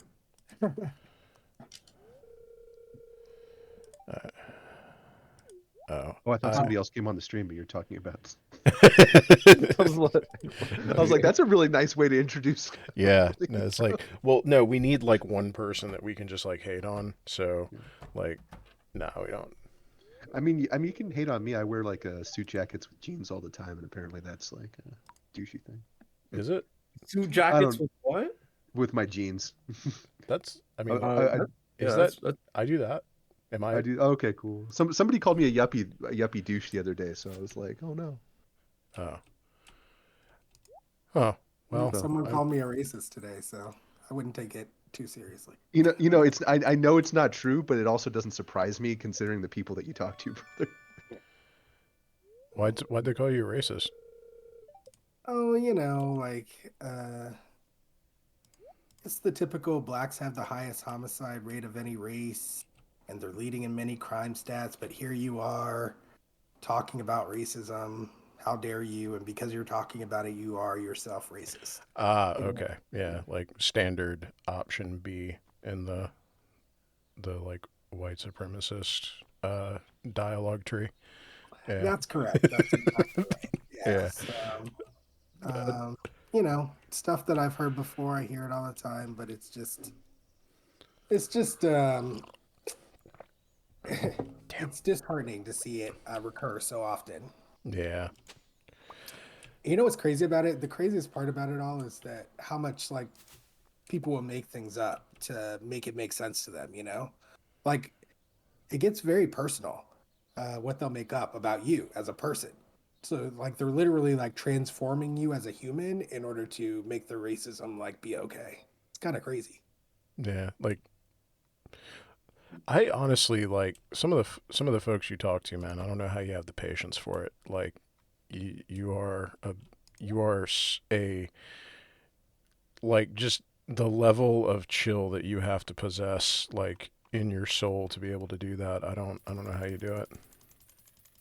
Yeah, man, I don't know. Like I just practice, you know. I'm a teacher after all, almost 2 decades now. So I got a lot of practice like communicating with people who like in all kinds of different scenarios from all over the world, all different ages. And so kind of like forces you to think about what your intentions really are, you know?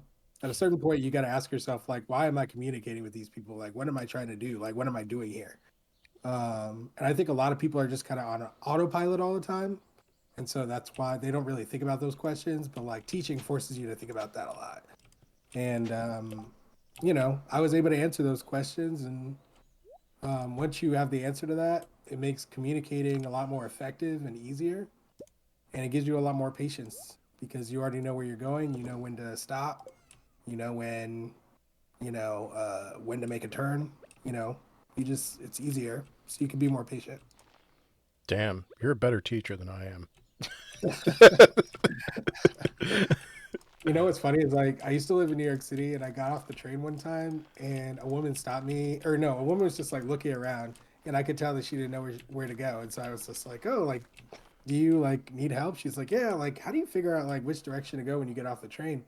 And I just like was explaining to her how I do it. And the first thing she said after I was done was, are you a teacher? So, yeah, I think it's just in me. Yeah. My problem with teaching is like I'm actually pretty good like one-on-one like communicating stuff, but like the I don't know like where you've been teaching, but like I've been teaching at like a community college and it's like not great. The Oh, am I not gonna have enough? Let me get one more parsnip. Okay. Um, but I don't know. Like I taught like an entire semester of like I was an associate adjunct for this EMT class, and I kept like showing up, and was like, man, y'all don't really know all the stuff you're supposed to know, but like it's fine. Like you'll we'll deal with it later, and I just kept like wondering like why aren't these kids getting taught this stuff? And then like I just assumed that somebody else was like teaching them when I wasn't around, like they were having other class days. I realized I was like, oh no, like I have been present for their entire education, and they've just like the people that are like running the program are just not teaching them the very basic stuff that they need to know. And it was just like, oh, well, I don't know how to fix that. Like, I don't know what to do about that. Yeah. Oh man, that's a very loaded conversation. But it's kind of related to like what brings me to the charity stream today in a way. Like What's there's a that? relationship between racism and transphobia and the attacks on trans people right now. And the relationship is dehumanization. Yeah. Is dehumanization. And dehumanization has a pattern, it has markers. You can see it throughout history, like that there are similarities between different periods where people were dehumanized to a really low level. And that's why there's a lot of alarms being rang and panic about these new restrictions on medical services for trans people and all like reporting them. Teachers are supposed to report whether you have someone who's trans in your class or something. It's just ridiculous. So Yeah. I think that just we gotta make sure that we learn the lessons of the past and not let dehumanization kind of like wreck us. You know what I mean? Yeah. And I mean like and it's they're bound up really tightly together too. Like I think I can't remember particularly with like racism in like modern America, like back in the day, like transphobia. I mean, even still today, but particularly back in the day, and like Germany, like Nazi Germany, like transphobia was really heavily enmeshed with anti-Semitism. Like they, were like kind of wrapped up together. And like I think a lot of like that's still present, right? Like those two like are co-travelers very heavily, as you can see like with any like within the current gender critical movement. But there's also a lot of like heavy anti-black racism like enmeshed in that as well, particularly when you look at like the sports thing. Like there's a lot of the stuff in there is very, very much like just like I was reading this thing about it, and it relates a lot to biological essentialism mhm. and our miscontortions of like what a man is and what a woman is, and kind of the myth of biological gender. Basically in the sense of like there was a woman runner that wanted to run, but they had a bit more, what's it called, testosterone in them Mhm. than needed be. And because they were black, it was very easy to do a campaign against them, right? And there Yeah. was a whole bunch of outrage where it was like they were calling this person trans and everything, when it's like, no, they just had a bit more testosterone than normal. And then it's like, is that a humane thing, or is that something we should rally against? And it goes into like it just goes into a lot of myths that we were taught about gender too. And yeah, it sucks. Yeah. It has really bad real world consequences too, because you know I'm in Florida, which is like the epicenter of actually passing and enforcing these crazy anti-trans laws. And Contraband and I actually had a really good conversation about this on his stream. But there's actually a anime convention down here now that had to ban their cosplay I heard section about that. because it's too close to drag because of the laws that they're passing down here. And I mean, race-wise, our governor is so virulently racist that the NAACP issued a travel advisory for people of color coming to Florida. Um, Damn. like you guys hear about this like in the real world outside of this like Yeah, I heard swamp about of the travel. fascism. Yeah, I heard about the travel Yeah. advisory. But like people, I noticed like people who don't live here that I talk to, mostly in like bluer states, think that it's like exaggeration or that it's people being hysterical. But if anything, like the media coverage that you guys see is like underplaying how bad it is here for LGBTQ people and people of color, everybody really, but especially the people that are being targeted by the state explicitly. It's getting really, really scary down here. And that's a model that the Republican Party will export to the rest of the country given the opportunity. Yeah, and at least in the education context, Yeah. that's already happening here in North Carolina. Like Yeah. they've already exported some of what they're doing to destroy public education in Florida. Oh, I'm So I'm I'm GI billing it down here, and I actually am going to have to move to finish my degree because they've banned a couple of the courses essentially that I'm going to need to get a pre-law degree Jesus to get into the Christ. program. Wow. To get into the program I want to, I should say, because I could probably go to like UF or UCF, but I don't want to. There's So that is an element of personal choice there. Yeah. go Sorry. ahead. Go. No, you go ahead. Oh, just to kind of piggyback off of what everyone else is saying is in Michigan, our governor is fairly hip to the groove. Like she's still a Dem, so it's like but making some pretty solid moves. But one of the things that the Arab community has been screaming about is how vulnerable our parents are Yeah. that are still Muslim, and how the Republican Party has basically been courting them since 2015, sort of like shaking hands and trying to make amends because they see an opportunity to manipulate Islam and Muslim communities against the LGBTQIA plus community. And that's something that we've been seeing like in Dearborn, where they're getting all of these like outreach folks being paid by God knows who, probably a Koch brother. There's only To one Koch like, brother now. yeah. Oh, that's right. Thank God. Yeah. Yeah. But yeah, basically like canvassing neighborhoods and like scaring people whose second language is English into these, they're transing the kids and all this stuff. And it's been really scary. I don't live near Dearborn, but my family is Muslim, and I've seen what it's done to my dad. Like, I don't talk to him anymore, you know, and it's just, yeah, I don't want to keep talking. I wanted to bring that up as well. Just Yeah, to that's rough, empathize man. with what all of you are saying. That's rough, man. I'm sorry. Like, Oh, it's all right.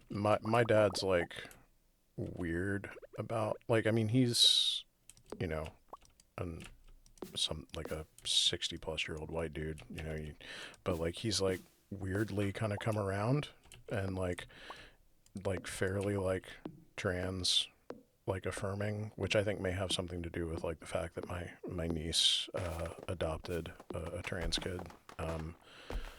So that probably has something to do with that. Something that I'm really, really bad about this. Like, this is me. I'm talking about myself too when I say this. So like, I'm not like, this is just me. But I do want to try to like limit the use of words like crazy and stupid and stuff like that while we're streaming, just for like the sake of like Did I making. say that? I've been No, trying no, no. not to. It's me and like I've said it and a couple other people have, and it's It was probably me. I have a really bad habit of doing it. yeah. I'm not like making a big deal out of it. Just like if we can try to limit that, just so people who Apologies. yeah, no worries. Just I am really bad about that. I am an elder millennial. I have had to gut my language 5 or 6 times, and it's a challenge every time. But you know, Yeah, y'all try to be nice to yourselves on that. Really good call out there, though, Mark. You know. I was just gonna say. Yeah, right. Like, I mean, I think that more people need to do stuff like that, and so just say it out loud. So good yeah. on you. Mm-hmm. Yeah, I mean, and I'm really bad about doing it too, and like I know friend of all of ours, Aronok, is really big about like getting people to not use that kind of language, and she's right. And I didn't really think about it until like they started bringing it up, and I was like, like I've heard people casually use words like that to like very flippantly dismiss like people who needed legitimate help, like while I was like treating them as paramedics. Like I've heard like firefighters and police and medics and hospital workers say stuff like that. So I was like, yeah, you're probably right. I should stop saying that. Like you're right. So And I'm frankly always happy to, learn something new. yeah. I've tried to substitute that word with like wild in my head. Yeah. So like, Yeah, that's one that worked for me as well. I've gotten a lot of mileage out of that. Yeah. Can I not make a fucking juice thing? Are you shitting me? I'm gonna quit this game if I haven't learned that recipe yet. I'm so mad. I got all these fucking salmon berries and I can't make wine. I mean, By the you way, can't. like, how do I see your video? Am I supposed to be seeing you? Oh, here, I'll send you the link. Oh, okay. For Twitch. Yeah. Oh, hold on. I'm actually gonna like. I'm kind of getting bored of Stardew Valley. What do y'all want? What do you think we should play? Yeah, Doom 2016. No, I'm just kidding. I have it.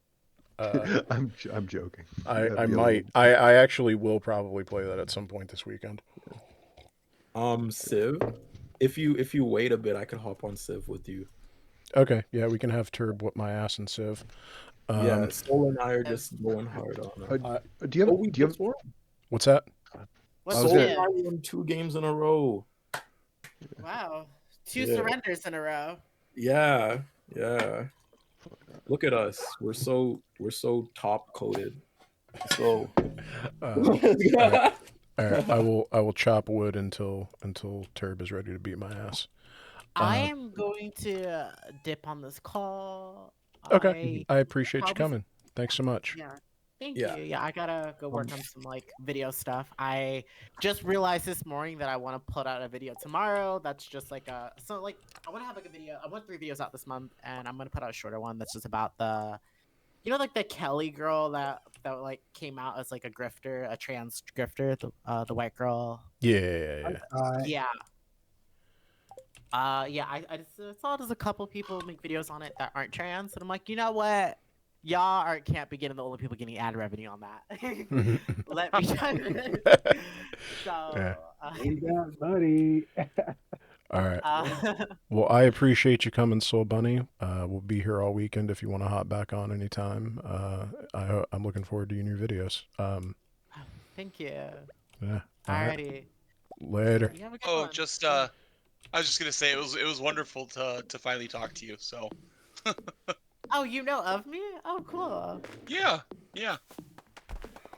Yeah, thank you. You know, I still don't know who knows me usually, so I just kind of just like I just be myself, and I just think like I appreciate when people actually enjoy who I am, because I do think like if you only know me from my content solely, like if you only know me from just my YouTube videos, then like you have this like I don't know, like false idea of me, like I'm as if like I'm just like this constant soft spoken, like really like super 100% diplomatic all the time type of person. Like, no, that's just like so I don't like that's me trying to dodge YouTube trying to like um penalize me. Like I have to like move in a way so I can stay monetized, I can stay safe, and so that's I fly underneath the radar because they'll see my art footage, so they kind of already like catches them off guard, like okay, and then my ASMR style of like voiceovers, so it kind of just makes it harder for the AI to kind of like it's my cheat code. It's my cheat code, I guess. They're like, oh, art, painting, okay. That's really smart. Yeah. Hey, I don't know anything about the algorithm. I just know good when line go up. So if line go up, good. Well, enjoy working on your video. I'm looking forward to it. Yeah, I'll check it out too. I just subscribed. Thank you. All Okay, right. alrighty, bye-bye. Later. Who's in here still? Let me check on the things. Be like actually good at doing this. Okay. All right. Cool. Okay. I'm hopping on Civ right now, by the way. Okay. Let me. I just grabbed some water. You know. Okay. Cool. I am. Let me get in You don't bed. mind if I join up? Go for it. Yeah, Bob, come through. Bob, do you play Yeah, Civ? You know, I'm looking at my Steam library and I just realized that the last Civ game I had was Civ 3 on a disc before I had Steam. To answer your question. Gotcha. Okay. We'll just close this. Hey, Frezzo. Thanks for popping by. Rizzo, what's up? Thank you for being here. Let me see if we've had any new donos come in.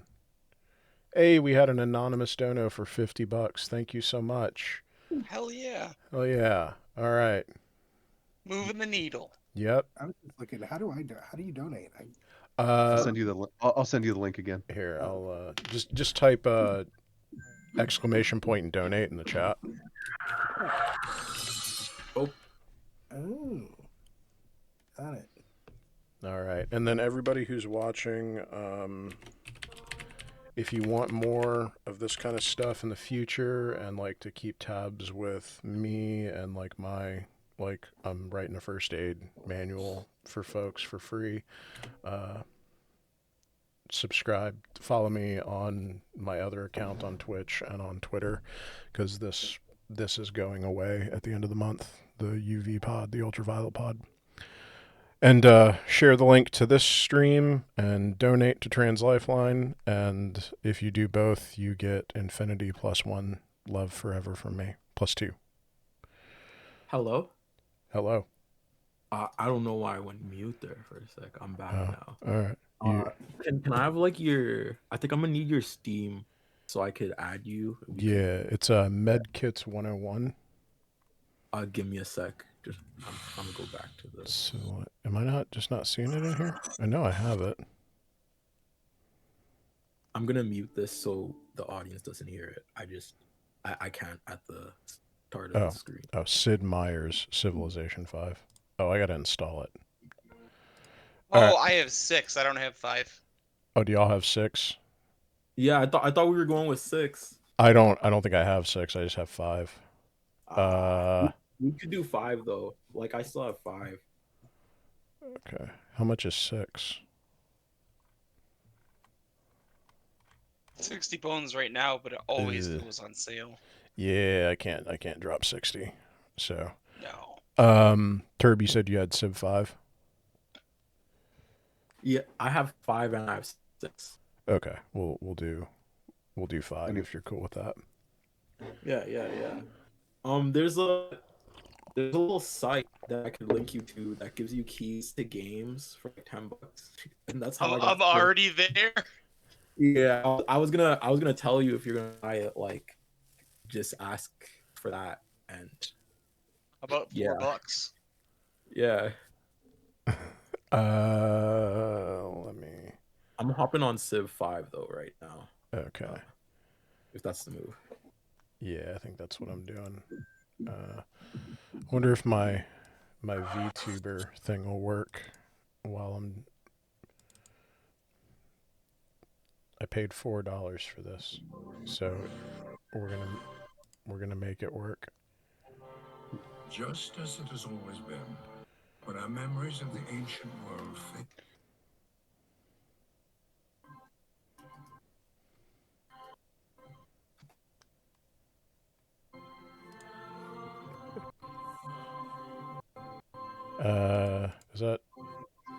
Is that Turb? Oh, sorry. I just gotta wait till this loads so I can Oh, shut okay. off. All right, cool. No Yeah. worries. Hmm. All right, let me get my damn it! I shut it off. Oh, you have Fallout 2. Okay, I turned it down. Let's. Appreciate it. I was just silently judging Mark's Steam library. Oh. Yeah, it's not the most updated. Oh, mine either, bro. Don't feel bad. Does anyone have XCOM? That's a No, multiplayer I game. am gonna play this at some point during the stream. This is my other fallback. I have 2 games for like when and if I get like overstimulated and just need to like have y'all talk to each other and me vibe and play a game. One of them is Power Wash Simulator, and then the other one is this game here, XO1, which is pretty dope if you've not played it. XO1. Mm-hmm. That's not from the X series, is it? No, it's just like you Oh. play an alien. Well, it's a human, but like it's a spaceship, and it's just very like you fly around, Oh, and that's pretty much it. You can do a bunch of different stuff while flying, but it's like an atmospheric, no thoughts, head empty vibe kind of thing. Let me not exit out of that. Okay. oh, how's Splinter Cell? I did not play it. Oh, I think I got it like on a Steam sale. yeah. Ooh, we could like traumatize everybody. Just like tell everybody it's a Call of Duty stream and then just play this instead.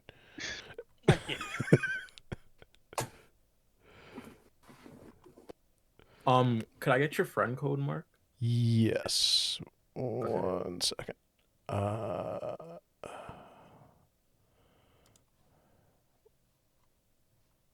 Here, let me pull so people. Let me not do that like on the stream. So I don't have like all of my rabid fans coming to like hound me. Oh, hey, Caitlin's in the chat in the green room. Dr. Green.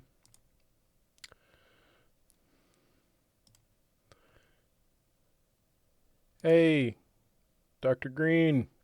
Caitlin, what's up? Can you hear me? Can you hear me? Yeah, I can hear you.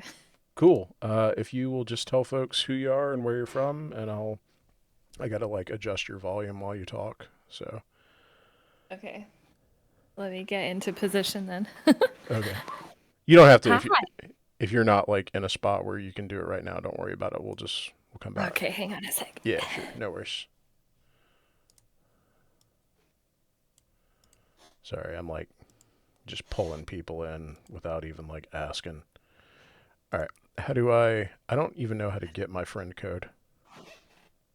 Oh no.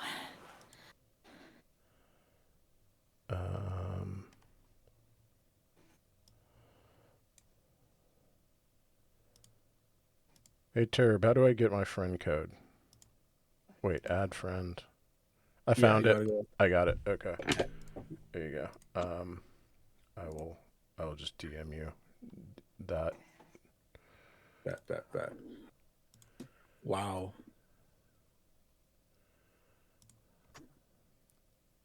Ultra famous podcaster sliding to my DMs. Right? Wow.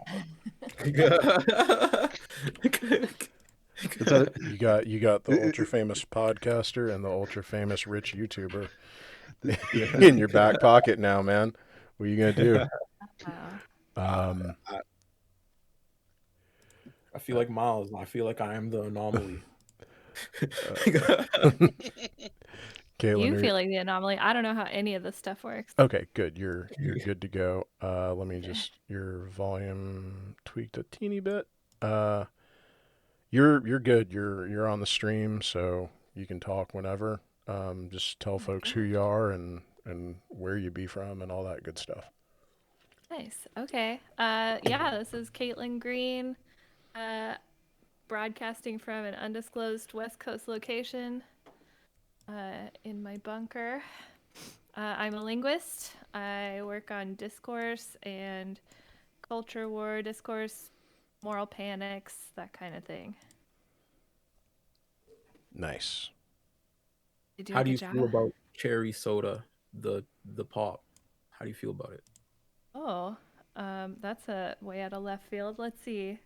I mean, I do love it. It's very good. Do you think there's better deviations of the soda, cherry soda? You like clean soda, crush soda, yeah. I have to say my soda vocabulary is pretty limited. I guess I've had cherry Coke. I don't know if I've had other cherry sodas. Actually, you got to be more intersectional with your sodas. You're right. Yeah. I am listening and learning. Wait, are we on came out the gate swinging with that? Yeah. So what are other cherry sodas? Like I've had cherry Coke. I've had Cheerwine. Are we counting Cheerwine? Is Cheerwine a cherry soda? Let's hold on. Cheerwine's a cherry soda. Okay. What about Dr. Pepper? Technically, Dr. Pepper is a cherry soda because cherry is one of the ingredients. It's my opinion. So is any soda with cherry as an ingredient a cherry soda? I saw I am while I was buying pop at the store, I noticed how much deviations of cherry soda there is, and I went down the rabbit hole, and it's wild how much cherry soda is ingrained in the dichotomy of soda. I don't know, it's weird. I think there's some kind of history behind it. I'm not sure. Probably some kind of history of exploitation, but cherry tastes really good, and capitalism endlessly reproduces profitable products. Awesome. Yeah. Okay. All right. Yeah. Next one. Move on. All right. Yeah. We solved it. Some things, but with some things, it's so interesting because you could go far back and you could link it to like the one thing that was one video essay I did a long time ago was about the Green Boots Eminem situation, and at first I just thought oh, it's just conservatives mad because of this character has been changed, right? But no, it was all a PR stunt for a child slavery lawsuit, right? And then you right, that's wild. That's wild how a PR team came up with that to combat, and it went through, and they settled the court case without much public scrutiny. So it was pretty easy to comb that over. And then there's a lot of things where it's the cocoa bean in the Ivory Coast was actually an export from capitalism, and it was never a thing that was native in the Ivory Coast. But now the Ivory Coast exports 33% of the world's cocoa, and it's it's weird because you can go back to ingredients and find interlinks and colonization, and specifically with the cherry Coke, I'm wondering what was the thing with cherry Coke, because with the cocoa bean, it was something that they couldn't grow in Europe. It was harder, so they used colonial states to do that. And it's what's the thing with cherry though? What's the yeah, where are those cherries being grown? Who's picking them? Yeah. We are gonna problematize cherry Coke if it's the last fucking thing that we do. Yeah. Well, Fine. I could actually probably find the answer to that out because the people who owned the original Coca-Cola bottling factory lived in this town that I'm in Florida, and they actually funded the Arts and Sciences Museum. So like half of our Arts and Sciences Museum in the city are dedicated to old Coke bottles. Mm. Yeah. And trains. They really like trains and Coke bottles. Good old Florida. Yeah, Florida's weird. Um, Let me. This Really- is gonna take for. This might be like a. Civ might be a Saturday Sunday thing. It's only at 25%. all right, bet. It's Yeah. all good. All I right. have to leave by the time 4 rolls around because I'm hopping in Jesse Gender's thing about the Spider Verse, but before I'm still good for like another hour. Okay. Cool. Yeah. I'm just watching the baby monitor. When the baby wakes up, I have to go. Okay. Mhm. I appreciate you being here. Yeah. How are the small humans? Oh, well, the older one just graduated preschool today, so we got to go to her graduation. Nice. Yeah, they stood on the stage and wiggled around and sang a little song. All right. We were very proud. All right. You know what? While I'm waiting on Civ, Adnan, are you ready? Am I ready for what? Look at the screen. No. As soon as I looked at the stream screen, that song, it's going down for real. All right. How do I don't know how to like be social on stream or on Steam. Or well, both really, but like So I have it on Xbox Game Pass, okay. but it is cross compatible. So let me just briefly figure that out. Okay. Am I supposed to be seeing things? I just see our icons. Yeah, if you're just in the Discord, all you're gonna see is Right, okay. yeah. But this is on my Twitch channel, so Can I just get there from like your tweet? yes, Okay. should be able to. Grandma Caitlin is here, ready to play. I think we all did it. Yeah, I don't. I've had to send Contraband at least like 2 links so far. Yeah, I'm not even gonna attempt to try to use Steam. I think I've logged into Steam and I don't even know how. Yeah, it's the most recent one here. I will just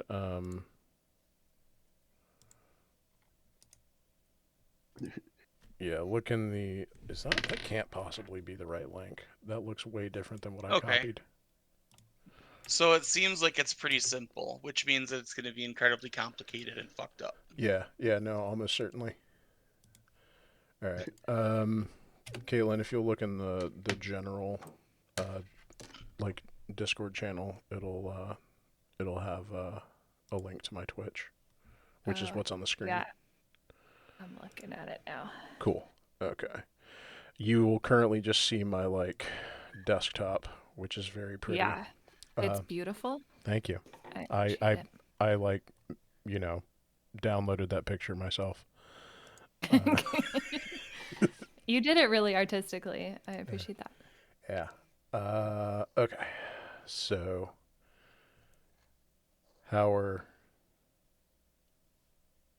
completely forgot what I was doing. I'm sorry. The tea that I made had a bunch of weed in it. So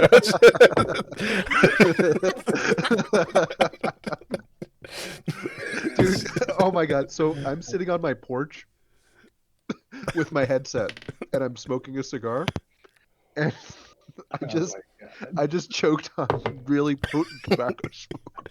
yeah, my bad.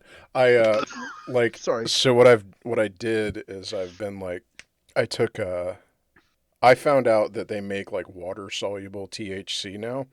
Yeah. So I and I don't really like edibles because like I don't like the come up curve and like they last too long and like I don't know, they just make me feel weird. I like the effects of smoking, but I don't like smoking. Like even like off a dab, like my lungs are just like really sensitive. But when you do water soluble stuff, it doesn't go through your liver like edibles do. It absorbs through your mouth and stomach lining, and it has the exact same effects as if you were smoking it, basically. And so what I did is I got like a 60 milliliter vial and filled it with water, and then dosed it so that there's 2 milligrams of delta 8 THC and CBD per milliliter. And then like I've just been like dropping that into my tea that I make, like my sleepy time tea that I make at night. And I just made like a whole pot of it and like put like 2 or 3 eyedroppers in there. And I'm a huge lightweight, so like I'm pretty stoned right now. I probably should have planned that better, but we are gonna power wash the shit out of some stuff. Non, you What let is this? Power was. Oh, real quick. I'm such a baby when it comes to that stuff because, well, let's get in the game and then I can tell the story. So what do I have to do? I'm looking. Okay. So you basically you start the level. He's still accepting the privacy policy, bro. Am I? No, I'm on a You- level. you- There's a bit of a lag. there's I think. delay. Yeah. Okay. All right. And then you at the very top it says Join a after it player's loads. co-op game. Well, no, I'm gonna join his because otherwise my tools are all upgraded and really good, and it's not gonna be fun. Let me turn down the volume. This is like I'm not exaggerating when I say that this game saved my life last year. Yeah, Adnan has like a legit like inspiring speech about this game. Like I listened to him give it like Wait, I want to. I'm so interested. I would love to hear that. like he convinced, like he just straight up, like I was watching him on stream and he like evangelized about this game for an hour and I just like bought it. And I was like, okay, you sold me. I was like, good job, man. Well, I can go back over it. But so you're already in the level, so hit escape. Nope. Or no. At the top left it says friends only. So hit escape. Okay. Crossplay. Yep, take it from friends only to crossplay. Okay. And then turn co-op on. Got it. And then Invite it friend. should be giving you a friend or a room code. Yeah. Yeah, there we go. Okay. Nobody else used this besides Adnan. If you do, I'll be mad. You will have infinity -1 love for me forever. Oh man, that would be unbearable. Yeah. Well, they get infinity +1 if they donate. So, you know. Only if you donate the whole amount. Yeah. Okay, that's an expensive mistake. Yep. All right, we're in. Dope. All right. Your 3 different nozzles, if it hasn't already told you. They determine the density or like the width of the stream. The red one gives you like pinpoint and it will clean metals and stuff really well. Honestly, white and green are just kind of trash, but that's for you to determine. Just like But so with the Minecraft simulator, I'll go over it briefly. I didn't know that it was like actually like all that. So to make a very long story short, and I don't mean to get like bare my soul or whatever. I've been going through a number of health issues that just over the course of like 2 years started as something like very, very small, and no doctors were helping me. Nobody would treat me, nobody would guide me, and I just didn't have any options. And so I was, severely depressed, and we had just we were fortunate enough to be able to buy a house, but we had to do repair. It was just everything, We bought the house and the bathroom floor was rotted out, even though it passed inspection. So I was just at the end of my rope and didn't know what to do. I was anxious all the time. And this came out on Game Pass, and I'd always heard about it. But one night I was like, fuck it, like what else am I doing? So I downloaded it, And there's just something about the simplicity and like the zen of just like being able to accomplish something that is so passive and something that's so like methodical, that it just during that time, um, it quieted my brain enough to just like focus and listen to music, occupying my hands while my brain could start to process through some of this stuff. And I mean, maybe saving my life is a bit of an exaggeration, but it played such a massive role in like not going totally, off the wall. So I will preach about this game to anybody who will listen. Wow. That absolutely makes sense. Yeah. There's no enemies, there's no clock that you have to race against. It's just you, a power washer, and whatever's in front of you. Just you, That the reminds water, me, and God, man. I used to say to people when I was a kid, like, that I wanted to be a fireman because, it's simple. Like, you just, like, go to the fire and you put it out. You save it. Like, it was like, I don't have to, like, think That's about really funny. it. I mean, that's what a lot of them do, unfortunately. Sorry, not to get on my, like, interagency beef kick. I was about to say. No. What, Caitlin, I haven't talked to you in a minute. What have you been up to? What have I been up to? Well, I just moved, and so I've been dealing with new house stuff and boxes. Oh and my God, I can get on the van. Sorry. Congratulations, and I'm sorry. Thank you. Yeah, exactly. And like trying to get my preschool age kid into schools in the middle of the year when they were all full and just like good stuff. But we did it, and she graduated preschool, I'm sure with flying colors. And I've just been like trying to write and not always succeeding. Are you still writing for Liberal Currents? Yeah, I'm Dope. almost done with something for them. It's taking 1,000,000 years and it's way too long, but once I have it edited down, it'll go out. Sweet. I'm doing that academic freedom conference review. Oh God, Did you actually wind up going to that? So they wouldn't have let me in. So instead, I sat in my house 10 minutes away from Stanford and watched it on Zoom. Oh right. no. I was like, I could ride my bike there, but okay, fine. That's one of those things where like I'm in Florida, but if I was like on the West Coast, nobody knows me. So I would definitely have tried to sneak into that, or like I would pay for a pass. Yeah, you had to. Well, it was invite only. This one Oh, was it's like really invite locked only? down. Yeah, Ah. so I literally couldn't go in. I have another friend who went but just sat outside because his friends were attending, and he just like watched from the outside. I think I'm gonna get the. Let's see. I want to do this. What do I want to do? Hot tip before you get into it.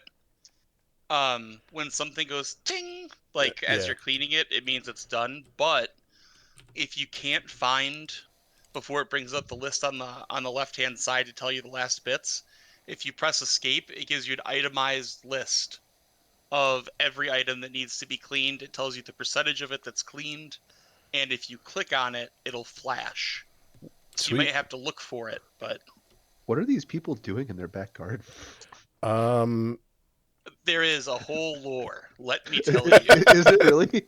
They don't tell you the story, but you get text messages from the people whose stuff you're cleaning. Yeah. And you piece Was that together. the thing with the ex-girlfriend that we just got? Yes. Yep. Okay. Wait, what? I'm so You confused. got a little alert about like, I don't know what it said, but it talked about somebody's ex-girlfriend. Oh. Okay. Fair enough. I'll try to yell when another one comes up. No one's ever like burned my backyard down, so I guess I'm doing pretty good. Yeah. My backyard looked like this. I would just move. I rent a townhouse, and the rental agency. I'm actually like, it's generally a good thing that they're like absentee landlords, because they don't like they never come. I don't have to deal with them. Yeah, they don't bother you. But when you need stuff to get fixed, that becomes a problem.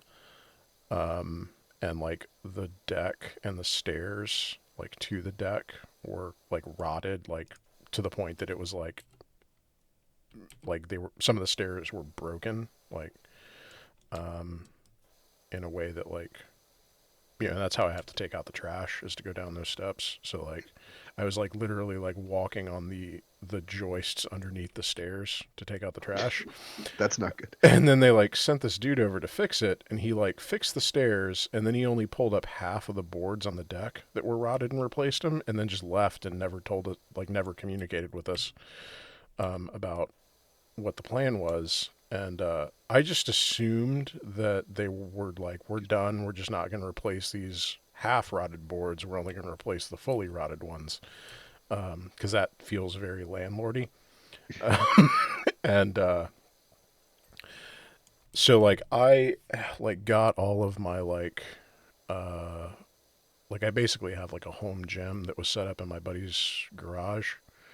He like let me put all my stuff there, and I got all of it and I moved it out onto my deck, so I could like, you know, like do squats and bench press and stuff like out there instead of having to drive 20 minutes to his place.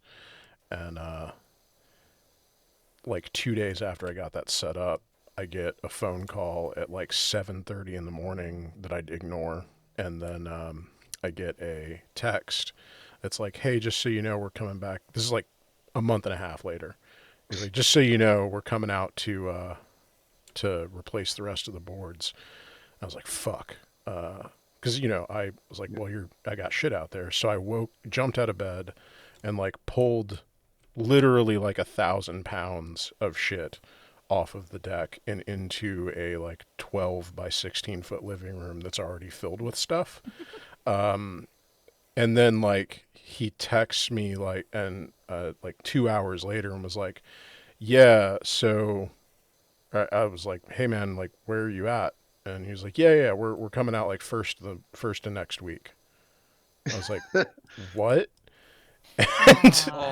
And I was like, okay, so just so we're clear, like I need to know like the exact day that you're coming out so I can plan for this, because like I can't keep dragging thousands of pounds of shit in and out of this, like off this porch. He was like, yeah, we're coming out Wednesday. And I was like, cool. So that's not the first of next week, which is why I asked that question. And I've been going back and forth with this dude for like 3 weeks. And like the long and the short of it is my living room is filled with like just weightlifting gear, because I'm not going to drag it in and out. So like we've been like tiptoeing around all this shit. And it's been a little frustrating. And I'm sorry I vented about it, but I needed to tell somebody. It sounds like that. It sounds like that maintenance man helped you get a great workout. He, you know, he did, Bob. Thank you for. Yeah. Yeah, really, no problem. Yeah, that was so painful for you to admit. he did in fact. And you know what, I'm actually kind of mad about like the fact that that's true, because I had just finished building like some improvised like farmer carry handles out of chain, and I was like, well, I guess I can use these to move all these fucking weights. Yeah.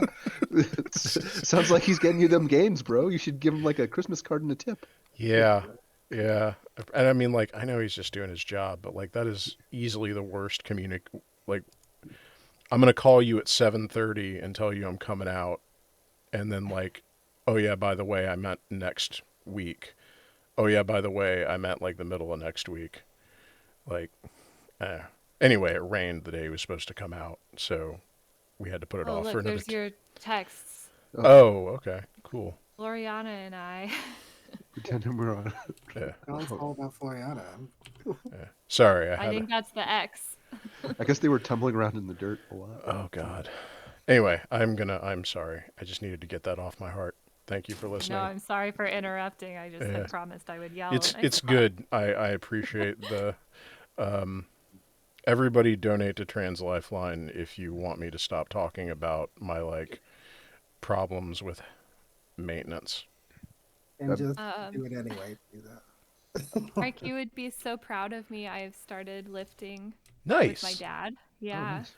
Oh I yeah. go over to his house 3 times a week, and my mom plays with the baby while my dad and I live together. It's very nice. Dope. Are you like what are you doing like a strength training program or like what are you doing? I literally just copy whatever he does like a puppy. What kind of equipment does he have? So he's got a workout bench, and then he's got those, I think they're, I forget who makes them, but they're those like hand barbell, weights that you can adjust the Oh, weight okay. on them. Like Like you it- set them into a cradle and you turn the knob and it picks up different plates. Like adjustable dumbbells? Yeah, those guys. Yeah. And so he just like, he's like, now we're doing chest presses, and then he'll do them. And I'm like, okay, here I go. Nice. If you ever want to like get into a dedicated beginner program, I would recommend Gray Skull Linear Progression is like a good like that's very simple and it'll take you from like beginner to like deep into intermediate strength training. Gray skull, like the thing in your head. Yes, Gray Skull LP. And if you type it into Google, there's a bunch of like you'll get a bunch of like blogs and stuff. The one you're looking for looks like it was written in like a C compiler. It's just text. It's like weird colored text on like a black screen. And it's just like I see it. Yep. That is that will take you like you can follow that for a year and like keep making Perfect. progress. I love that. My main deal is just trying to get like my core under control because having 2 babies delivered by C-section is like not amazing for your body. And so I'm just trying to like cut down on the back pain and the posture problems. And I feel like getting strong is probably going to help me do that. For sure. And like it'll do it in ways you don't really expect either. Like the 2 not now cuz like I've been doing like weird stuff but recently but like by a wide margin the exercises that I've done in my life that strengthened my core the most were like squatting, deadlifting and overhead pressing. Yeah, cuz you have to like brace your core so much. Deadlifting is incredible. It is. Because I should add that in. Because my granddad and I have a wood shop. If you follow, you guys, I think all follow me on Twitter. You'll see like me posting wood stuff every now and then. And we got a new planer, and he's like, Robert, you're gonna need to bring over like 5 guys to help you lift this thing. I'm like, Granddad, I deadlift like almost 400 pounds. He's like, he's like, oh, huh. But like now that I've told him that, whenever he needs something lifted, my phone rings. Of course. Yeah. You did do this to yourself. I did, and he's like 91 and Irish, so there's no way I can like say no, you know. Right. It's like, oh, Robert, your 91-year-old grandfather needs to come lift something. Oh, yeah. What are you gonna do? Not do it? Yeah, no. And yet simultaneously, I'm still terrified of him. I miss deadlifting. I haven't been able to do it in like. I haven't been able to deadlift in like 6 months. That's how I destroyed my back. Yeah. You do have to be careful about that. The Army actually just added that to their. This is one of the reasons I'm happy not to be in the military anymore. Added that to the PT test, and I'm like thanking God every day that I'm not like in the military anymore because so many people are gonna give back injuries from that. Yeah, like so that's wild because like that deadlifting takes like a lot of like really practiced technique and like I can't imagine. I mean, I was never in the Army, but like I've known a lot of people who were, and like taking your time to practice really careful technique was not how they described. That was not on the syllabus. Yeah, those are not words that they use to describe their experiences. No, man. Dude, battle buddy in basic training, the little dude I was responsible for, on the grenade range, the live grenade range, he threw the pin. Oh And he no. kept the grenade. So, No. yeah. So like, Well, he kept the spoon too. Hopefully, I guess you're still here. I think he did. But I was in like another. He was in the proper grenade bunker with the drill sergeant. I just started hearing cursing. So I was like, Brown did something bad. Oh man, this poor kid though. Like, oh man, he was special. He was a special guy. Oh, this is so gross. This pond. He Yeah, but it's Yeah. gonna look so good when you're done. Yeah. What were these people doing in the pond? So I think this is the only part of the backyard that I'm okay with. That makes sense. Yeah. Because It's, like like, I've had, grimy. because like Yeah, I've they've had like fish or something. Yeah. Hold on. let me- Does it have a drain in it? Like you're just spraying gallons of water. Oh yeah, and that's a then good it point. disappears. That is the. That's the Oh. magic of the power wash simulator. Did it crash? No, I just tabbed over. Oh, was Adam trying to get on and I didn't notice? I'm sorry. Aw. When oh sorry. No, I think they were just. I think they just had to bounce either way. Okay. Who was it? Adam Fellows. I just saw that. Oh yeah, they said they yeah. needed to go in the Oh. chat. So Okay. Yeah. I'm I When I can was- read the text messages. I have access to them. Okay. When I was So you working can keep gotta up on the bounce to make story. dinner. Okay. when I was wish you working a good dinner, Adam. when I was working construction, this dude opted for a koi pond in the front of his house in Central Florida, like right next to the woods, and he didn't cover it, right? So, So he spent Mm. like thousands and thousands of dollars buying these big koi and putting them in the pond. And the day afterwards, we came in to work on the house next door, and coyotes had come and eaten all of his koi.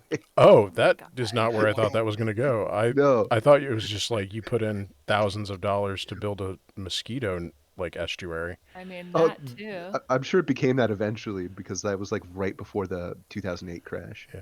Oh, hey, actually, this is a question for you, Yeah, what's up, Bob, bro? because you have lived in Florida as an adult, and I have Yeah, not. it sucks. So Sorry. like I am so when I was born in Miami, and like my family lived there until we like fled the state after Hurricane Good move. Andrew. Which like, but we lived like in this like housing development. It was like right up against the mangrove, or like not mangrove, but like a mango like forest. Oh, sure. And we had like real bad roaches, like palmetto bugs, like all Oh over my the God, house. they're so evil. And like what we would do, my dad and I would like go for walks in the mango woods, Yeah. and like we would catch these giant like skinks that are like 6, 7, 8 inches long, and we would just let them go in the apartment, and they would eat the cockroaches. And like my dad told me that's just something people from Florida did, but in my head I'm like, I think we were just really poor. And like I don't know, and like I don't have the tools to evaluate that because I've never lived in Florida as like a grown person. So I've heard of that before, and I want to be as nice as possible when I say this, but it's usually people who live out in like the woods, and it's one of those like magic redneck tricks to Okay. avoid like paying for an exterminator. Gotcha. I mean that tracks with my dad. Yeah. Okay. I think I love my magic rednecks, man. Like, I don't want to sound like I'm being elitist about that. Like, some of my best friends are magic rednecks. Yeah, like when he he like did like basically he like got kicked out by his family, and he like lived in the woods for like a year when he was a teenager. Before he like Damn, my dad just couch surfed when that happened to him. Yeah. Well, this was like, and I think what happened is it's weird because like every year or so I'll get like a new info dump of dad lore, and like I'm slowly like putting the pieces together. But like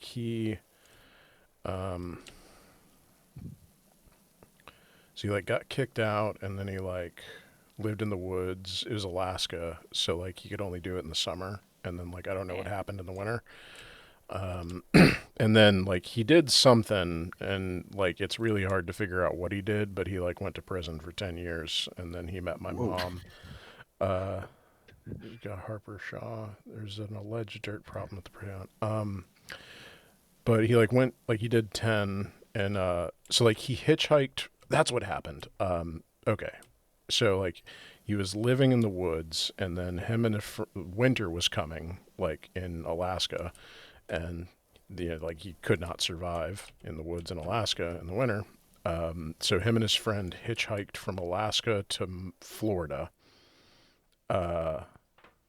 Like just hitchhiking like with no money, and they managed to do that because it was like the 70s.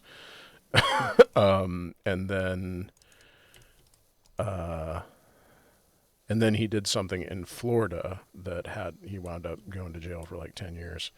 And then like he met my mom while he was doing work release. And they got married like the day he got out. Wow, that's pretty intense. Is your dad the dude from that Into the Wild movie? Possibly. That's like my hippie dad just joined a cult, so like you kind of got me beat on that one, brother. Oh, what? God damn. Yeah. What cult? Yeah, so okay, you guys watch Tiger King? I have seen like bits of it. So like if you watch season 3, they actually go into like Doc Antle, but like he's in the same cult that Doc Antle's in. Holy shit. Not Doc Antle's like separate cult, but the cult that Doc Antle was in before he started his own cult. Right. So he's in a yoga cult up in the Blue Ridge Mountains. Okay. Well, I mean, there's worse cults. Oh yeah, there's way worse cults. It's just really There's funny even worse yoga cults. There's even worse yoga. Exactly correct. So like he's in a pretty good cult, and you know, good for him. Yeah. It was just really awkward whenever I would go to visit him because I'm not like a hippie type guy. So it would be like all these like hippie people, and they would be like talking to me about like transcendental meditation. I would get like the concept and stuff, but I'd be like, yeah, cool, great. That's neat. I'd meet the guru and I'd just like wave at him like, hey buddy. They'd be like, oh my god, he waved at the guru. I'm like, yeah, like he's a dude. Yeah, he's just a guy.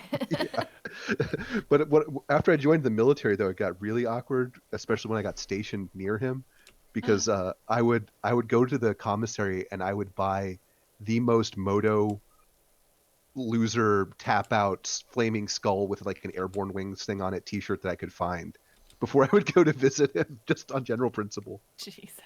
Yeah. And if you actually Google it, if you look up lotus, like the flower lotus temple in Virginia, you'll see the cool little temple that they built. And they actually got really upset because the Air Force was using it as like a target marker for field exercises. Jesus Christ.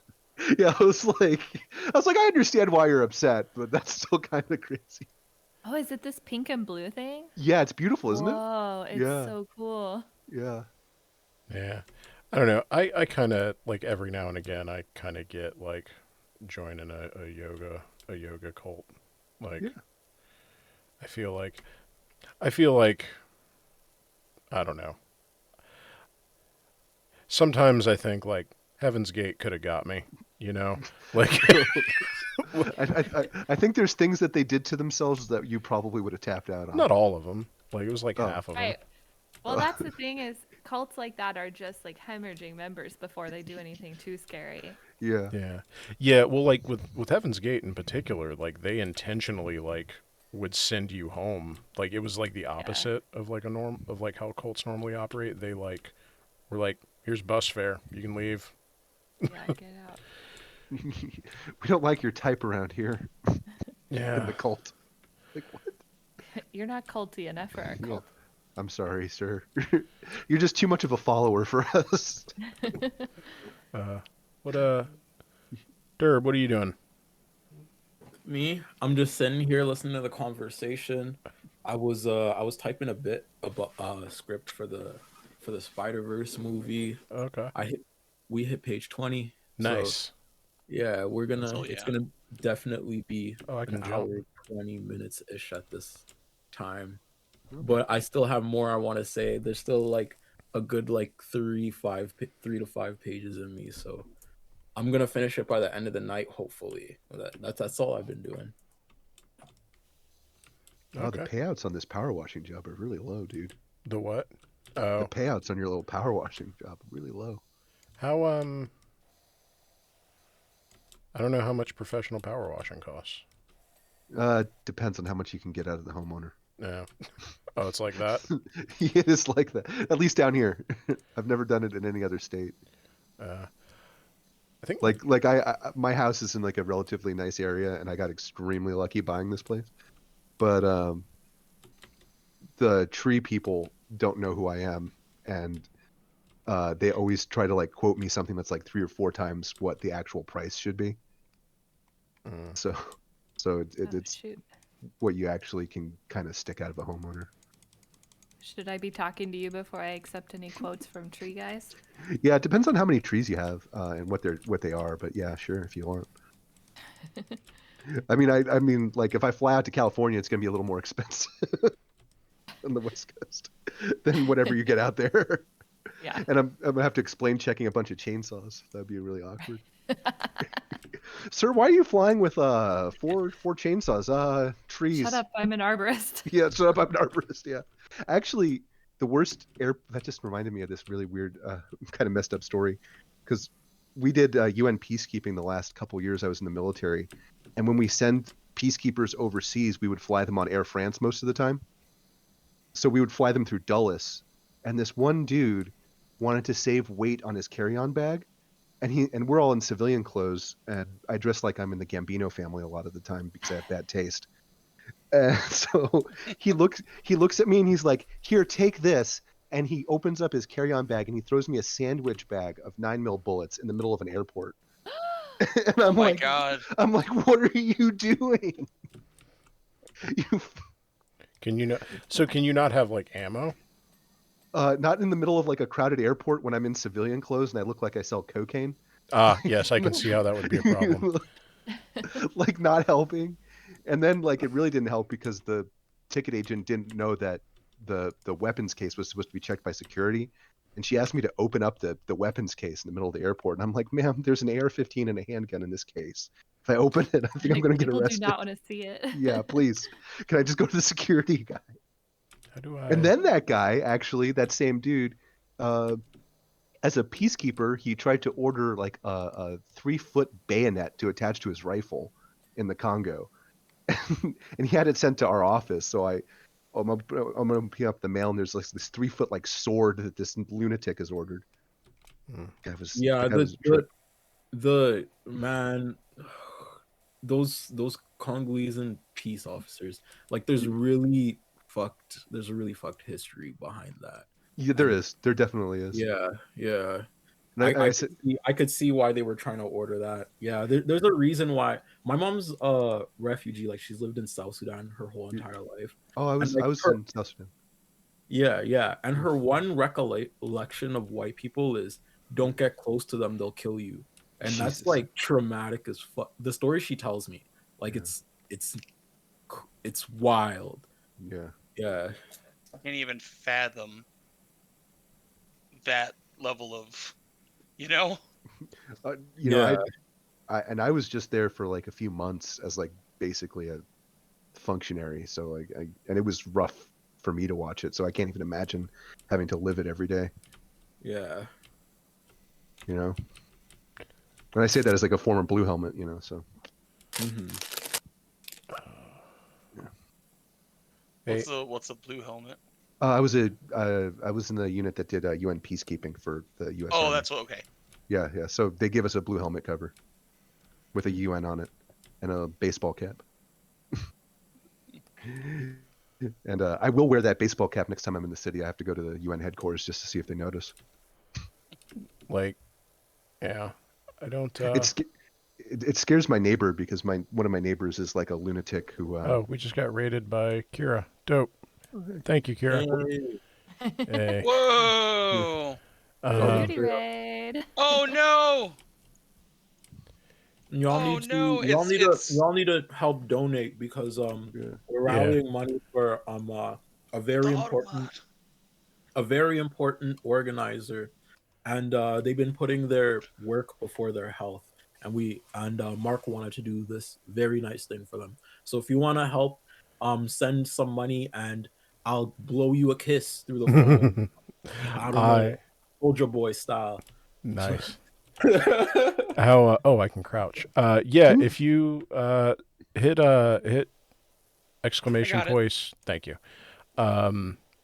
Donate some money to Trans Lifeline. Share the stream. We are reading donos every hour because I can't get them to update on my screen. So thank you in advance, all you wonderful people. I got an awake baby on my hands, so I'm gonna log out and I'll see you guys tomorrow. All right, later, Caitlin. Thanks for popping in. Bye, Caitlin. Love you. Bye. Bye. Bye. I can hear the baby in the background too. Yeah. I'm sure a lot of people in chat are already familiar, but yeah, just there's a trans genocide happening, and this is one of many actions that can be taken to alleviate even the smallest amount of pressure. So we really appreciate everybody being here. Well, I say we like I did it, but thanks for being here. I mean, you are currently cleaning the shit out of this ottoman. This is Adnan right here, everybody. On screen. And he's cleaning the absolute... He's doing his part. I love the suits. Yeah. I need to, figure out how to order one for, the air. Oh, God, I know.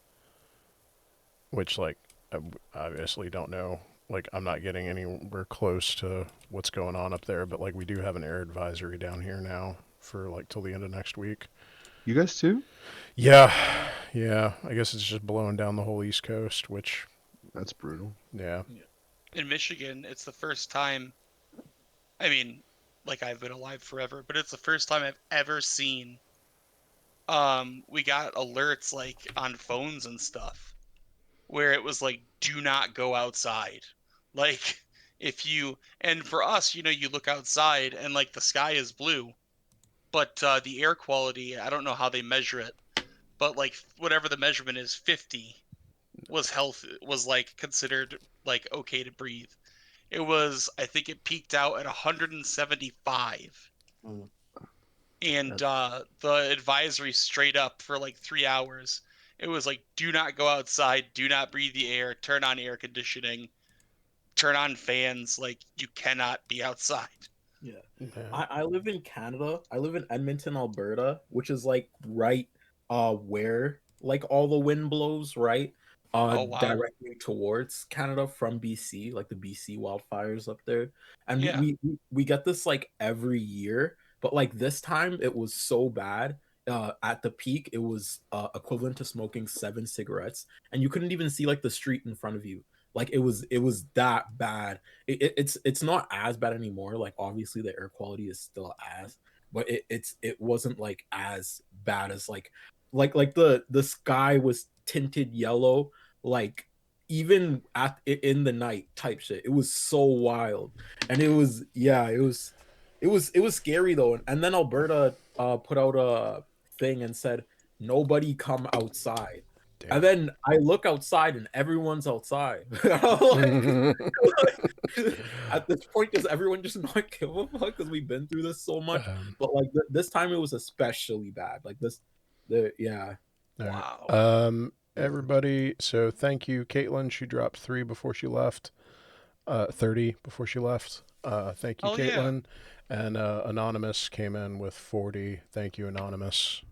We appreciate it. We're reading donos every hour, but also whenever I tab out and look at the channel. And thank you, everybody. If you're in the chat and you are able to, please donate. If you are not able to donate, and even if you're able to donate, please share the link so we can get some people in here. We're raising money for Trans Lifeline. Yeah, we're power washing shit because we're cool. You guys have done a great job. It's beautiful. Yeah. Oh boy. Oh, we got this whole thing to do. Okay. I gotta dip out now, but All I right. just want to say like it was so fun. Thank you all for chilling with us. I'll be on tomorrow for a couple more hours too, and the next day after that. Like I'll Dope. be on every single day. It's just today I have to. I'm doing a stream with Across the Spider Verse with Jesse. So Oh, for sure, yeah. yeah. Tell Jesse I said hi, and that they're more than welcome to pop on All whenever, right. and anybody over there. And yeah, man, I really appreciate you stopping by. We'll have you on tomorrow. And Yeah, Okay. Turb, it was cool. It was cool finally like getting to sit down and just chill. And if you ever want to play League, yeah, hit me well, up. Yeah. I Yo, will, I'm adding you to that chat immediately. By the way. Turb, I will, I'm gonna go ahead and actually, so I don't run into this problem with like, okay, it already did it. I'm gonna download Civ 5 tonight while I sleep, so you can kick my ass tomorrow. I'm getting you Civ Hey. 6, so just Yeah, chill on it. I'm better at Civ 6 though. Well, If I I send you suck a at all of game, them, so yeah, if I send you a game link, you think you could download it? yeah, Or yeah. like, Like if I get a, yeah, I'll download. Like I am, open to creative ways to play art.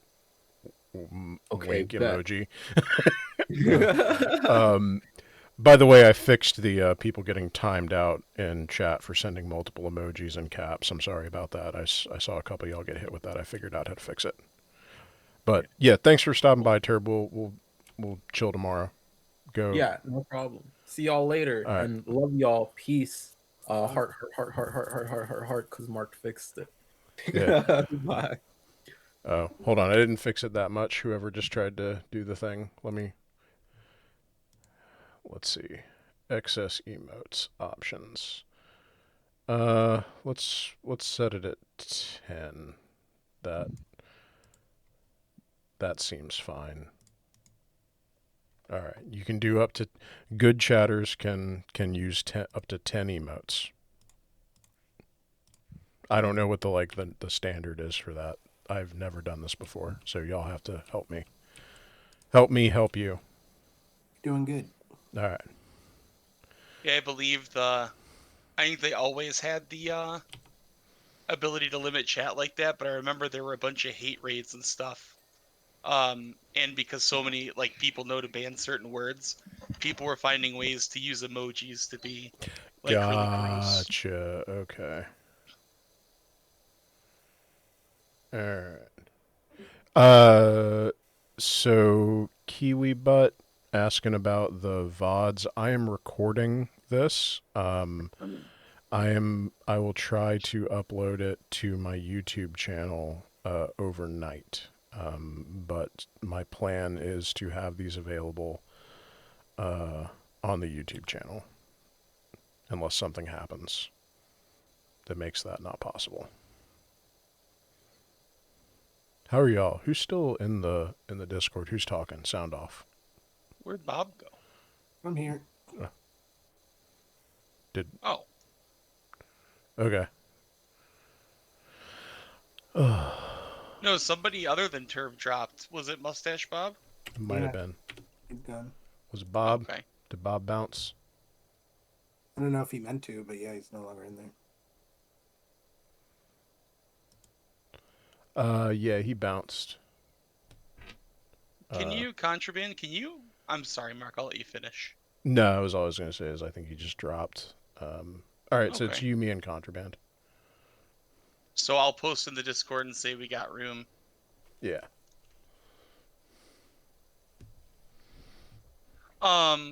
Contraband, I was just gonna say we got a lot of people in here now. Did you want to go back over kind of the work you do? Because I think it's really interesting and cool, and I think more people should know about it. Yeah. So you can do your whole intro again. Sure. What's up, everybody? My name is Contraband, the creator of the Contraband Wagon, and I stream here on Twitch. I stream 2-hour live conversations with strangers on race. A lot of them from Twitter, who I interact with, and then I invite them to come on the live stream.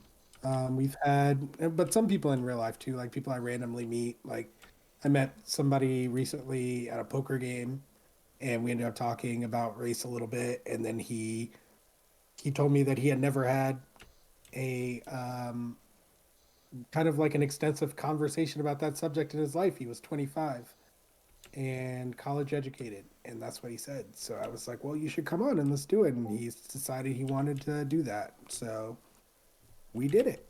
And it was very good. So all the conversations have gone really well. Everyone's invited.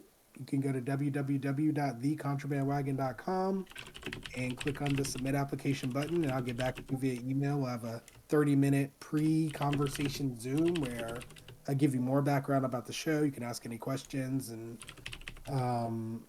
we'll set up a date and time for your live appearance. And the only requirements are that you come with an open heart and open mind, and we do allow anonymous guests. We've had over a dozen anonymous guests already as well.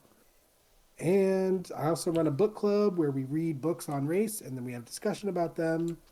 And I host a monthly round robin racism discussion group that you can access at meetup.com/racism discussion group. And let's see, what's the other thing? Yeah, I'm trying to move into live events. I don't think I mentioned this before, but I kind of like, I'm a teacher who is also an education ambassador for a new type of tech tool that I want to implement in classes, because it's the first education tech tool I've ever encountered that is actually beneficial for all students, administrators, and teachers. That's usually a trifecta that never occurs. So as soon as I realized that, I started kind of figuring out what the best way to use it is. Like, one of the base elements to it is that it has all these interactive games built into it. So someone can get a QR code from you. You can scan the QR code, and then whatever presentation you've created will come up on the person's phone. And so I created like this quiz that's like basically like a race/racism quiz from like experiences that happened in my own life.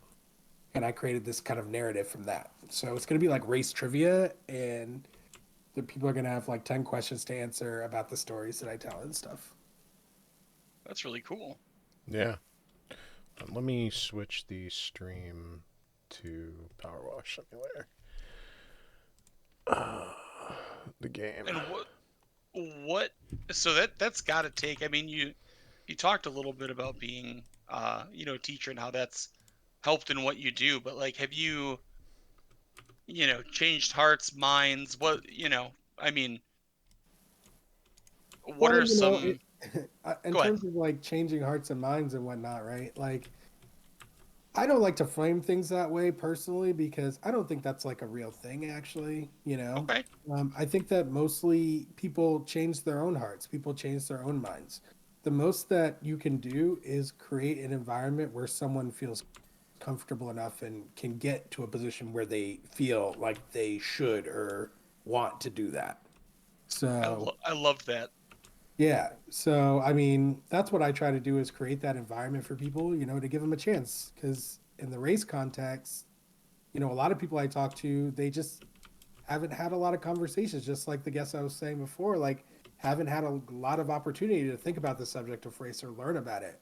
So, I just try to give people a safe environment to kind of explore that and do that and ask questions and make comments, without fear of any kind of reprisal, but just as an exploration. Because a lot of people haven't been given a chance to do that exploration, and in many states right now, that exploration is like against the law. So I just try to offer the space. Yeah, and I can personally say that Contraband is a great stream host. I've been a guest on the channel. So highly recommended. Also, I think we're like pretty close to each other. We gotta like hang out at some point. No, I was gonna bring that up. I was like, we have to do that. Without getting like too doxy with my like IRL location, I am within driving distance of you. So we gotta make that happen at some point. Gonna be a little while, but like that's definitely on my to-do list. Yeah, just say the word. I'm there for sure. I can, if you're doing like live events and stuff, like I can probably, like if there's like a schedule online where you do that, that might be an easy way for me to do that. Yeah, I'll let you know. Like, there's still the question of like venue, right? Like, yeah. And so So there's a particular bar restaurant near us that also has a podcasting room in it. And so we went there to kind of just test out the space because basically there's a leaderboard associated with the quiz. If you choose the right answer, you get points. The faster you choose it, you get more points, right?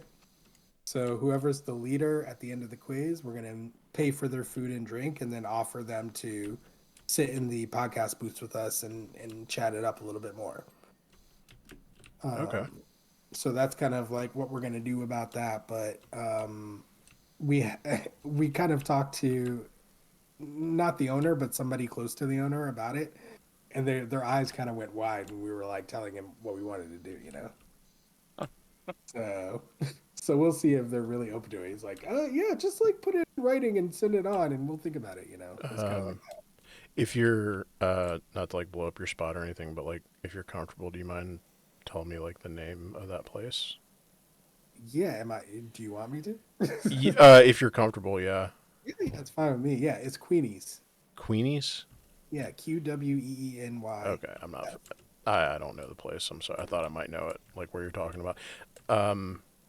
Because I actually just recently not recently, like a couple months ago, did like some research for like podcasting, like trying to find like business to business podcasting studios in the Triangle, and was looking at different setups for folks. I had a friend who was thinking about starting one and like came to me for some input, so I like looked around.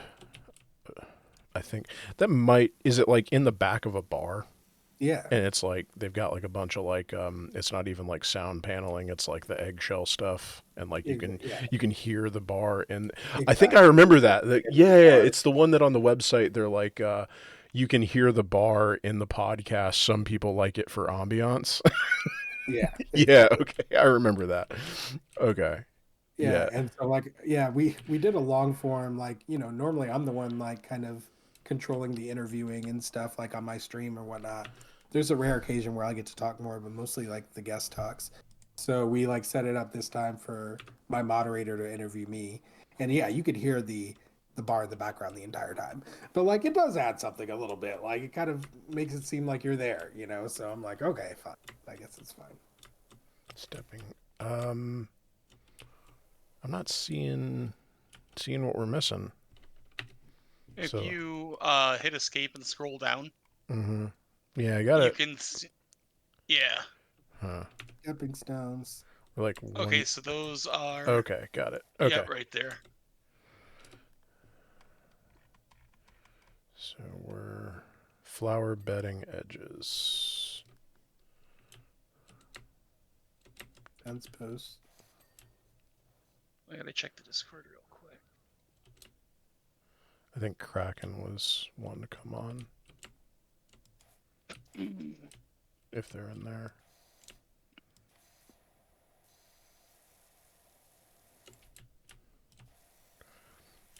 Yeah, I got like this game is pretty cool. I am getting slightly different vibes. Like there are two competing emotions within me, which is this is very soothing, and then also I'm really stressed at how much I have to clean. It waxes and wanes. Like, yeah. This one is normally the cleaning is contained to like an area where like it's all dirty, and in that type of instance it's a lot easier to like this level is like notoriously stress inducing. It's got like all the nooks and crannies. Exactly. You've got so many little areas. Also, once you get your upgraded gear, which you will, I think, in a few minutes actually, makes a big difference too. Where's the fence post? Okay, all right, hold on. Yo, how's everyone doing today? What's up? Kraken, introduce yourself. Tell everybody who you are. My name is Kraken Hugger. I'm young, black, and beautiful. I do video essays. on my channel Krakenhugger, I released a video essay about a month and a half ago about anti-blackness within the skateboarding community because I am a skater. I enjoy playing video games generally on my stream. I generally play fighting games. I do a lot of just essays in general, which you can find on my Ko-fi. I've also done some reading, which you can find on my Ko-fi as well. This is all free, by the way. And on top of that, I do a lot of work with the local homeless community out here in Portland. So that's me. Question for you. What's up? Street Fighter 6 main. Zangief. No way, a fellow grappler? Yeah, I only play grapplers. Yeah. I've been really getting into Manon. But yeah, Manon's sick. Geef is that boy's close to my heart. Yeah, no, Geef, and then I've also been I've been experimenting with Lily as well. Awesome. Maybe we'll have to play sometime. Yeah, I'm really bad, but don't worry. What Oh, okay. Oh, never mind. What's the best thing to buy with money? Happiness. Okay. Go to Power Washers. It's at the very top there. Yeah, okay. We're several away. Oh, it'll be next level then. Okay. So, but that makes a huge difference. And these are more cosmetic. Here. Let me just clean this bike real quick. Yeah. I am are you in here with me? Okay. So here's what we're going to do. I have to go make some more tea and use the bathroom. I'm going to angle the video so that we can watch you clean this bike. That's really smart. And I'll be back in like 5 to 10. All right, awesome. Later, y'all. Oh, yo, Contraband, can I ask you a question? Please do. So, you were talking about how you do a lot of like race education stuff, and that's super dope, right? And I was wondering, or let me say this. Lately, I've been reading a lot of stuff specifically about like masculinity and how to, sort of talk to people, to specifically men talking to men in language that is like non-combative to actually get them, to do some self-analyzing. And I was wondering, do you have any techniques like that for when you're having conversations with race? Oh, that's a really good question. Yeah, it is. I do. I wouldn't really say they're necessarily based on whether it's a male or a female I'm talking to, but it's more like, and I did mention this earlier, but things that I've learned from teaching about communication, right? And like what allows people to hear what you're saying, and a lot of it is about safety, a lot of it is about whether someone feels safe and whether they feel like, and whether they feel like you're trying to manipulate them or not. So really so the first thing that I talk to people about, and really the most important thing, and it's not a language thing, it's more about like being clear about your intentions. Okay. And being honest about your intentions. Because if you're honest about your own intentions, with yourself, I mean, not even necessarily openly, but like with yourself, so that like no one is going to be questioning, is he trying to do something? Is he trying to catch me in this wrong thing that I might say, or is something like that going on? Like they could just kind of say what they think, and then the other thing I would say is like not kind of reacting judgmentally in general, even if somebody says something off the wall a little bit. I think that's a really good technique, and it's something that people throughout my life have really kind of like brought up. They've been like, part of the reason I feel comfortable talking to you is because like I can tell you're not judging me. I can tell, like that's what they always say. So, and the reason they can tell is because like just kind of like talk to people to understand them, right? And keep that mindset rather than thinking like, hey, if I talk to them, maybe I'll convince them of X, Y, and Z, because easily discernible and people don't like it. Yeah, that's super smart, because generally, for me at least, is that most of my, like I do live in Portland, which is like, notoriously white, right? So generally, like, I would say that although I live in Portland, a lot of my like close circle is primarily people of color, though. And when I started to do a lot of the readings about masculinity and whatnot, I generally realized I was talking mainly to like other black men, right? And that's so true what you said about, making your intentions clear and like, making sure you can't judge someone, because something, and I think Khadijah in one of their video essays has mentioned this too, is when you're opening up that conversation, you have to sort of understand that it's going to be messy, and that like not everyone's going to have like the proper terms, or like, they're sort of, I don't want to say entitled to necessarily feel how they feel, but they might say some things that like are going to be racist or are going to be sexist, but that's the point of having like the conversation to begin with, and you can't, immediately judge them for that right away. You know what I mean? Absolutely, 100%. And I've said very similar, a similar statement to that recently to somebody. I host a bunch of discussion groups where like people get together and talk about race. We're all strangers to each other, and people come in all the time, new people. So it's something that always comes up. And recently it came up, and I just had to tell everybody, listen, it's okay if like there's friction, it's okay if somebody gets upset for a second. Like we don't have to like rush to put out any fires, like it's a natural part of the process of learning to be a little bit difficult and messy. And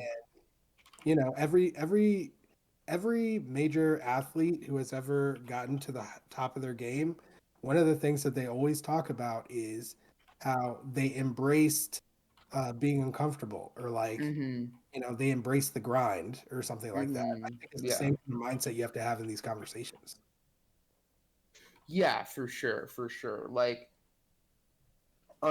uncomfortable doesn't necessarily mean, like evil or bad, because that's something too that my girlfriend has put me on to quite a bit, is like sort of like learning more about fat phobia. And there are definitely moments like when I would have these conversations with her about fat phobia where she'd be like, all right, like walk it back, like let's unpack what you said, right? And it's one of those things, like it's super easy when you're getting it, when someone's, even if they're approaching you in goodwill with good faith, it can be like very jarring, but also having to remember it's like like you said, like it's okay to embrace the friction and the uncomfortability in the moment, and being like, okay, yeah, like let's walk it back, or okay, yeah, wait, why do I actually feel so uncomfortable when you're saying this, and vice versa. And, yeah, and like it's easier than people think. I think a lot of people, we're kind of biologically, programmed to avoid being uncomfortable, because being uncomfortable often means you're unsafe, right? So, but in this context, that's not the case, because we're just having a conversation, right? So, Exactly. yeah, so you just kind of have to like push through that level of being uncomfortable, and then like I would say like 99% of the time when people do that, there's something like really positive on the other side they experience. And people vocalize that a lot. So, I'm just trying to get as many people to cross that line as possible, give it a shot. Exactly. Yeah, no, that's very good, because I mean it's very easy to, and I've I'm big on restorative justice and stuff, right? And I've been talking about this within my local like fighting game community quite a bit, like what would restorative justice look like within the fighting game community, right? Yeah. And something I realized is that so many people sort of have this idea of like cancel culture or something among those lines, right? Like, oh, you're trying to cancel, so and so, da da da, and it's like, no, we have to like talk about this.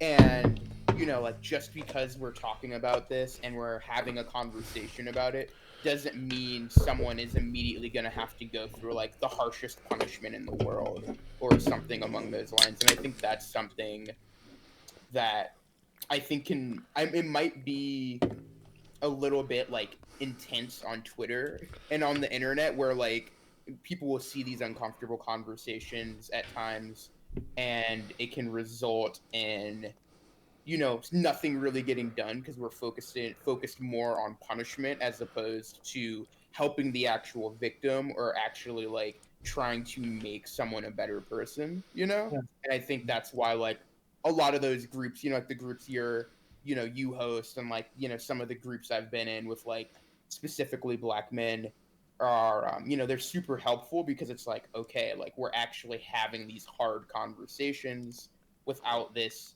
fear that a bunch of people on the internet are going to think you're a terrible person, right? Yeah. I mean, yes, and that's exactly right. There are people out here doing this work, and I know it's not a lot of us out there, and Mhm.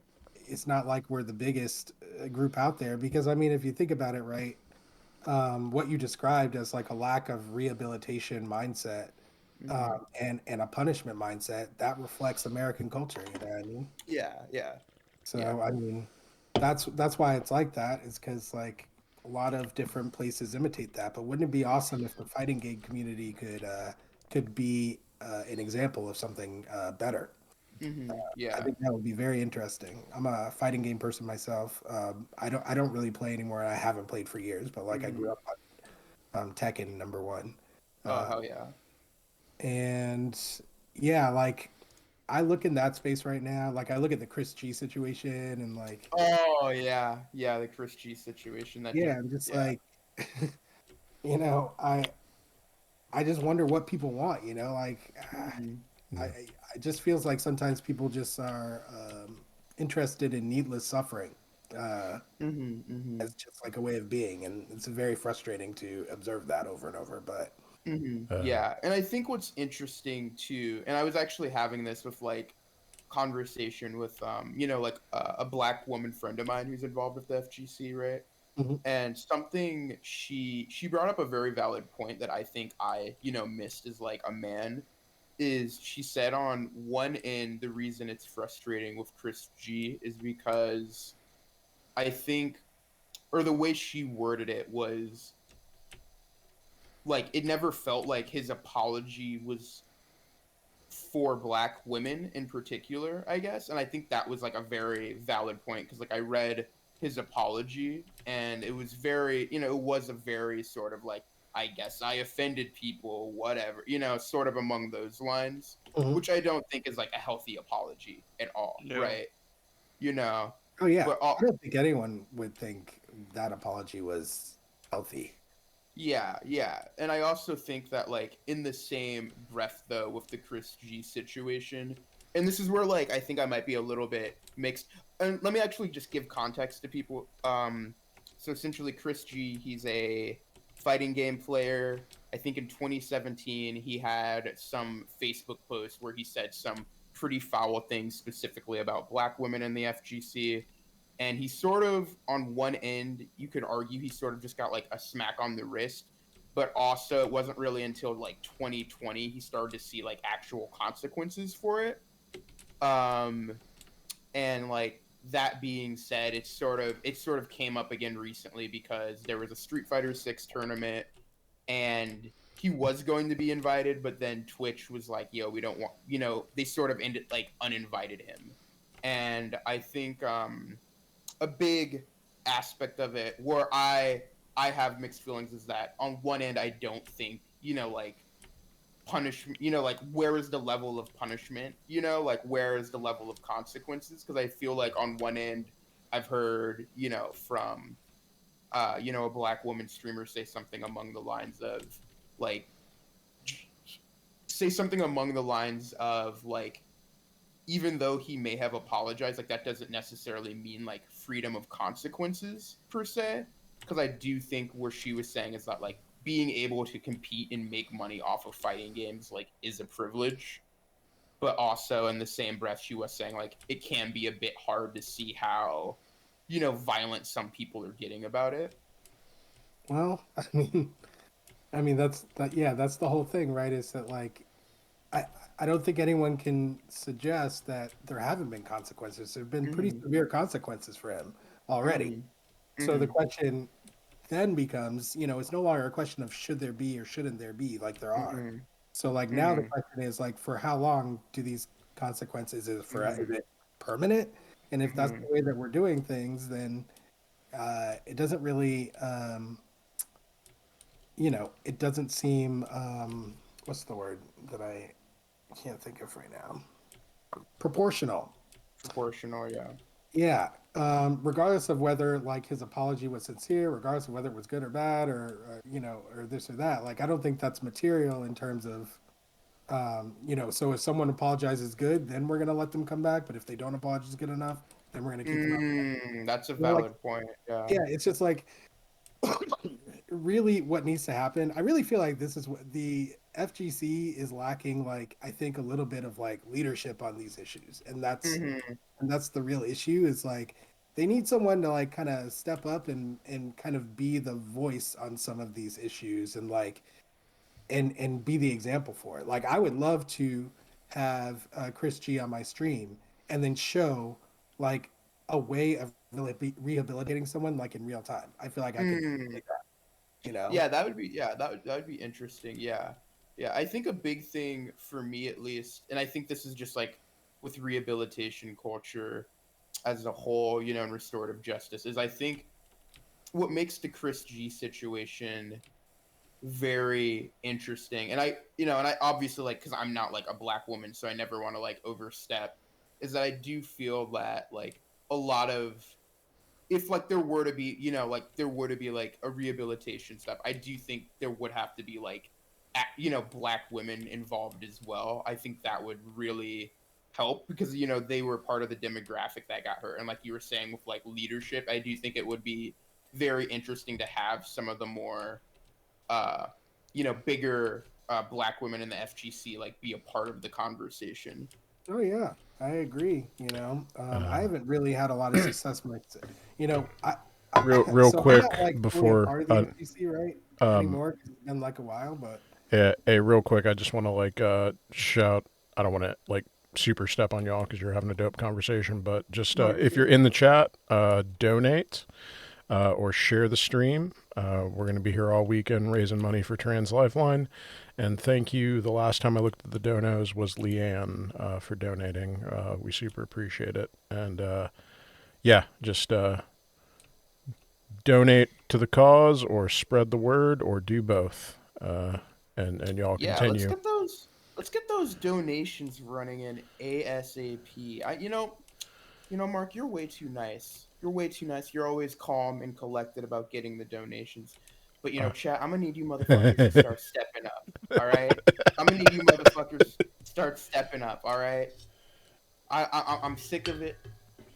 I need put your money where your mouth is. Step up. Open up the pocketbooks. Yeah, give me the pocketbooks. Show me the loot. Give us the loot. Give us the loot so we can help out the homies. All right. Exactly. Let's do it.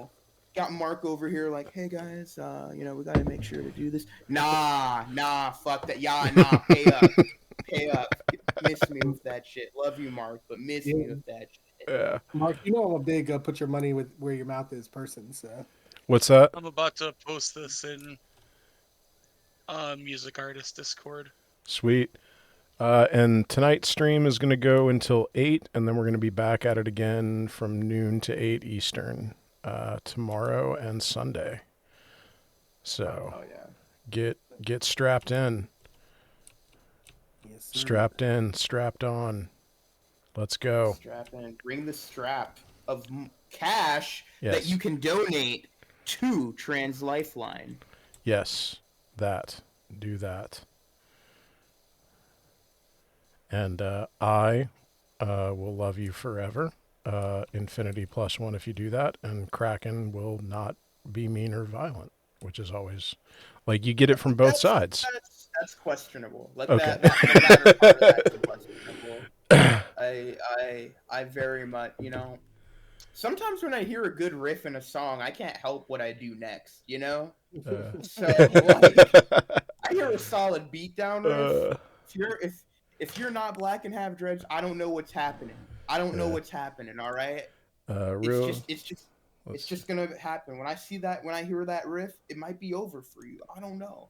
Yeah. Let's see. How do I? Heavy Hate says, "Who the hell are you?" But I don't know what that's referring to. Yeah. Do you wanna ask that question a bit more specifically? Heavy Hate, person with that name who just asked an aggressive question in a charity stream. And I'm being real fucking nice to you by asking you to clarify before I click the block button that I'm directly hovering over. It's Heavy probably Hate. Heavy Hate. I am him. I am that motherfucker. Who the hell I are don't- you? Oh, like they were. if I'm misunderstanding, they were, let me know. They were in here earlier. if Okay. it's heavy hate, it's probably directed towards me. Oh. It's like my usual. They were chatting back in around this time in 2022. And they kept telling you to smile more. Oh. What? Me personally? Oh, okay. Yeah. All right, bye. Let's get Yeah, back rest in to piss, bozo. Yeah, all right. Should have trusted my instincts on that. I actually remember that person now. I told him to fuck off and I couldn't figure out how to block them last year. God, In their final message, they said, okay, have a good one and smile more often. Oh my god. Yeah. They on some bozo shit for real. Yeah. I feel like they probably just like saw me, they followed me and like saw this pop up and were like one of those people who's like, how dare you exist in the periphery of my existence without my permission? Whomst dared to come on Twitch without me knowing? Like, that's the vibe. Anyway, no worries there, folks. We're still raising money and we are still going strong. I'm just watching this game. This shit looks soothing as hell. It is really relaxing. We are, Adnan, fuck, how do I get out of here? Adnan put me on this, and like I'm a convert for real now. Ooh, merry-go-round. Yeah, I love it. This is one of my go-to maps because there's so much space to just clean, where it's not terribly difficult, and it just feels like brain tingly. Yeah. Oh yeah, no, this is a banger right here. Hold on, I think I got enough for a new thing. Yeah, you got 15 stars. I don't know if you'll have the money, but you should by now. Oh yeah, there's a Final Fantasy VII pack. So just a little bit more. And the writer of Final Fantasy VII made Power Wash Simulator canon in that universe. Oh my Genius. The last map of that expansion is the Seventh Heaven bar. I don't have. Wait, I own this one. I need like 250 more before I can get the next. Oh, we can get that easy. Yeah. Can I equip the new one? Do you come in with like all your stuff or? No, otherwise this would be. Excuse me, gangbusters. All right, I have to leave in like 5 minutes or so. All right. Well, I appreciate you coming by. Yeah, for real. Any last minute questions, or you guys have any? I have like so many stories to tell. So I have trans stories. I've got gay stories. I've got black stories. I've got. Can you tell? Stories. I have maybe a good question. Okay, go ahead. What was the most surprising conversation that you ever had? Like Ooh, one where that is a you good were question. just like, "Oh." It doesn't have to be negative, but you know. Yeah, the most surprising conversation I've had.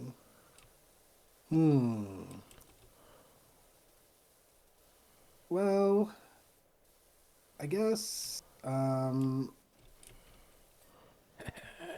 guess like one of the most surprising conversations I had was one of my early conversations actually. So I went to law school in New York City, and one of my classmates who is an employment lawyer, she is from Russia, and she came on my stream to talk about race. She's, you know, an American immigrant who stayed in America after she graduated law school. And we were talking on the stream about racism around the world, you know, internationally. And she was telling me about this history of people who were called black, even though they, you know, had white skin. And I had never heard of such a thing, but it's apparently very, you know, it's pretty basic part of their history, I guess, is discrimination of immigrants from, I can't remember which country it was, but and I can't remember the time period either because like you know, my brain is getting old, but yeah, it was very interesting to hear that they actually used the term black to discriminate against people who didn't have black skin, just to other them. They used that term. And Wow. In Russia specifically, or correct, yeah. okay, huh. Yeah. Were they like? Was it like steppe people? Say it again. Was it like because I know that there's a lot of heavy discrimination in Russia against like people from like the steppe region, like Mongolian descendant and stuff like that. I don't think it was Mongol. I don't think she said Mongolian, but that might have been part of the group. But there's like a bunch of like people that like live on the Russian steppe, like the historically like the grasslands, who look they're not Mongolian. I don't know what their ethnicity is actually called, but like they look white. They're Russian, but they like have their own like culture and like language group and ethnicity, and like the people in the like more urban areas kind of discriminate against them. I think. I'm if I'm getting that wrong, I apologize. That's just kind of something I just half remembered. Yeah. Yeah. No, I think that's what she was referencing, but she was just talking. You know, the most curious thing about it was that they were called black. I'm like, why? You know, for what? Yeah. Happen. You know, I have no idea. Yeah, that is really interesting. Yeah. But there's a lot of crazy stuff that happens. Like, there's just so many different people experiencing so many different environments. The racial environment can just be drastically different depending upon what your geographic location is. Like, I just moved recently.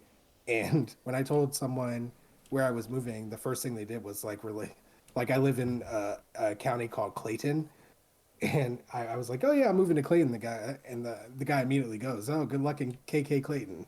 That was the first thing they said. Oh wow. Yeah, so it's just like that's the area in which I live. Yeah, not entirely wrong. Like right. Yeah, exactly. like I've been totally to Clayton. serious. Yeah. Yeah, Clayton. Now, granted, like that whole everything in that periphery is like, you know, turning into the suburbs slowly. But yeah, Clayton's still pretty rough. Yeah. Someone just knocked on my door. I'll be right back. All right. Oh, it's by section. Okay, tight. Some people are still like living the the Martin Luther King's dream as well, you know, and so they have no idea that anything else is going on. Yeah. So meet people where they're at, you know what I mean? Yeah. I've always been interested. I wonder, because like in America, but like also like Europe and every place that's been touched by European and American colonialism, like we live under the paradigm of like white supremacy, whether we're like consciously aware of it or not. I've always really wondered, like, what is the perspective of somebody who just didn't grow up underneath that, like in like is there a place that's not been touched by that like severely enough historically that it would really be a factor for them? Because like even if you think about like East Asian countries and stuff, they've been victims of European colonialism as well. So like it's, you know. Yeah, I mean, untouched. I don't know who that would be at this point. But you know, even though there's places that are not untouched, there are places, you know, like, I mean, Africa. You know what I mean? There's a lot of places on the continent of Africa like that. They haven't been untouched by colonialism, obviously, but like white supremacy wasn't able to like take root, right? So it's like not really a thing. And yeah, I guess at like a personal level, yeah. Exactly. Yeah. Personally, yeah. But yeah, I mean, on a large scale, no, I don't think so. Yeah. It'd be cool, right? Vordreller. Yeah. What we have a chatter saying, "Wow, what's wow? You like the game?" About the Romani. Or I was thinking maybe it was Romani, I'm sorry. When you were talking about the people in Russia that were referred to as black, but had white skin. Romani, you said? I thought maybe it was, but I don't think it is. Yeah. But maybe I don't know. But that was the first thing that I thought of. Yeah. Yeah, I don't know either. I don't know. But yeah, it's all on recording. I record all these conversations. I'm like releasing them slowly on my YouTube channel. So y'all can subscribe if you want to check them out. They're all timestamped, so you can skip to whatever part you like. Awesome. And is your YouTube channel just Contraband? It's the Contraband Wagon. The Contraband Wagon. Awesome. I'll subscribe right now. Cheers. All right, guys. Cheers, Well, it's All been a right. pleasure. I'm gonna see y'all tomorrow. All right. And be well, everybody. Later, man. Have a good Good one. one. Thanks for Stay coming safe. on. Take care, guys. All right. Let me just check something real quick. Okay, we got. All right, folks in the chat, if you want to, or even if you don't want to, but if you can, donate to the charity, donate to Trans Lifeline, and spread the word, or put the word out there, help share, so we can get money for this really important cause that we are power washing for you. I am scrubbing my fingers to the bone so that you can have entertainment right now. We have my man Mark out here fucking doing reverse reparations, doing all of the cleaning, because his ancestors were partaking in it on the other side of it, and y'all aren't gonna donate for that. That's wild. That's what y'all gotta step it up. Y'all gotta step it up and make sure to share it around. Yell at some motherfuckers. You Go better outside. step it up. Like, go out into the street right now, literally yell at someone. Go into the street and be like, motherfucker, are you watching twitch.tv/UVpod? Lesbianish, thank you so much. Yeah. Oh yeah, that's one of my homies, Lilith. Yeah, Shout out Lilith. Hell yeah. Wait, did y'all see that pop up on the screen? No, it's in chat. Oh. And there should there be it is. another Oh, video okay. too. Okay, yeah, I was actually. Pop up on screen, yeah. Oh, okay. All right, I was actually just if that's Lilith, I was about to read their dono. Sending, I ain't got much to give, but Trans Lifeline was pretty damn helpful in a rough period for me. Thanks for hosting this, and tell Fortune I take back my bi erasure initiative I was planning for him. Love you, King Moi. Heart emoji. To give context for that, so like I am bisexual, and Lilith is a phenomenal trans woman, and we play a lot of fighting games together. Gotcha. And yesterday, I hit her with like just a gnarly combo or something, and she was like, "Yeah, I think I'm gonna start a video essay channel, and we're gonna talk about bi erasure, but specifically your bi erasure." And I was like, "Jesus Christ, Lilith, I'm sorry." Well, thank you for donating, Lilith. Yeah, thank you for running back that plan, because I know that video essay would have gotten me murked easy. 10 out of 10. Just a sec. All right, I'm working on. Speaking of that, What's up? If y'all don't start stepping it up, I better start seeing some donos or some apology vids. Wait, yeah, I'll All be right. right back. My girlfriend's calling me. Stop spamming. Oh, sorry that you just got hit with that. I set the cap thing. I think I might just take that off, because like nobody who's getting hit with that is cool. So let me take that off here in a second. Private pack 6 times. Jesus. Yeah. No, you're good. I'm gonna take that restriction off. That's excessive.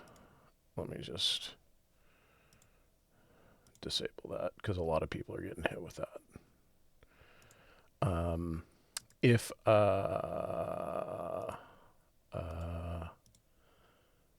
shit, what was I gonna Sorry, I've got so many windows open. Yeah, if y'all don't start donating, we're actually going to put the dirt back. Yeah. We are going to hook up. We're going to put a hose in a swamp, and we are going to go into somebody's pristine Power Wash Simulator save file that they have lovingly restored every piece of equipment and cleaned it, and we are going to just cover it in dirt. They're going to log on, and they're going to cry, and they're going to ask why. Why would somebody do this? Why would you do this? What could ever motivate you? I'm innocent. And we will look down and say, because the chatters did not donate. It'll be the only clean part of the area. It'll say that. Yeah, stenciled out in Power Wash. Yeah, we're going to write it in the mud. I come back and I just hear about y'all trying to do a war crime on an innocent power washer. No, not innocent. Well, yes. Yeah. Actually, you're right. It would be an innocent person, but it's going to be their fault. It's going to be the chatter's fault who didn't donate. I mean, really, we didn't do this. Yeah, you right? did They this. did We are the Yeah, instrument you- of fate. You are the one who Yeah. is toying with fate. Yeah, y'all chatters, don't let them down. Come on, we gotta. If you're not gonna do it for all the right reasons, do it for the wrong reasons, which is you don't want them to ruin someone's power wash file. Yeah. I am capable of a lot of bad stuff. Like, destroying somebody's power wash save file is like, that's just Tuesday for me. All right? Like, you do not want this fucking smoke. I wake up every day and think, how can I make someone's day worse? Yep. This is really soothing. Interesting, really. Lilith put in the chat. Anyways, that motherfucker, me, hit me with drive-in pass on Wake Up and fucking 720 me after I anti-aired him, and now he wants to act like a trans ally. Interesting, really. Hey. I love how fighting games. Sorry, go ahead. I was gonna say when I start playing Street Fighter and Zangief, it's a wrap. I'm not irresponsible for what happens. You can't grief the geef. Yeah, you can't grief the geef, exactly. What, so Street Fighter, you said? Yeah. Oh my god, this is filthy. Look at this. This is disgusting. This is what that innocent person's save file is going to look like. Hold on. No. No, hold on. It's going to look like this. Hold on. Oh, jeez. Oh no.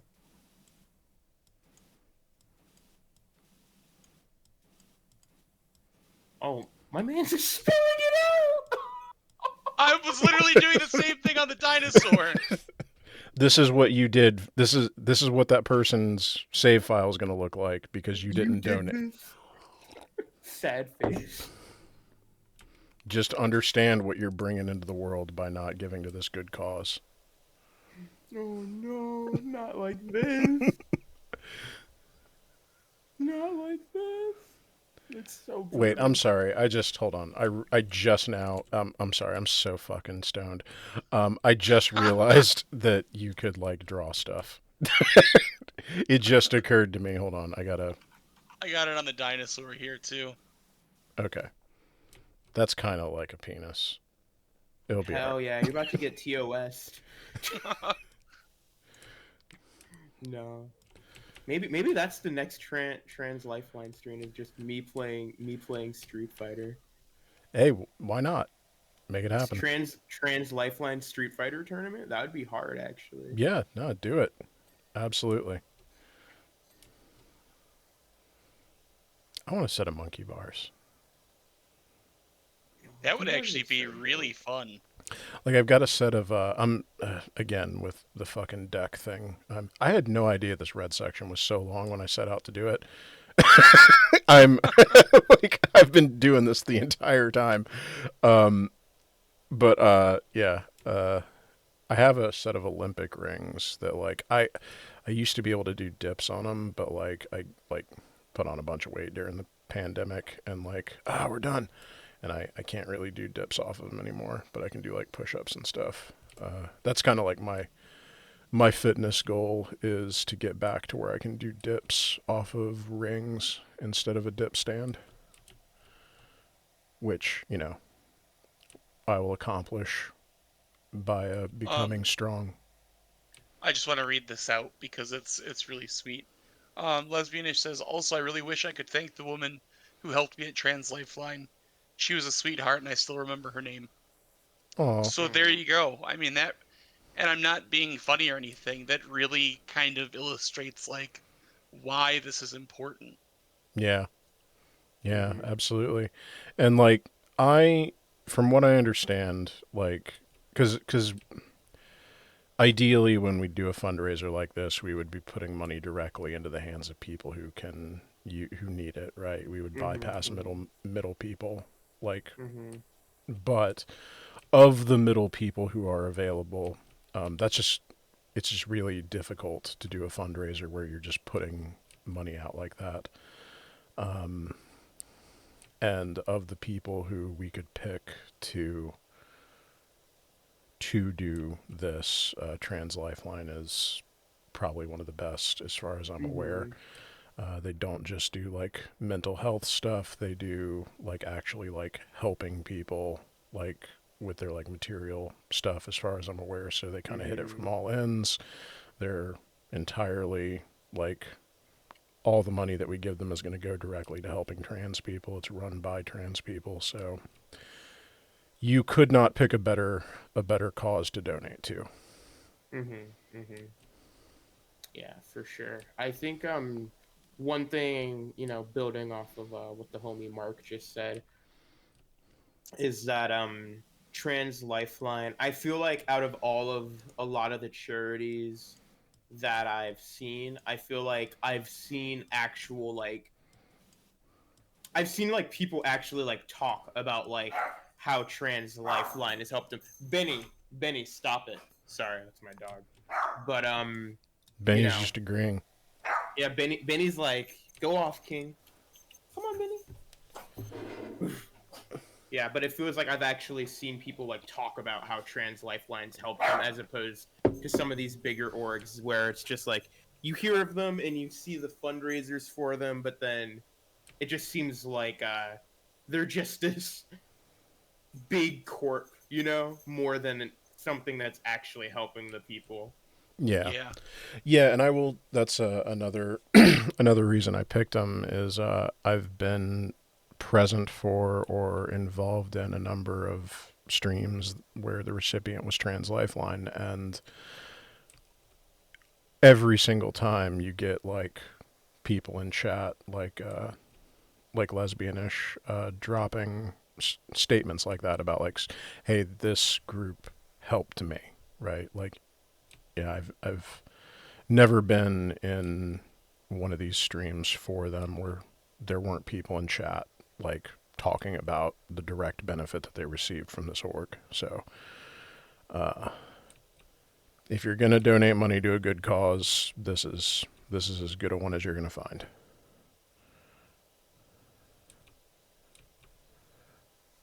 Wonder if I can just keep the exclamation points.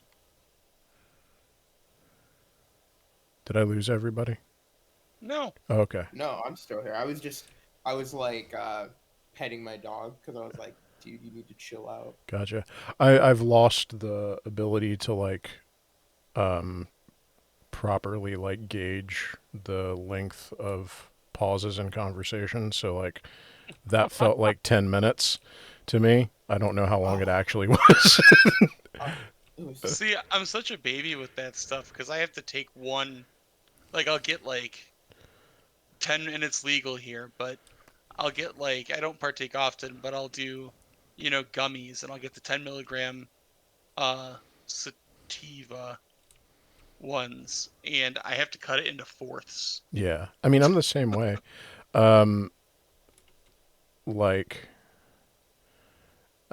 So like this is Delta 8, so it's a little weaker. It's probably like, you know, Delta 8's like 3/4 to 2/3 as strong as, you know, the real stuff.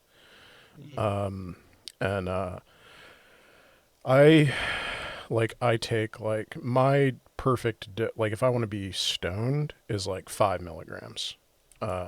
If I 5 to 10, like 10 is like a lot for me. But like normally how I take this stuff is I like make a cup of tea and I put 2 milligrams in the cup, and like I take it with a melatonin and then I go the fuck to sleep. So Wow. that's where I'm at. Like I used to like I once spent a fucking month locked in my bedroom, like just doing like literally the measurement I used was a handful of meth. And like you know, just like paranoid that somebody was coming to kill me. And now I'm like, well, I don't want to take 2.5 milligrams of weed with my melatonin because then I'll be like jittery. Wait, like actual meth? Yeah, yeah. Oh, okay. Yeah, this was when I was like 16. Right. Yeah. I was about to say, my man's about to be hitting that cartoon sure me so hard off of about Yeah. to be hitting some honk chews. Yeah. Ass snores off of that. She honk on my shoe till I me. But yeah, that's where I'm at with like that's my relationship to like to drugs now is I'm like I'm gonna take like a baby dose with some melatonin so I can like literally put it in sleepy time tea. Right. That's where I'm at. Yeah, no.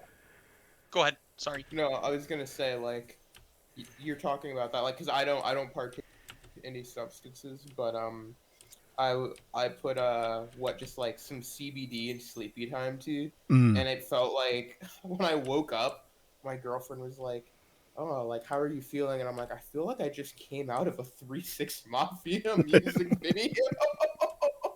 Like I feel like I woke up and I just heard like Juicy J being like, "Gotta stay high." Just think of that same thing. Yeah, till I die. I was like so out of it. I was like, "Oh my god." That's dope. That's funny. Yeah, I've like my relationship to drugs has like waxed and waned considerably over the years. Like I used to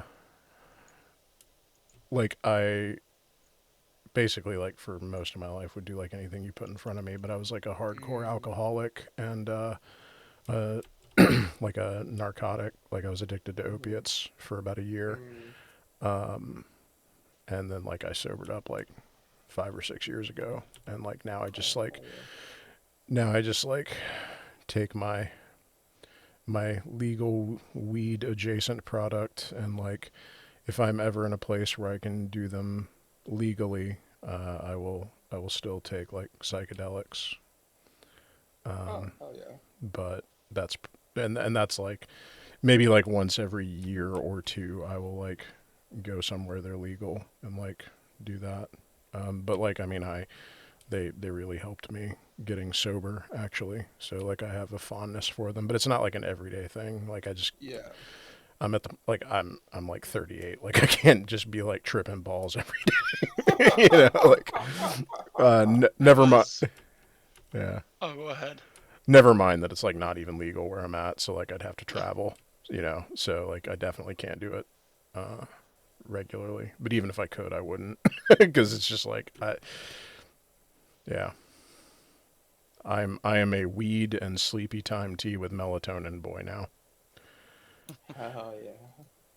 I'm a good old fashioned drinker, and yeah, around this time last year, around the time I found Power Wash Simulator actually,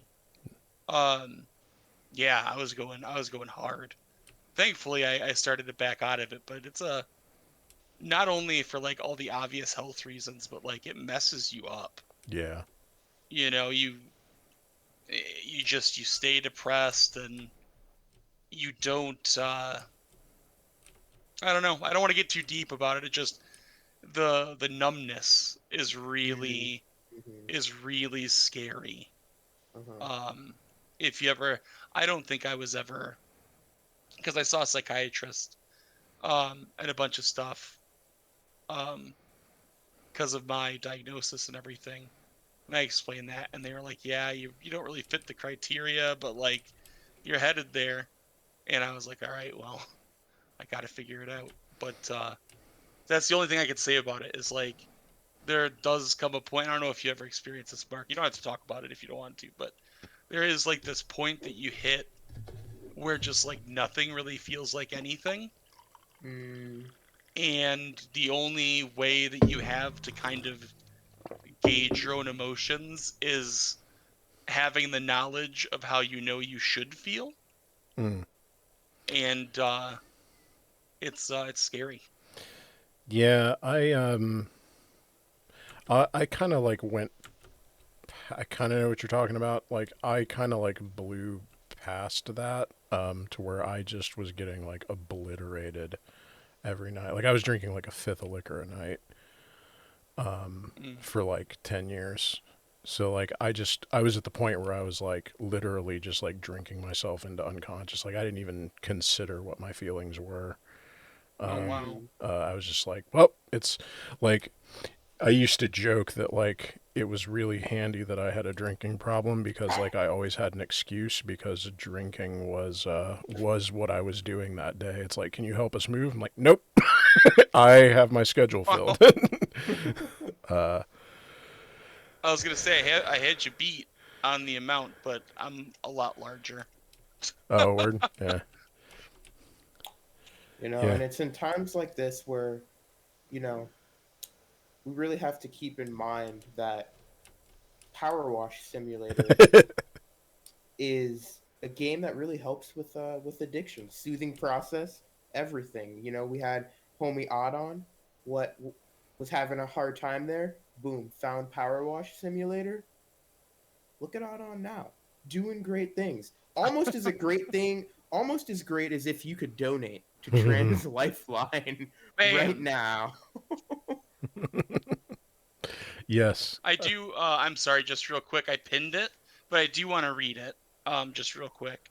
Lesbianish added, "Yeah, if I'm able to be very frank and honest, especially in the South right now, but all across the country, a lot of mental health resources for trans people are dwindling. Shit sucks dick." The statement's not funny, just that phrase is funny. And then they continue. I said I pinned it. They said, "Oh, I appreciate that, homie. Just want to say that if anyone is like on the defense about donating or anything like that, that's a really good point." Yeah. Yeah. Yep. I don't have anything to add to that. That's, yeah, good. Well said. The cool thing is when you get to the end of this game, you actually see the face of God. Do you? Yeah. Am I able to like pin him down and ask him like, how dare he? I mean, I think there's a couple different endings, but Okay. Because I have let's just say I have notes. What were you saying, Kraken? I just think it's hilarious that there's an ending. Oh yeah. Like, it's just like it's like you cleaned everything. Now you must meet the creator. Well, there's like this, I don't want to spoil it for Mark, but like one of the things that I love about this game is that there is a story, and you get it like through text messages as you're cleaning stuff. And it's not that serious, but it's kind of fun. But you can pay attention to it if you want to, or like just don't. Like, I like that it's very like however you want to engage with the game is the way it's set up. Oh yeah. Well, I think I have to head out. All right. But I wanted to say thank you for having me on. I really appreciated it. Really appreciated the conversation. Before I go, you motherfuckers in chat, get to it. You hear me snapping? This is me snapping at you. Get to it. Get to it. Get those donations coming in. Tell your friends. Tell your family. I'm gonna need you to get on it. Right? Let's get these donations running in, helping out the homies. All right. But for sure, thanks for having me on. Yeah. Thanks Appreciate y'all. for Stay being safe. on. All right. See ya. Catch you later. See ya. All right. Is it just you and me now? Power washing? Yeah, if you have the ability to, and you wanna at everyone, might not be a bad idea. To if anyone's just hanging out. let's see. There's Dave's in there.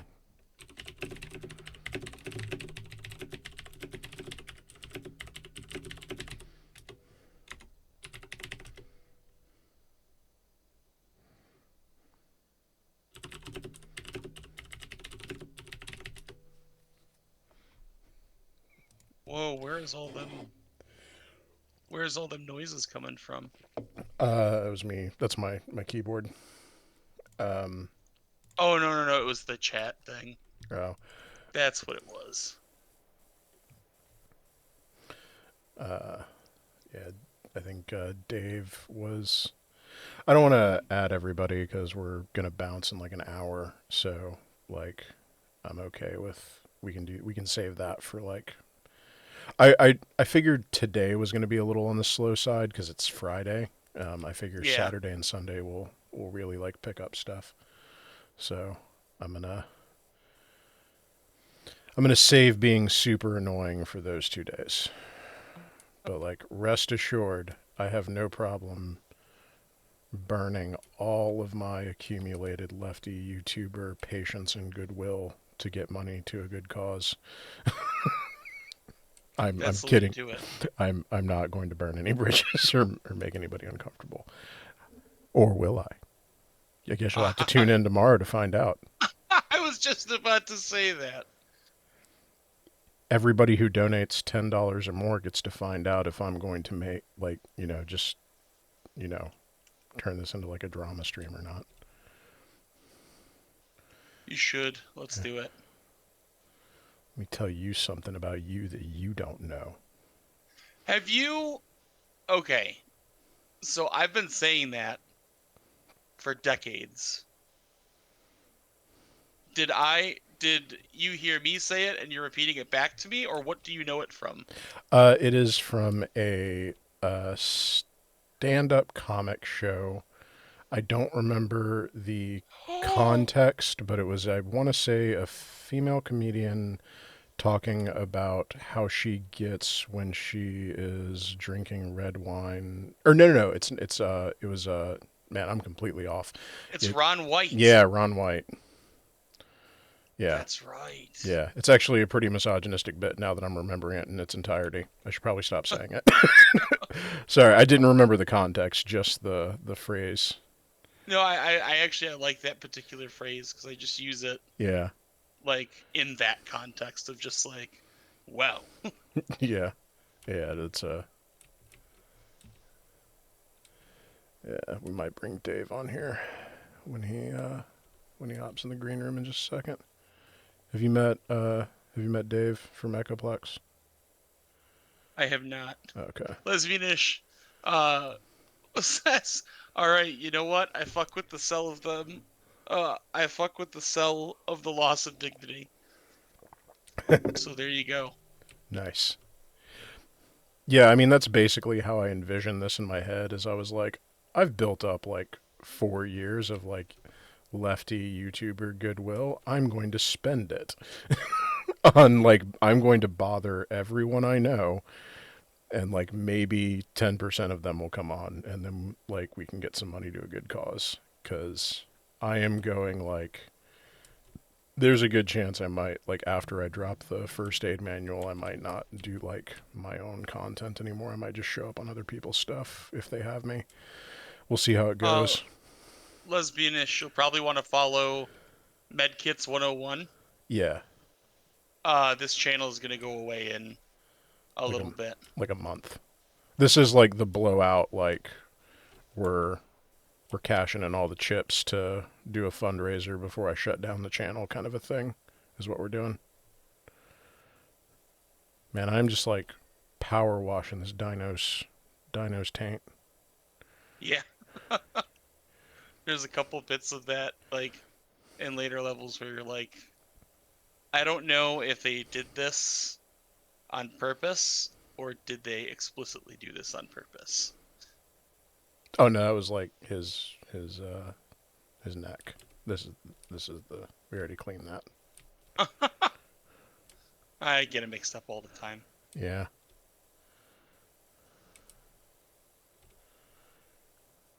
It is 7:00. Oh, I was gonna tell you. I think I told you. Tomorrow's my birthday. Yeah, happy birthday. Thank you. Yeah, thank you. Well, so I don't even know what I'm doing. Um, but I'll probably be on at some point. But I do just want to reiterate, this is not my thing. It's not my show to run, and there are more important people that, should they choose to come on, should be. So if at any point, if I'm not like getting the hint or taking charge, just let me know and I'll give my ass the boot.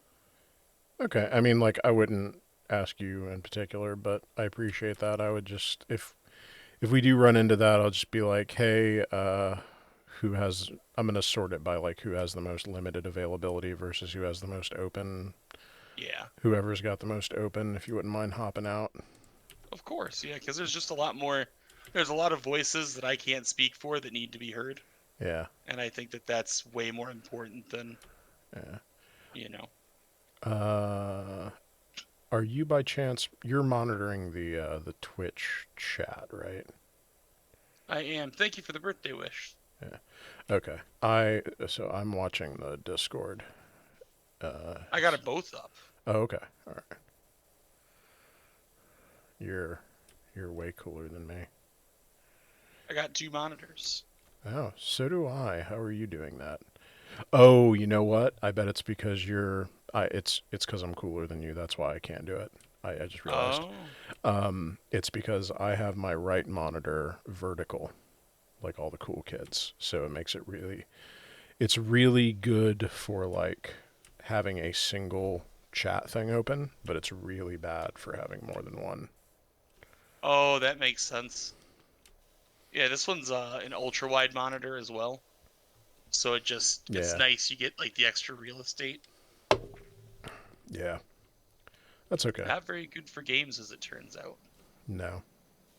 Nothing supports it. Like that's how it was sold, and nothing really supports it.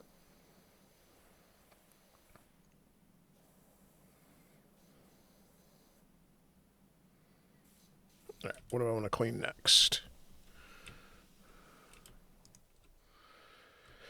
Tired of cleaning benches. How much money you got? I have 830. I need 900 for the. Okay. We'll get it there.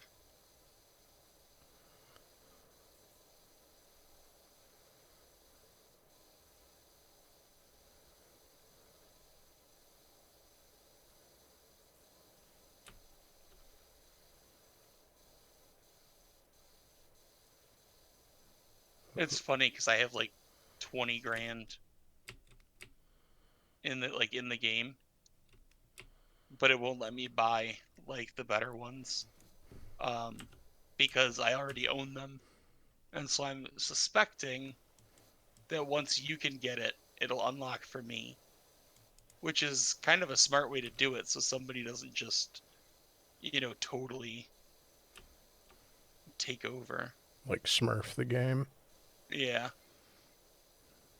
You could do that later on, really at any point, but you could always replay levels that you've finished, and when you replay them, you get to keep all of your gear. Oh, can you stop in the middle of a level? Yeah. And like, if we were to stop this and come back, would all our progress be saved?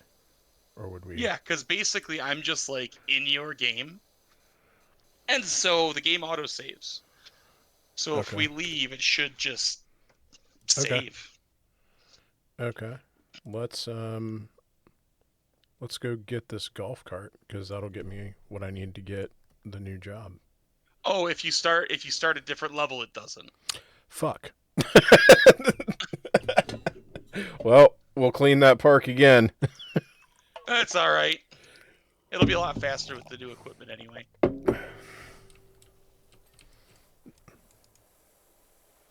I do like that they give Frankly, you... I would... Go ahead. I like that they give you, like, quick and easy jobs if you need them. Yeah, this game does a really good balance of, like, towards the end, there aren't really options like that, but they give you, like, a very large variety of content to, mess with.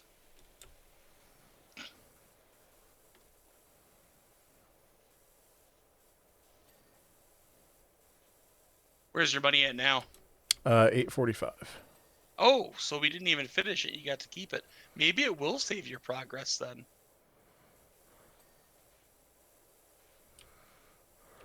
Because they did patch it recently, so maybe that's like a new... I don't know. Oh, like it would previously it would like literally take all your money? No, that's why I'm surprised. I didn't know. So I'm thinking maybe it did save your progress. Oh. If it lets you keep the money. Okay. What are we missing? Body. Bumper. Alright. Chassis.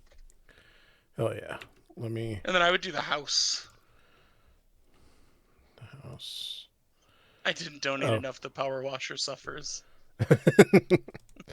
Alright. We actually can resume the park with some more better equipment. Oh yeah, and you have enough now. So, hot tip. Soaps are not worth buying. Okay. Like on certain levels they are, but I went through and I kind of messed up the first time because I was like, oh, these soaps make it so much easier. And then I couldn't get upgrades when I really needed them. It made the levels kind of harder than they needed to be. So I have... Is it better to buy better power washers or better equipment for your existing power washer? Better power washer for now. Okay. You're going to want to get those the second they're available. Okay. I now have the Urban XU. Hell yeah. And $33 left. Ah. Noticeably different. I wonder if it gave it to you too. That's what I'm going to check as soon as I'm loaded in.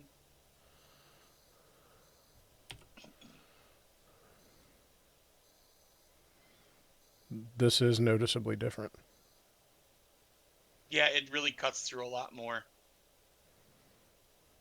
I like the orange nozzle. That's the only one I use. The orange and the red, I think, are what I've been using. Yep. There's certain places where the red just makes sense. Yep, and it gave it to me, so... Let's clean this fucking park. I'm like really relieved you don't have to start over. I would have been fine with it, but... Hey, that just means we get to do it again. Yes. And remember, people, chatters, if you're not donating, we're going to unwash somebody's save file. You don't want to be the cause of that. You know what? I'll put myself up.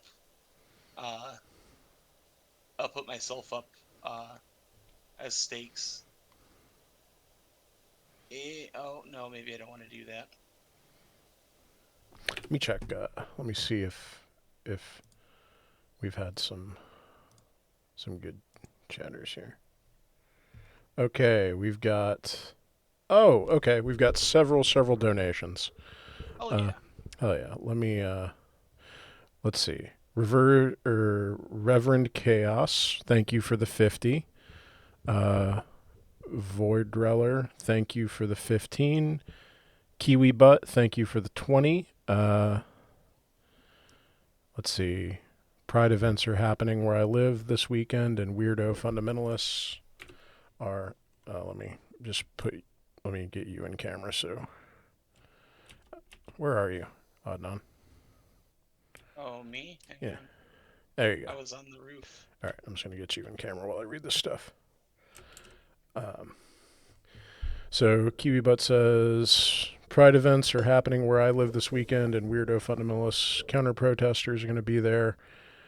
I'm trans and it has been getting worse here, so it's scary when people like y'all show support. It gives me courage to step outside and fight. Thanks. Thank you. Thank you for donating, and thank you for being here. And I hope things get better for you. Glow FF. Yep. With $100. Oh shit. Hey. Damn, that's my bestie from real life. Nice. Says Thanks, Glove. Yeah, for real. Thank you. Says my cousin transitioned 3 years ago, and I want to make sure that they or anyone that has to deal with the same situation have this resource available if they need it. Thank you so much. I wonder what is it? What is the stream? What does it look like on the stream? What does the overlay say? Let me look at that. Shit. All right. Okay, yeah, it says we're up to 470. Which I don't know if that's accurate or not. Yep, that's up to date. So we are at 470. Thank you, chatters. Not a bad first day. I expect we're going to do a whole lot more over the weekends. Fridays, this is kind of our opening volley. So, Echoplex, what up? How you doing? How you doing, bro? Was that a recent chat? I haven't been watching the chat. Okay.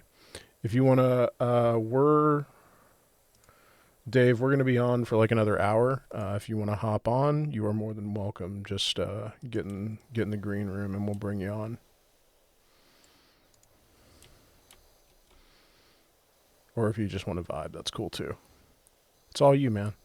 The world's your oyster.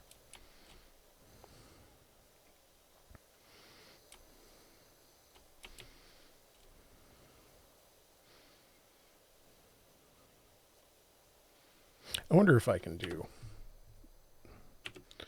Maybe I can figure out how to do... Here at the last hour of the day, I can figure out how to do both of these at once. Do both what? Have OBS and Discord up on the same window. Echoplex says they'll be here in a minute. Okay, dope. In a few minutes.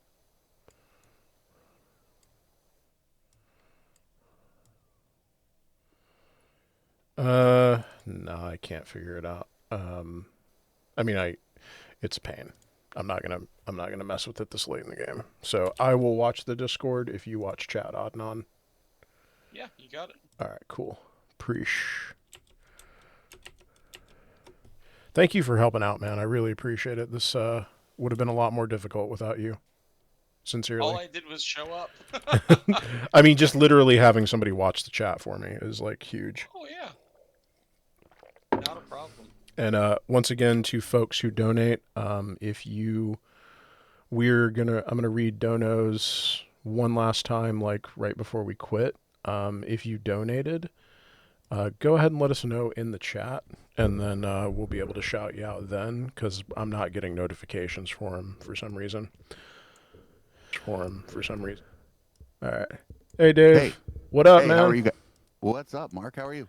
I'm good. Let me adjust your volume here. Oh, am I too loud? No, you're good. I'm gonna do it from this end. You're good. Hey, long time follower, first time talker. Hey, Dave. All I can see is an O for your name.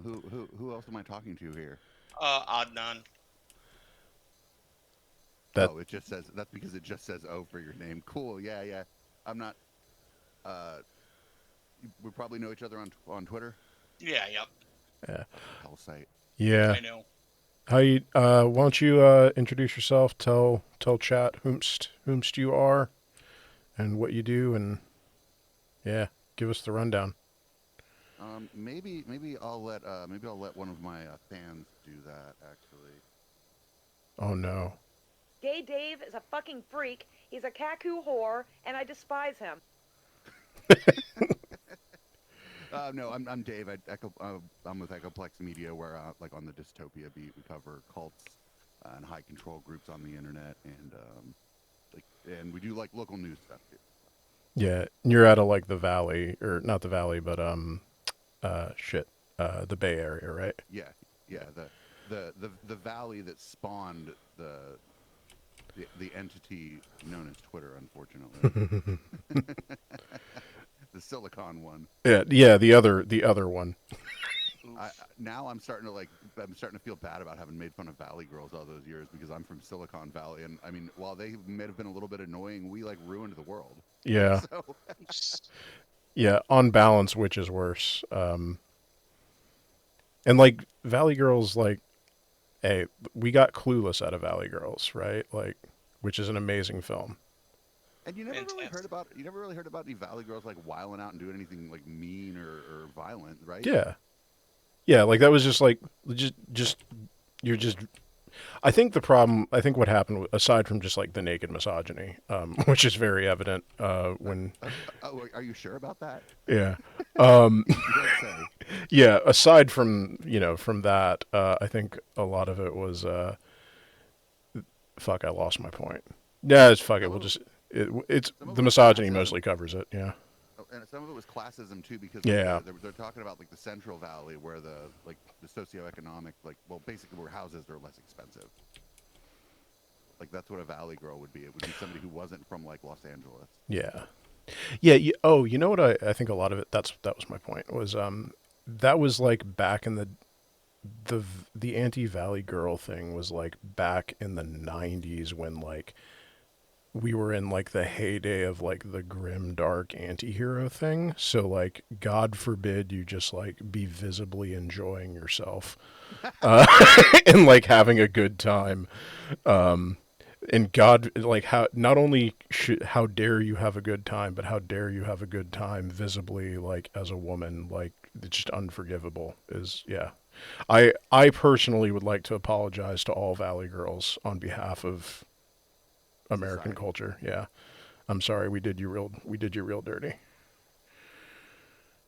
But yeah, Dave, nice to have you. Thanks for coming on. Yeah. So this is a good idea. My understanding is that you're not going to be streaming anymore after this. Is that right? Maybe yes, maybe no. So I am not going to be doing the podcast. The podcast is done. Because I don't have the time to edit it, and I know your feelings about editing. I don't have the time to edit anything either. That's why, like, yeah, my podcasts are just like, as they would say in the biz, live to tape, right? Yeah. So the Ultraviolet account is done, right? After this month, like, I'm deleting the Twitter account. I'm gonna leave the YouTube channel up so people can still listen to them if they want. But is it hosted via audio only somewhere too? No. Well, if I can find a place to do it for free. But my previous hosting site was like cost me a monthly fee, so I nixed that. Spotify podcasting is free. Okay, I might look into that and do that. Right now, it's just.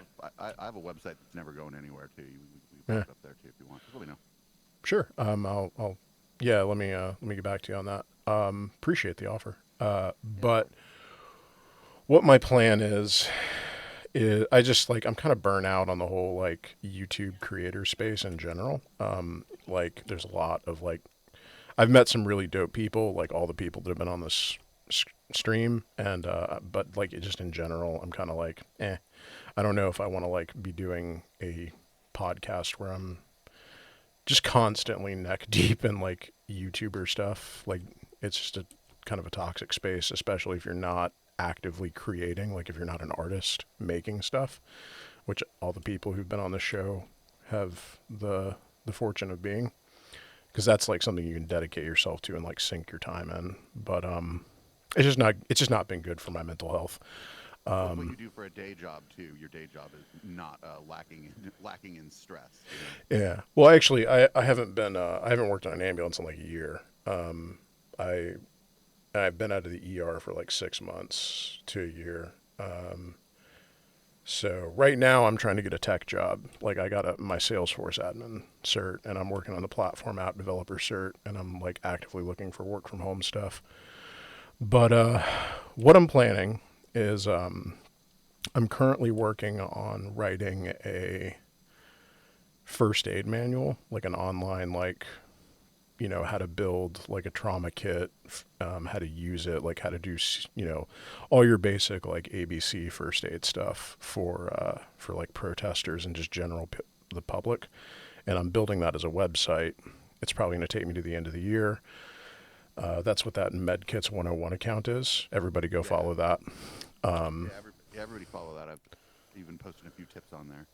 And that is where I'm going to be most like online, is under that account. And what I may wind up doing is when I launch that first aid manual, because that's kind of a fire and forget thing. Like unless something major changes in like how you do basic first aid, I don't have to update that ever again. Or if you do, it'll be like very minor. Yeah. So that's kind of a fire and forget thing. And then after that, my plan is to just like go back to working on my novel. What's up, Adnan? Sorry. No, you're fine. You're in the middle of talking. I need to. You got to bounce. Yeah, I got to bounce. But I will see you tomorrow. So Yeah. I will pop in. Thank you for doing this. It's really just been a really good time, and I'm glad that we're getting those donos. So yeah, thanks for coming, man. I really appreciate it. Of course. Everybody, this is like the final stretch for Friday. So let's see if we can, move the needle a little bit. Or I'm coming after you. All right, man. Thanks. Of course.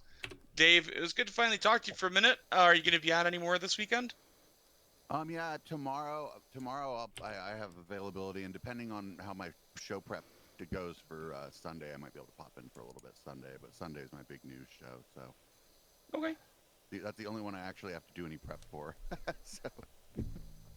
Well, good luck with that, and hopefully we'll get to talk some more. And everyone have a great. During my shows, anytime the lights red, you're welcome. Any my viewers, everybody's kind of welcome to pop into the Discord voice and say hi, assuming I even notice it. There used to be a bunch of people. There used to be a bunch of people here helping out, but now it's usually just me. Or if other people are live with me, they're remote. So like, there's no. Yeah. I'm managing it. So. And I have also I've been a guest on Dave's show, and I can also highly recommend. So. Oh, you were on for Bingo, weren't you? Yeah, and the the newbies. Yeah. Like your first time, I'm gonna throw you into a pit of fire. Yeah. Well, Adnan, yeah, it was good to meet you, and feel free to say hi or at me on Twitter or whatever. Absolutely. Everyone have a good night. All right. Later, man. Hey, Alki, what's up? How you doing? Welcome to the chat. So yeah, I'm gonna do that, and I'm gonna like go back to working on like writing like a novel is what I've been working. Like I have a couple chapters in, and then in terms of content creation, what I'll probably do maybe is under the MedKits account, like do something like this, like grab like a handful of people and like go, hey, this weekend, like one weekend a month or like one weekend every other month, like pick a cause, like a Cash App or something for like a bail fund, and just like let's have a stream and throw some money towards a good cause. Like I think that's where I'm probably headed. To answer your question in the most long-winded, circuitous way possible. That's okay. That's so interesting because you're looking for a tech job, and I am like about 90% of the way to being like full time with this. Nice. Yeah. Well, shout out to Fourth Wall. People might not even know what Fourth Wall is, but Fourth Wall has like really enabled me to monetize in new and interesting ways. So, I'm not familiar with what is it? Most people it's a merch shop, right? And I mean that's cool and all, but like they have like memberships like Patreon, and it's a bunch of streamers who decided to basically go after these horrible merch providers like Teespring and Spreadshirt, where you end up charging $30 for the shirt and then you get $3 for it, Yeah. Yeah. So they've done a great job on that end, getting with like vendors and getting the prices down so that like I can charge 25 for a shirt and pull 9 or 10 off of it instead, and the shirts are like better. The printing is like in the center where it's supposed to be.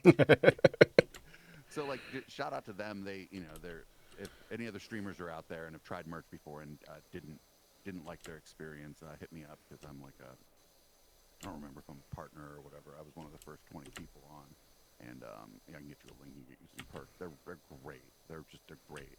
Well, I have dope. so much of my own merch now too. So, Sweet. Yeah, I've been like, I haven't been in a position where I can buy some merch, but I have been eyeing what you're doing, and I wanna grab something like because I'm not like, I currently don't have a job. Oh yeah, no. Well, the other thing is you're my colleague, right? Other streamers definitely wear, I don't know, if you know Justin, right? Justin Freakin. I believe so. Yeah.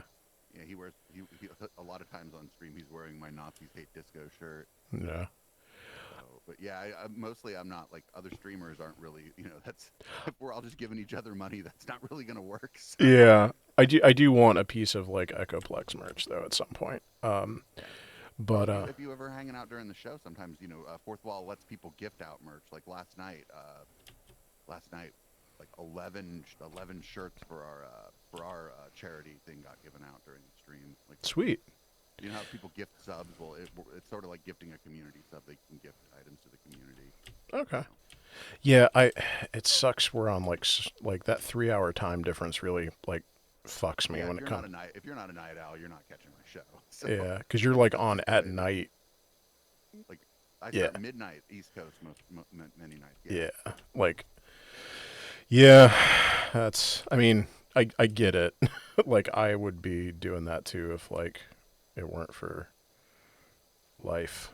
But I'm probably like tech work. I just in January got my I mean I feel a little even like I don't know if I want to call it even tech work because it's like barely tech work, but like I got my Salesforce admin, and I'm currently working on the platform app developer cert, and my plan is to get like into development and like architecture solutions with that, because you can, if you play your cards right, you can get a work from home consultant job and like never have to talk to anybody.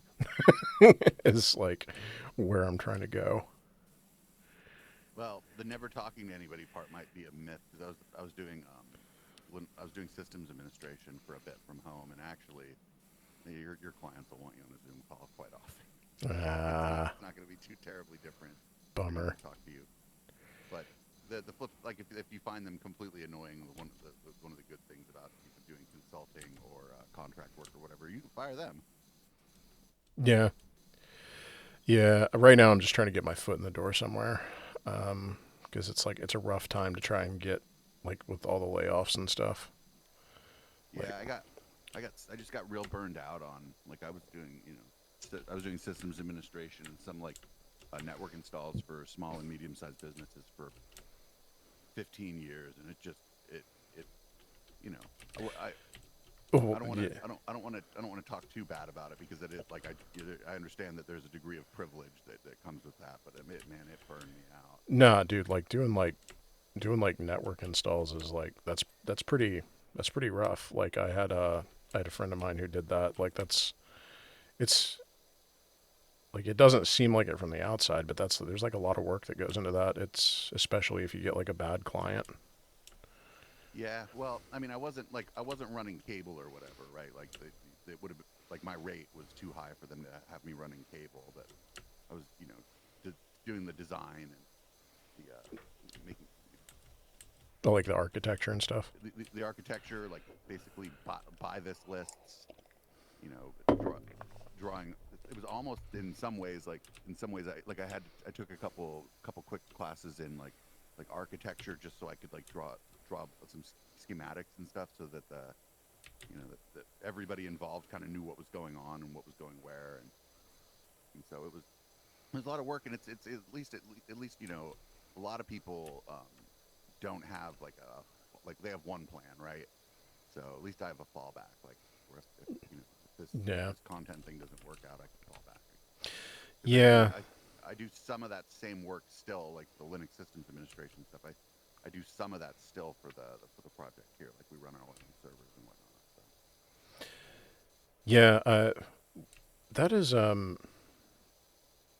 one of the things that like kind of made me like back off content creation. Actually, was like seeing just how like, and it's interesting hearing you talk about like getting into the space and like where it's like you can do it full time, because like it's really difficult to get into it to where you can do it full time. Like it's, I don't think people get like how big of a deal that is, because it's like hard to make money doing this, like enough to support yourself anyway. You know, I've been lucky in that, you know, before I basically fired a bunch of my clients, I was able to move out of my very expensive apartment into a place with some friends where the rent was super cheap, and like I was able to, and even before I moved, I piled up a bunch of money, and so you know, I was just fortunate in that I was able to give myself a cushion, and I know that like a lot of other creators weren't in that position and were, you know, on the razor's edge at one point. And the people who did that and made it, I'm just like, I don't know if I could have done that, you know. Yeah. Well, I mean, like I basically like I like cashed out my like I cashed out like my 10 years of retirement that I had with the state to like take a bunch of time off to like study for that cert full time, which is like not something that most people like. That's like a huge privilege that like most people just don't have the ability to do that. And like, yeah, like I'm very fortunate in that I was able to like have the space, like the breathing room to be able to change directions like that. 'Cause boy, there's one thing you don't want to be. It's somebody who has no choice but to go to work in an ambulance, and doesn't want to anymore. That is not I feel kind of dirty saying this, but part of my cushion was I sold a bunch of Bitcoin. Boo. When it first came out, what I was doing, we were buying and reselling some servers. So when it first came out, me and the guy who that makes sense. Yeah. We're like, oh, this is pretty cool. So we set up a couple servers to mine some Bitcoin. Yeah. And then, you know, like a week later, we saw the electricity bill. We're like, we're not doing this anymore. Yeah. And we just split it. We split it up between the two of us, and it wasn't that much, but you know. Yeah. No, that's. I'd 6 of them at one point. Yeah. If I. Yeah, I mean, like, especially, like, in the early days when, and if you're already, like, building, like, servers and stuff and, like, putting them together, like, why wouldn't you, until you, like you said, until you see the power bill. Yeah, we were like, these things are worth, we're like, we would never, we thought we were like, we're never going to even cover the electricity with this. We have to turn this off. I do think that it's, like, really, it's wild that I don't think that there's, like, a more poignant metaphor for just like what we as a species are doing to the planet than like we will turn like literal like destruction of the environment into a tradable commodity that's just a number in a database somewhere that we've decided has value. It's like input suffering, export money. One of my friends, when he first heard about like Bitcoin or when it first started getting popular, he said, "Hey man, if some rich asshole is going to take my money, well, I'm going to do it the old-fashioned way in the stock market." I thought that was the funniest fucking thing. Because you know, the people who held most of it are the ones who made most of the money, right? Yeah. The people who got in when it was popular lost their money. Yeah, I mean, it was I don't know if it Ponzi scheme. Yeah. Yeah, that's kind of.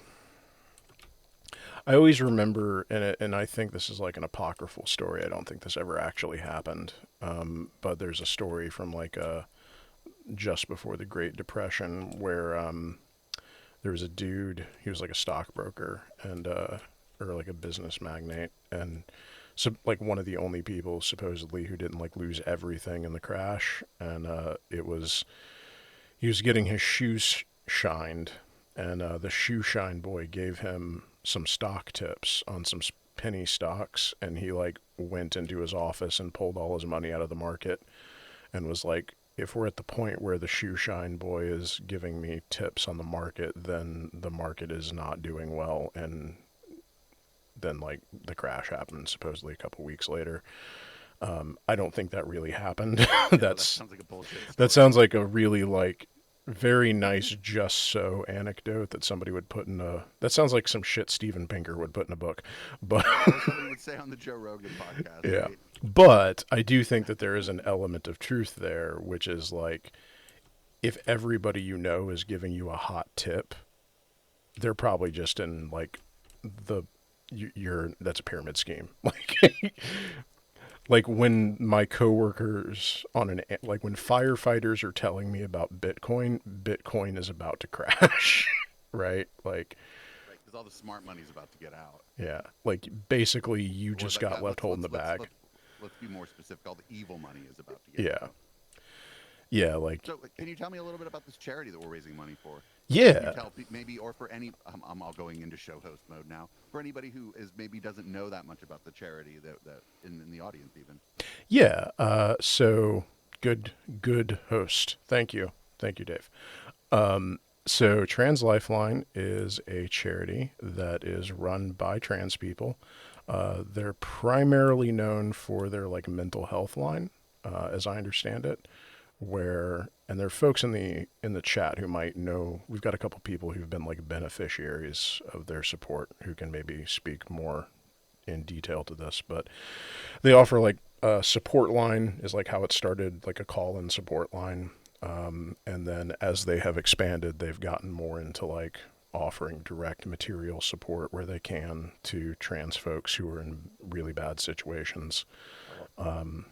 So if you're looking for a charity that's going to have like direct material beneficial impact to trans folks, like Trans Lifeline is kind of the biggest game in town as far as I'm aware.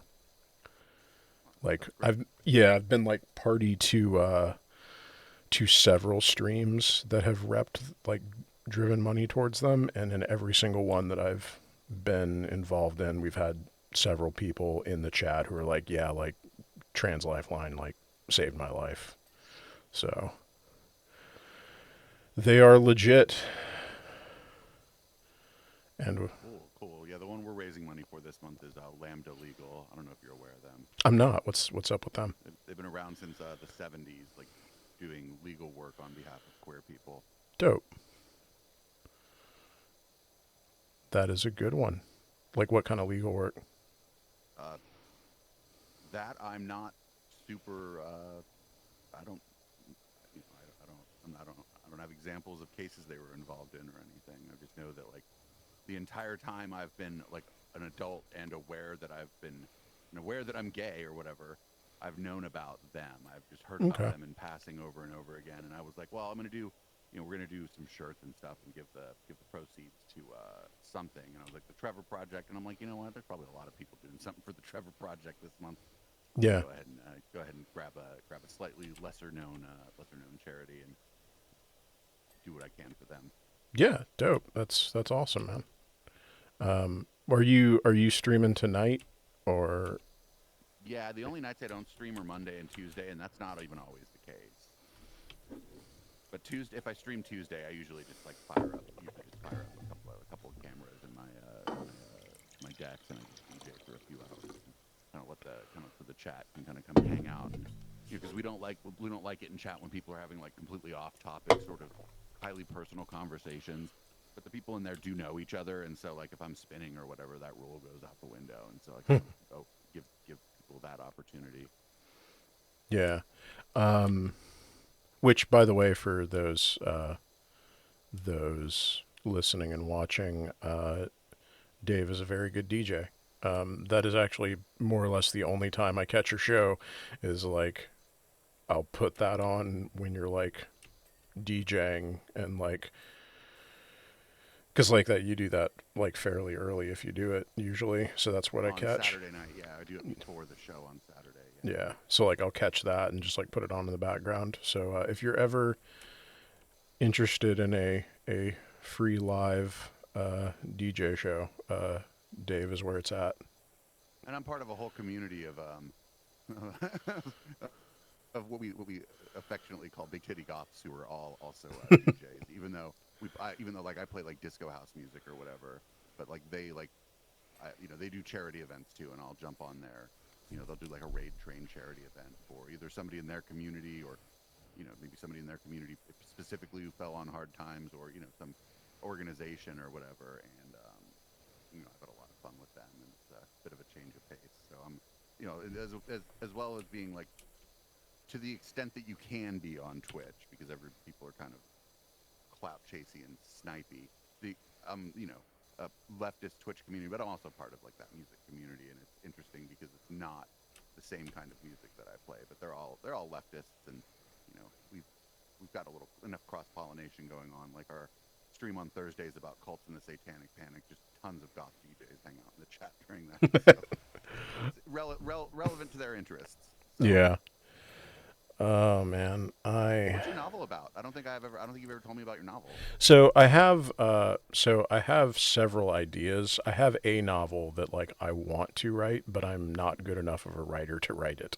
So I'm going to write. I have three ideas for novels that I'm going to write before that to practice writing.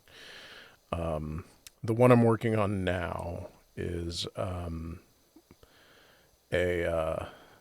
it's basically like two scientists who are married, who are working for, it's like a near future sci-fi thing.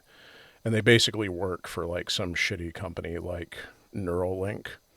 And it's in a future where Neuralink like devices are commonplace, and have basically supplanted the cell phone.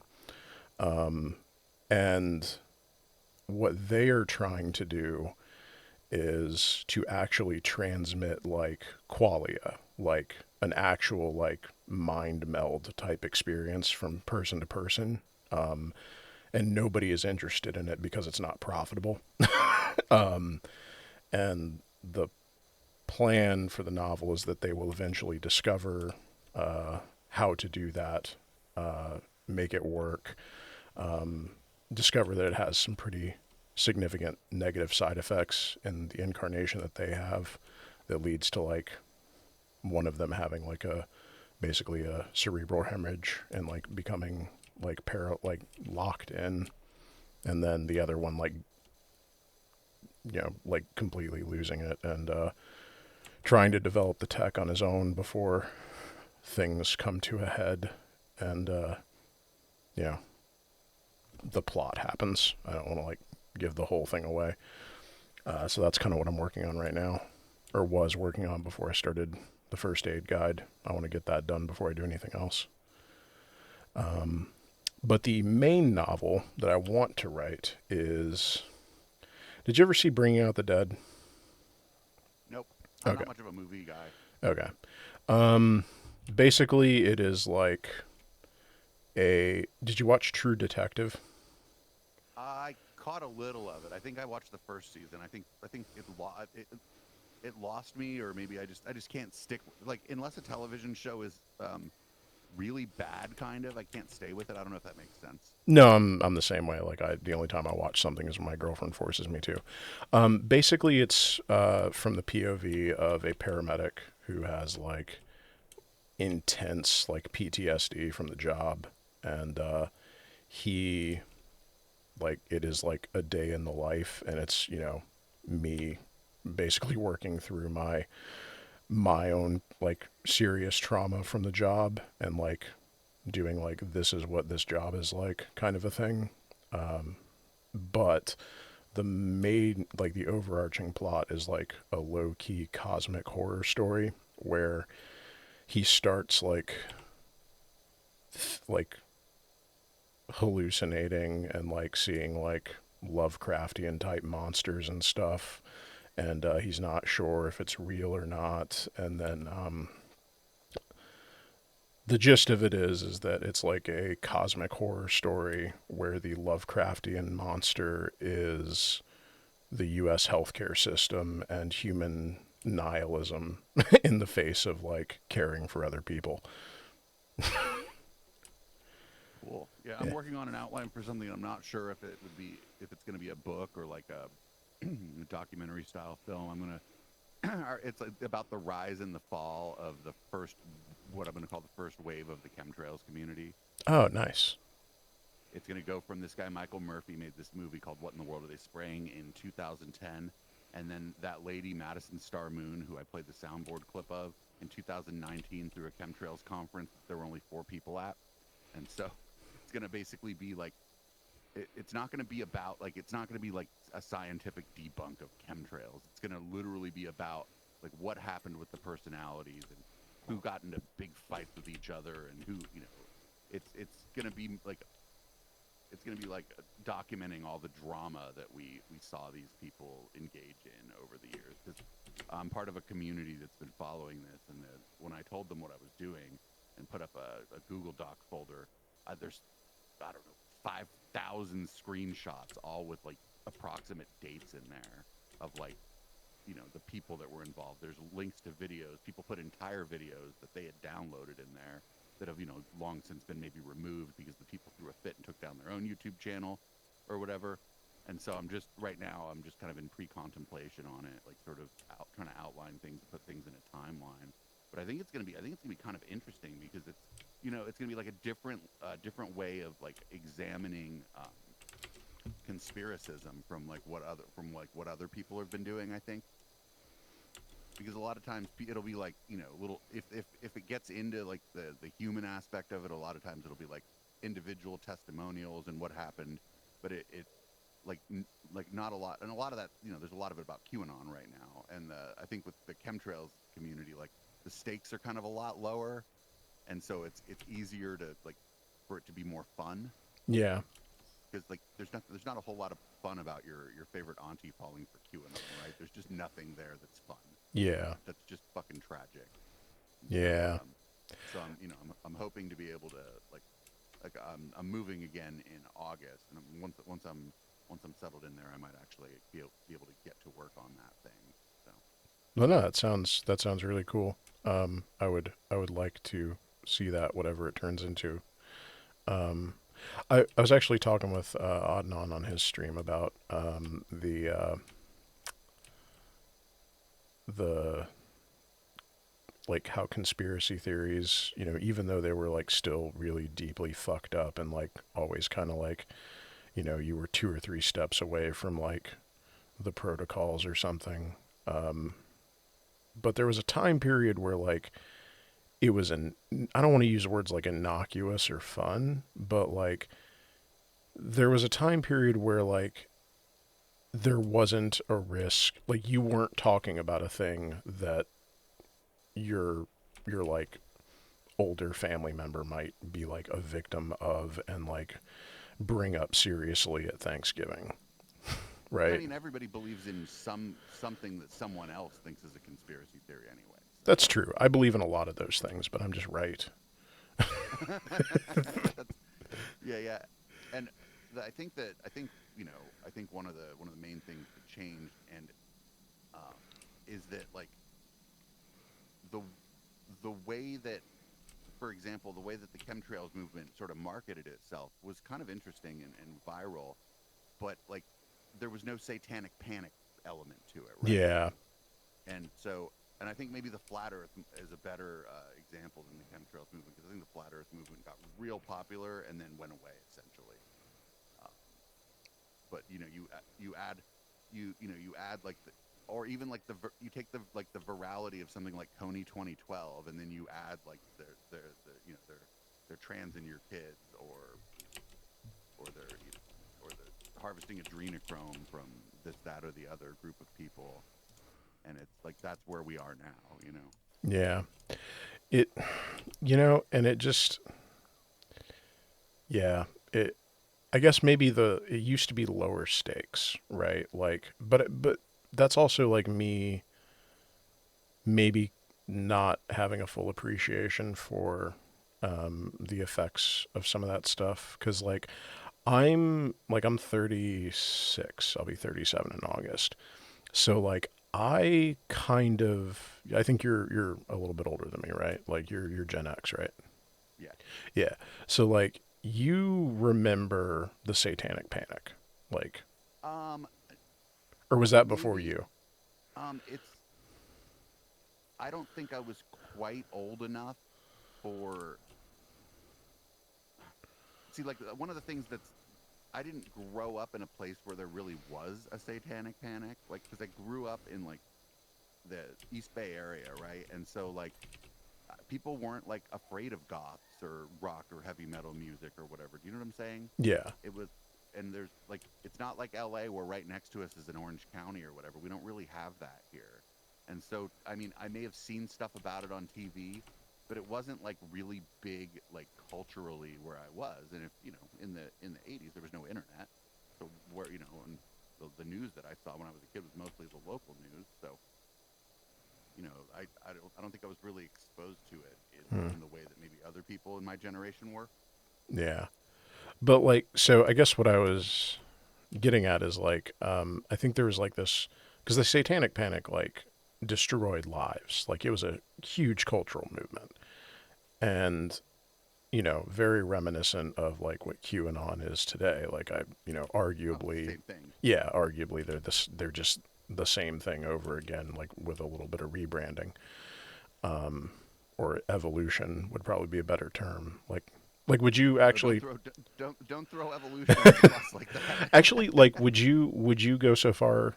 Because I've debated this in my head. Like, would you go so far as to say that like QAnon today is quite literally just an evolution of the Satanic Panic, or is it distinct enough with just cross pollination to like be regarded as its own separate thing? I think it's the same thing. Okay.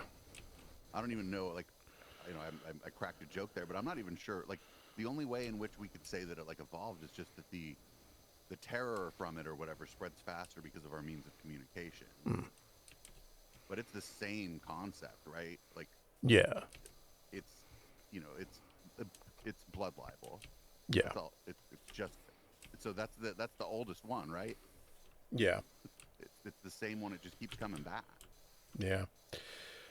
Okay. Yeah, and so like that's kind of when I think to myself, like when I have thoughts where like, you know, there was a time when like conspiracy theories were fun. Like that's kind of just because, you know, I was a privileged kid and, you know, on the internet, and like I was able to look at stuff that didn't affect me, and like I happened to become culturally aware at like an ebb point in this thing. But like it's not like that shit wasn't around. Well, I think one of the other big differences now is that it's become like QAnon and Pizzagate particularly were like inflamed, I guess, by partisan politics, right? Whereas prior, like sure, like who shot JFK or whatever was political, right? But it wasn't really partisan, right? Like it wasn't. You weren't going to be able to figure out if you asked somebody what political party they were in or whatever, it was highly unlikely that that was going to sort of not map on, but like correlate with likelihood in believing a conspiracy about believing one of whichever conspiracy theory about the murder of John F. Kennedy, right? Mm-hmm. Now it's like with people, and I think it started with Pizzagate, which QAnon just morphed, right? But now you're not going to find Democrats or leftists or liberals who believe in the QAnon. Yeah. So, yeah. I Which think that when you add the, you add that sort of in-group, an additional layer of in-group, out-group, because as you know, conspiracy theory communities operate a little bit like a cult. Sometimes where there's like an in-group, out-group. They even have names and like they have like derogatory names for people who don't believe in the conspiracy theory. They might call you a shill, or like Scientology, not being a cult would call you like a suppressive person. And so that there's already that in-group, out-group stuff with conspiracy communities. But then you like, I guess it's kind of weird to say, but you like sort of turbocharge it with this also like hatred of your political enemies. Yeah. Yeah. That's a good point. Like, because back in the day, like, it it did feel a little bit more equal opportunity, but like I think that that feels like maybe that was like what was in the public eye. Because if you went a couple layers deep in a lot of that stuff, like you're gonna you would have hit right wing stuff real hard, real quick. Like if you're like, how many degrees of separation are you as a conspiracy theorist in the 80s and 90s from Bill Cooper, right? Like, which is And just even if you didn't know hardcore right wing conspiracy. Yeah. And even if you didn't even have to necessarily consciously know who the fuck Bill Cooper was to be Yeah. like spreading the ideas that he was spreading around. Absolutely. Yeah. So I think there was like detachment, maybe, but it was still, I don't know. It just traveled more slowly. Yeah. Yeah. And then, yeah. And the other thing is like there's another thing, like, right? So if you believe in, we'll do chemtrails. You believe in chemtrails, I can go in on one of my fake Facebook accounts and find a group with 100,000 people in it, the chemtrail group, right? Mhm. So you get this idea that because all of these, there's 100,000 people in this group, and you can't even keep track of the posts because there's just so many fucking crazy people in this group, that you get the idea that the thing's bigger than it is, and you get the idea that most people believe in it, even though 100,000 people, it ain't shit. Yeah. Because these aren't like, it isn't like, if it was like chemtrails San Jose, California, and it was 100,000 people, okay, that's that's a non-insignificant number of people if they all indeed live in San Jose. That's non-insignificant, but these are like worldwide groups. Yeah. Some of which, there's posts in several languages. But if you're not thinking about it like skeptically, if you're not thinking about it, or if you're not even that, if you're engaged in motivated reasoning, you're motivated to want to think that everybody believes this shit. So you're going to believe that it's bigger than it is, and then you're going to dig in even more, because then when you interact with people in the real world or whatever, you're going to go, well, all these, you're just wrong. There's 100,000 people here, and then that all these people believe it. You're in the minority. Everybody believes this. It skews things. It skews your perception. Yeah. Pretty badly. Yeah, I think that's definitely an element too, for sure. I actually like I kind of want to like pick your brain about this. Like, so one thing that I'm trying to like get out of I'm just mentioning this because you use this term.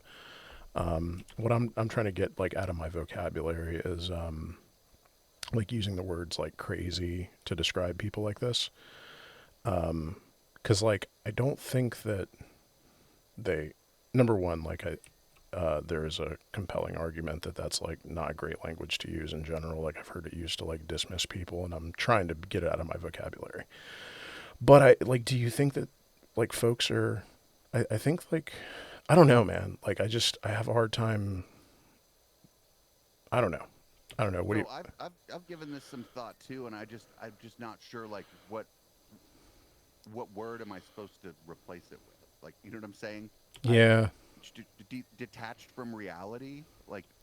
Well, I think that's actually a better term in this instance, right? Like because they are, right? Like it's more descriptive. Whereas like it's less pathologized, Yeah. Maybe I'll revisit this because I don't think I've given this much thought in the last year. Yeah, like I've had a friend mention it to me, and like I've been thinking more about it, and like, Is there a difference? I wonder if you're describing someone's behavior as being crazy versus calling them crazy. I don't know. I don't like think that's that a crazy thing to do. I don't know. Yeah, I think like from what I've had it explained to me, like people who are it's just not good for people who are potentially subjected to the use of that term to dismiss them, right? Like if you have like, mental illness or what have you.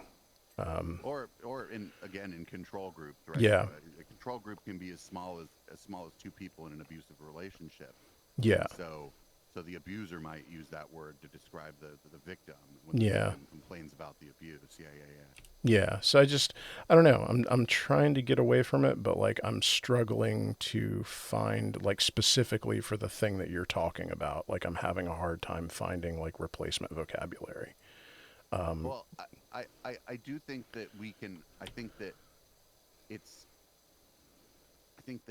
maybe when you, it's just hard, like on the dystopia beat, to Yeah. like, not to, you know, this is the stuff I'm like knee deep in this shit. Yeah. And so like, it's just so, it's like, I don't know, like if people like, I just feel like if somebody thinks that, you know, that particular language or whatever is, you know, maybe not the best or whatever, I'd just ask them to like look at the body of my work and, you know, just, you know, get where I'm coming from, and that I'm not, you know, that I'm not talking about people with, you know, who, like, I would never use that word to describe somebody who has been diagnosed with a mental illness, for example. Yeah. Yeah. But also when we were kids, we used to use the R word, right? Yeah. And we were like, oh, well, nobody means disabled people. And then we learned, so maybe you know, maybe crazy is going to be that. Maybe crazy is the next one. Yeah. I mean, I think that it is. It's just we're struggling with replacement language is the only issue. So like when I... No, I know we're not struggling with it. I just, you know, like you could say unhinged, but unhinged is like, I don't like that as much either. Yeah. Detached from reality. I think like that is probably a good... Well, and see, like that's actually not great either because like, that's like a medical thing too, right? Like But there are people who struggle with. Yeah, like you were saying in your book, the book Yeah. you're writing is going to be about somebody who struggles with whether or not things they're perceiving are real. Yeah, and like that's a legitimate thing that people do struggle with, and like I don't think it's the same as what people who are like in QAnon are experiencing. And That's not that it's zero. Right? Yeah. But that's not the problem, right? The problem isn't, you know, that's one of the things that other people will be like, hey, you know, these people are mentally ill, and I'm like, maybe some of them are, but they can't all be. Yeah. Right? And that's a real shitty, like, you don't put that on, you know, don't put this on people who struggle with their mental health, because, you know, the vast majority of people who struggle with mental health are not involved in something like QAnon. Yeah, like the one, I would argue like the one makes you more likely to be taken advantage of by the other. Right. But yeah, I just, you have just so much more experience with these kind of groups than I do, and like watching them, and I think we're at a point where like, I don't know that, just aside, like completely put it aside for a second, that it might be like offensive to people. Like, I just don't know that it's like an accurate description, in terms of like, we are comparing this to like organic mental health issues, because these are by and large people who, you know, yeah. Well, I've taken to, like, you know, like the communities, I've taken to describing them as small or decentralized control groups, Mm-hmm. right? I think that's yeah. Sorry, go ahead. High control, and also high demand groups, right? So I don't know. I spend so much time talking about this that I know for a fact that I do so inartfully and in ways that other people are maybe going to be uncomfortable. Yeah, I'm not like trying to like come down on you or anything. No, I just, that's fine. I'll take the criticism. I think it's, you know, it just strikes me as like, in this particular context, a really like, you know, this is like where the kind of rubber meets the road on that, and like, how do we talk about these things, and like what language do we use? And another thing I kind of struggle with is like, okay, like for example, you know, the easiest one to use is a group like Scientology, right? But a lot of these online conspiracy communities operate like miniature or decentralized versions of it. At what point in this does somebody go from being the victim of a propagandist to being the propagandist themselves? Yeah. 5,000 followers, 10,000 followers. Yeah. You know, because you know, a lot of these people that got, you know, kind of popular in any of these communities just started out as a believer, where they heard this stuff from someone else. Yeah. And they were part of someone else's community, and you know, I mean, that's how communities work anyway. I mean, that's how you know, that's how the music industry works, right? You pick up a guitar because you like somebody else's song. I mean, it's not unique to this specifically, right? Yeah. It couldn't possibly be. But like, that's one of the big things that I've been thinking about is like, well, this person, you know, yeah, they got hoodwinked by, you know, Michael Flynn, right? Mm. But now they're on Rumble, like now they're on Rumble cooking. Well, now you're not really the person who got hoodwinked by Michael Flynn anymore. Now you're just Michael Flynn. You know? Yeah. It's all really complicated, and we don't, because of the way that these things spread, and because the phenomena is all pretty new, and the fact that it became a real problem for regular people was kind of pushed aside for such a long time that you don't, it's just now that you're getting a decent number of like sociologists and social scientists, credentialed sociologists and social scientists, like really looking into this stuff. Yeah. On like a cultural and societal level. Yeah, I don't think that we really have the language to describe the phenomenon, like in the way that it merits being described.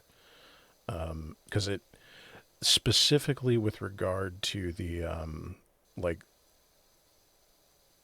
it feels like new, right? It feels like a different kind of thing than like old school conspiracy theory and like stuff, just in the way that it like transmits and replicates and like gets in like under people's skin, who, like your boomer family members, right? Like,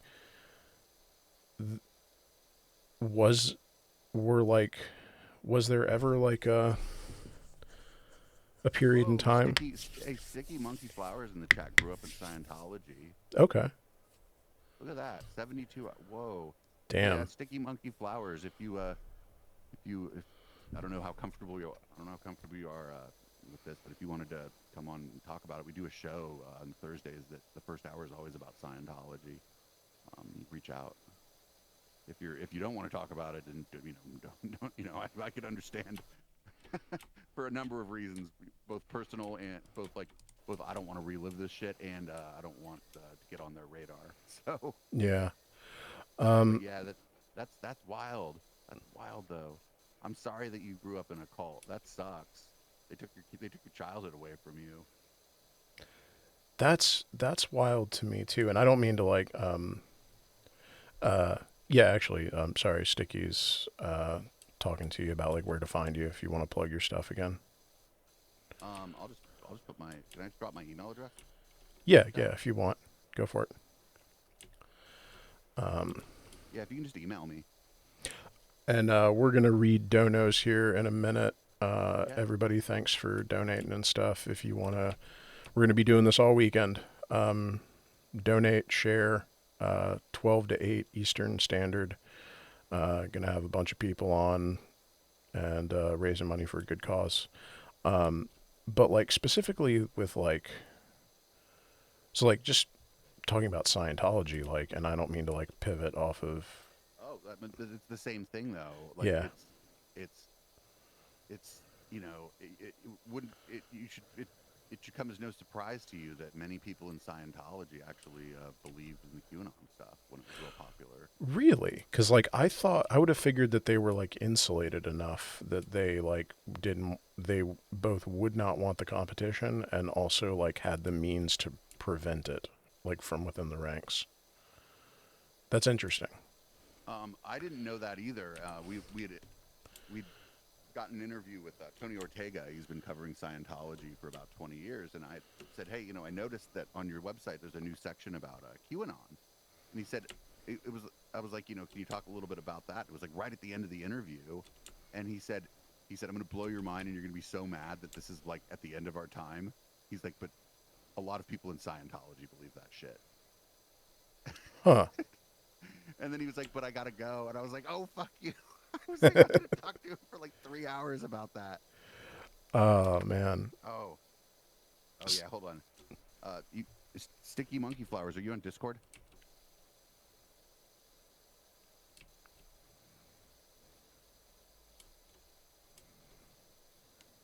That's my Discord ID. Yeah, that's interesting. Like I would have thought that they would like, but then at this point we've got like how many generations of people in Scientology are we at now? 3 or 4? Yeah, but a lot of people are getting out. They're having a hard time recruiting and stuff. The internet pretty much did them in as far as recruiting. They're just milking whoever's left for money. Yeah, but like specifically with like the people that are like born into it, like are they? Oh, some of them, yeah. Some of them are like third generation at this point, yeah. So like, yeah, I would have figured that like the people that were born into it would have been pretty like, you know, cults don't like competition, but also like if you're, you know, third generation Scientology, like you are certainly primed for, you know, you have grown up like kind of primed for that kind of stuff. So I can see why you would, you know, easily adopt it.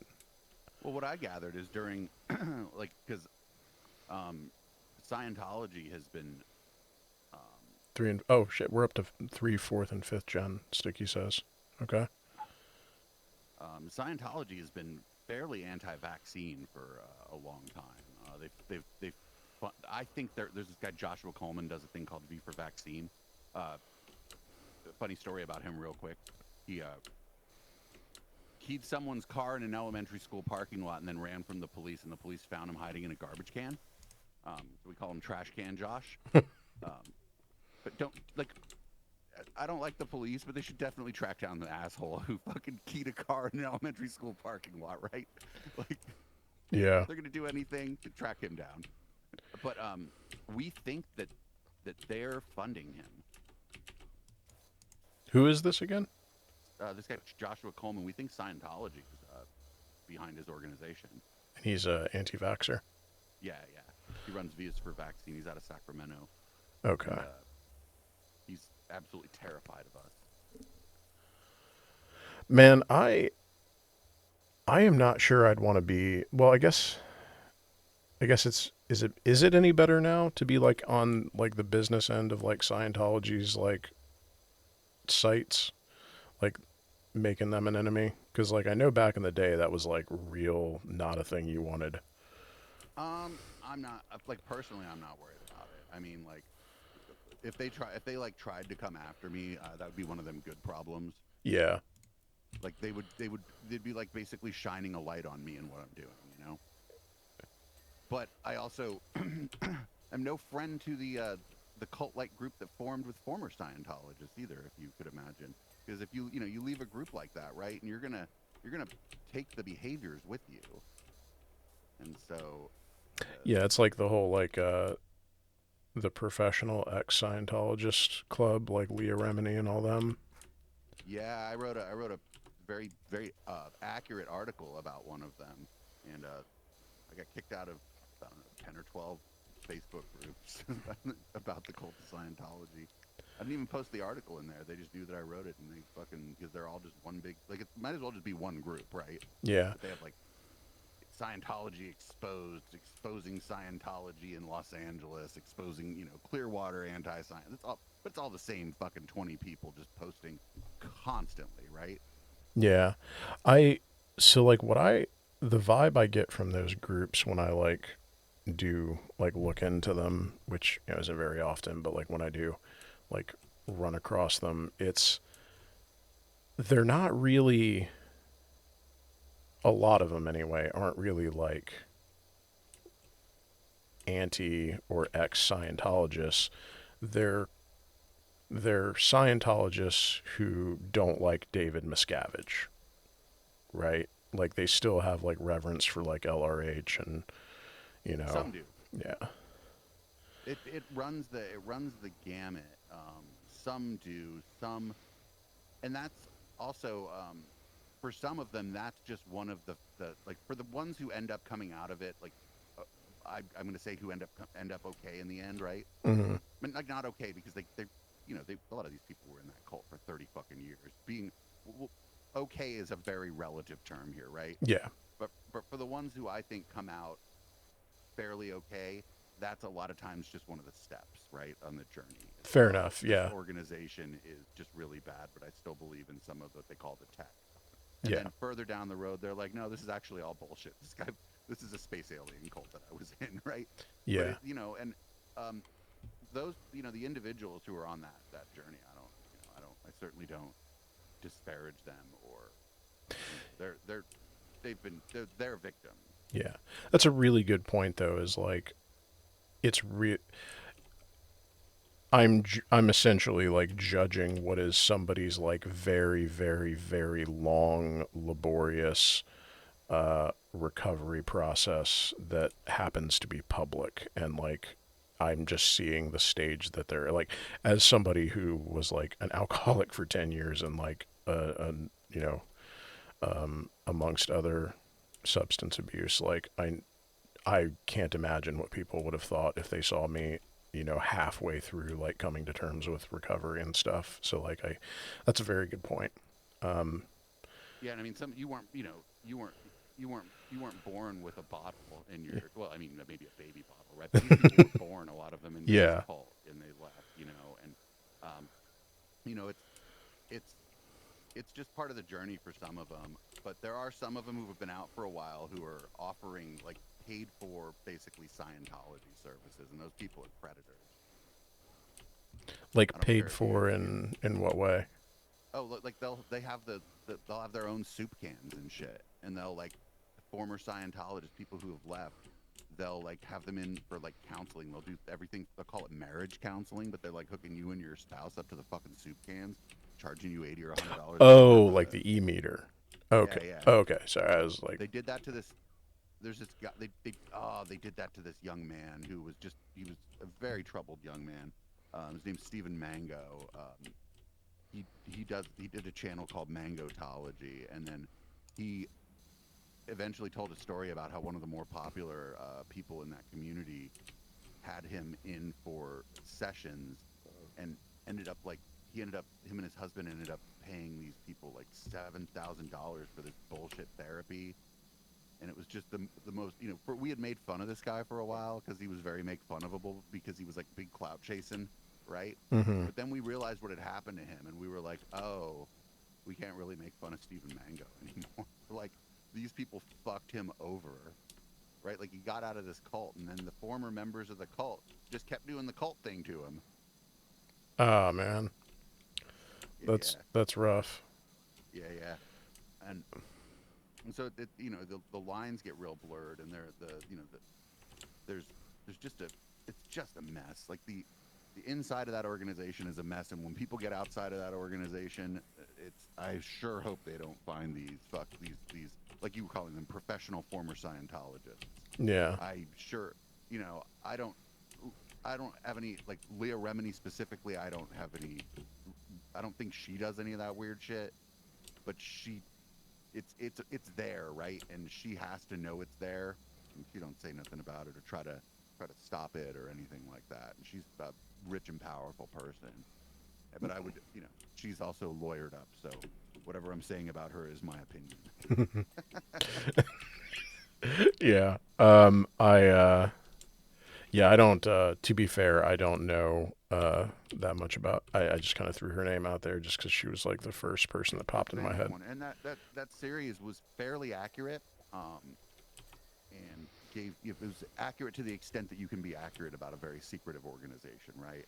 And it was popular enough that I think it was a net good, even though it sort of reinforced that clique of people. Like, that's all she had on was this specific clique of people, and you know, they basically shunned me from their groups, which are supposed to be about spreading information, because I wrote a critical article about one of them. So, you know, not great behavior when you're trying to say that when you're criticizing something like Scientology to then go behave in a very similar way that Scientology behaves when one of your people gets criticized. Not the best look. Yeah, I had a friend of mine was in this like Seattle group that like they were like professional supervillains is like the theme of it, and they like you know, they would like take on like supervillain personas, but they basically like were protesting Scientology. Is yeah, that's cool. And she like had like people from Scientology like stalk her for like a good couple years, like because of that. Like it's just like just really intense stuff. Which, like, I don't know. That's all I had. I didn't. I don't know. It's just like my friend was stalked by Scientology because.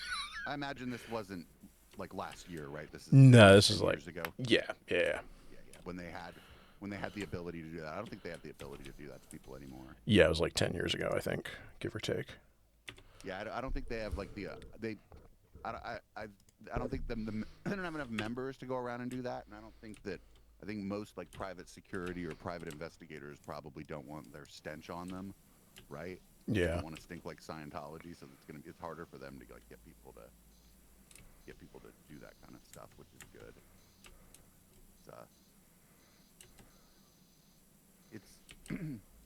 It's just been weird. It's been weird because one of my first interviews was one of the people that one of the professional ex-Scientologists, and it was a pretty good interview. But like I said, the more I observed these groups and as I watched people get shunned from these groups for basically not towing the exact line, I was like, wait a fucking minute here. Yeah. What the fuck? Not everybody's like that. The Tony Ortega, who runs Underground Bunker, is very cool, and Mark Bunker is a Scientology protester, but now he's a city council in Clearwater, Florida, where their mothership is, and those two are the only two in that whole fucking community who have any damn sense, though. What I'm not familiar with either of them. What are they? Tony Ortega used to write for Village Voice in New York City. Now he writes on his own, and Mark Bunker was just a interested person, like just very interested in the cult of Scientology, and moved to Clearwater to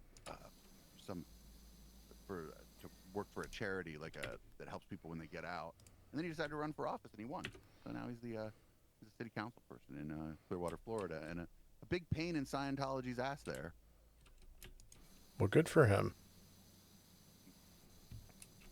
But yeah, these are people who one's a journalist and one is now a city council person. They they're taking legitimate, meaningful action about it, and they're not I mean, they're both, I guess being popular is part of both things. I suppose if people are going to read your work or vote for you, you got to be kind of popular, I guess. But it's not the same. It's not the clout chase, Yeah. They both strike me as more mission driven. Although again, they're part of that group, so I guarantee you I could not get another interview with either of them. I've had both of them on, and I could never get another interview with either of them. Oh, really? I don't know for sure, but this thing I wrote about this guy, Aaron Smith Levin, not. So this guy, he's also in Clearwater, just real quick, and he ran for city council, but while he was running for city council, he ran into this woman at a cigar bar who later we found out he had been previously sexually harassing via direct message on Facebook. And he showed up to the cigar bar while trying to gather signatures for his campaign, clearly intoxicated, and was calling her the C word, which everyone in Australia calls each other, but it's not a term of endearment in Clearwater, Florida. Yeah. Called her that 5 or 6 times, and then her boyfriend beat him up because he was, he shouldn't have beat him up, but he beat him up. And then he explained to the cops that he was doing that because he was DMing her and she wasn't replying, and she was hot. And this is all on the fucking police body cam. Jesus. And then in the context of running for office in Clearwater, he went on the Rick Wiles show. Do you know who Rick Wiles is? I do not. He calls the Jewish religion the synagogue of Satan. Oh, okay. He's an open neo-Nazi. Okay. I don't call people a neo-Nazi. Rick Wiles is a fucking neo-Nazi. All right. That guy's show. And he has countless videos on his YouTube channel about how anti-gay Scientology is. And then, I don't know do you know who Alex Stein is? I do not. He's a massive transphobe and massive homophobe. He goes to he's one of those people that got kind of famous for going to this school board meetings and complaining about transing the kids or whatever. Mm-hmm. Well, this Alex Stein guy made one video about Scientology, and all of a sudden this Aaron Smith Levin guy was his good buddy and had him on his show a couple times. And I wrote an article about that. I was like, this guy doesn't give a fuck about gay people. Like, this guy only gives a fuck about it insofar as he can get clicks from you on his Scientology videos about this matter. Otherwise, he's happy to have, like, you know, homophobes and queerphobes on his thing. And the article was real good, real well sourced. Didn't really take too many, you know, even though my blog is called The Defamation Times, I didn't take too many personal shots at the guy, and I completely shunned from the Scientology critical community. No, well, I am sorry that you suffered. No, I knew it was a possibility when I hit publish. Yeah. But I just, you know, I feel bad for the people getting out too, because the community that awaits them isn't the best. Yeah, well, you know, you can only do so much. Yeah, I'm not going to build my own particular anti-Scientology community, but hopefully hopefully some people, when they get out, they run into people like Sticky Monkey Flowers in your chat who aren't, you know, doing whatever all this shit is. Yeah. Can talk about their experiences or whatever. I need to find this game, by the way, is mesmerizing. It's so good. It's like a first-person shooter, but not really. Yeah, it's just power washing. Tower Tabletop Shelter. As soon as I finish this, I'm gonna call it for the night. We've got like 2 more bits. Well, I have some show prep to do, but for tonight I have to find Plandemic 3. My friend Patty K is coming over. He's in one of the bands we play a lot. He's in a band, the Ruffies, and he was like, "I want to come on again." And I'm like, "You know, I've interviewed you about your band like 25 times, and I'm like, I've only ever had you on to like do Dystopia Beat content once." He's like a total leftist and like a, you know, interested in conspiracy theories and stuff. So I'm like, "Why don't you come over and do that instead?" He's like, "Yeah, you know, me telling you who the members of my band are and telling people to buy my album is probably getting a little tired." He's like, "I'll be over on Friday night."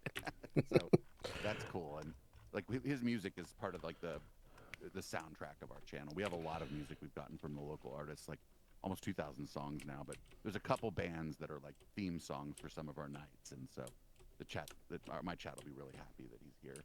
I might even have him, you know, play a couple songs on an acoustic or whatever. We'll see how long we have. That'll be dope. Yeah. Here we go. Last one. But yeah, I have to find Plandemic 3 because we're watching that. This is what it looked like when I started, by the way. That's amazing. Yeah. This is my new favorite game. All right. Almost like therapeutic or like meditative in a way. Yeah. My actual plan was like I was gonna keep this in reserve for like when I got overstimulated with like 6 or 8 people in chat, and I could just like disassociate and play this.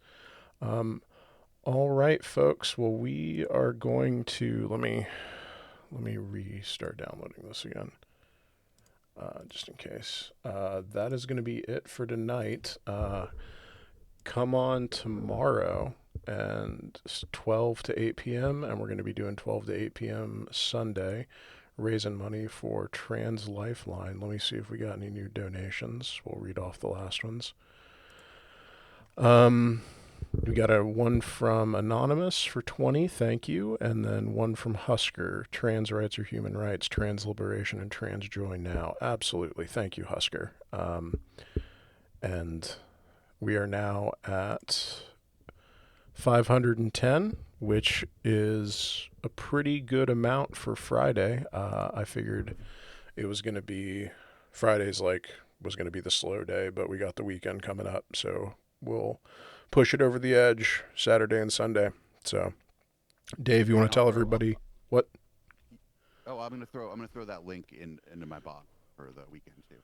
Oh, dope! I appreciate that. Do you have it copied? Yeah, I have it. It's in the chat. I have it up in another tab. So yeah, I'll throw that link in my bot for the weekend because you know, I'm a completely different time frame for our show. So. All right. I can't yeah, I guess you're not on or anything. Let me see if there's anybody that we can raid into. But I appreciate you coming on. You want to just tell everybody who you are and before we bounce? Yeah, my channel. I'll just say hi in the room. You can follow me if you want. That's my channel. It's Echoplex Media. Tonight's show is it starts at 7:30. We do a local news show, Down Ballot. I do it with my co-host, the councilman, because he ran horribly, so we call him that to kind of dig at him a little bit. But he's real smart about local politics, and just because I'm in the Bay Area and you might be somewhere else, it doesn't mean that the issues we cover on that show aren't going to be the same issues you face in your community. And then after that, we do Conspiracy Bingo, and tonight we're watching Plandemic 3. Nice. And then tomorrow night's Catterday. Mark had mentioned earlier that he sometimes catches me DJing. I usually start 7:30 or 8 DJing, and then tomorrow night we're doing a Shasta Board of Supervisors meeting. If anybody doesn't know what's been going on up there, just punch into Google Shasta County Board of Supervisors meeting, and you'll see an absolute fucking rolling shit show that's been happening since basically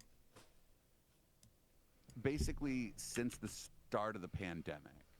And it's been kind of a microcosm of everything that's been going on in the United States. And my co-host, the media wench, she has family and a lot of friends up there, and we just happened to kind of stumble into that for that reason. And so we cover that now almost every Catterday. Actually, now we end up watching Board of Soups meetings. And I'm off Mondays and Tuesdays. But yeah, if you're up late, check out my channel. We cover a lot of heavy stuff, but we try to keep it light and fun. And because of the nature of the stuff we cover, the community's great. We don't tolerate any bullshit because we're already looking at things that are troubling. We don't want fucking troubling things happening in our chat. So you will be safe in my community, and hopefully you'll learn a little bit of something about cults, high control groups, and conspiracy communities. Hell yeah. Hey, real quick, do you know how to raid into somebody's stream? Yeah, on your Twitch panel. Actually, you can just hit /raid in the and then chat. type their name. Okay. Yeah, /raid, and then you type their name. We're gonna raid into Casey Explosion's stream. Oh, cool. So let's let me get back to my chat. Yeah, thanks for having me on. It was good to talk to you. I haven't talked to you other than exchanging some Twitter messages, or not even messages, just replying to each other's tweets in over a year, I think. Yeah. No, it's good to have you back on, or have you on. You're going to be around this weekend, and we'll have to get up. Tomorrow night. Maybe we'll talk about something other than just the stuff that I'm knee deep in. Maybe we'll talk about something else tomorrow night, and I might get this Power Washer game. Oh, okay. Damn, Casey's got a subscriber only chat. All right.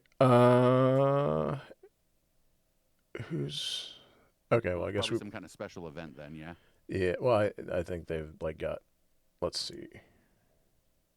All right, we're raiding in, and we'll call it. Thanks, everybody. Later. Cool, Mark. That was fun. Peace.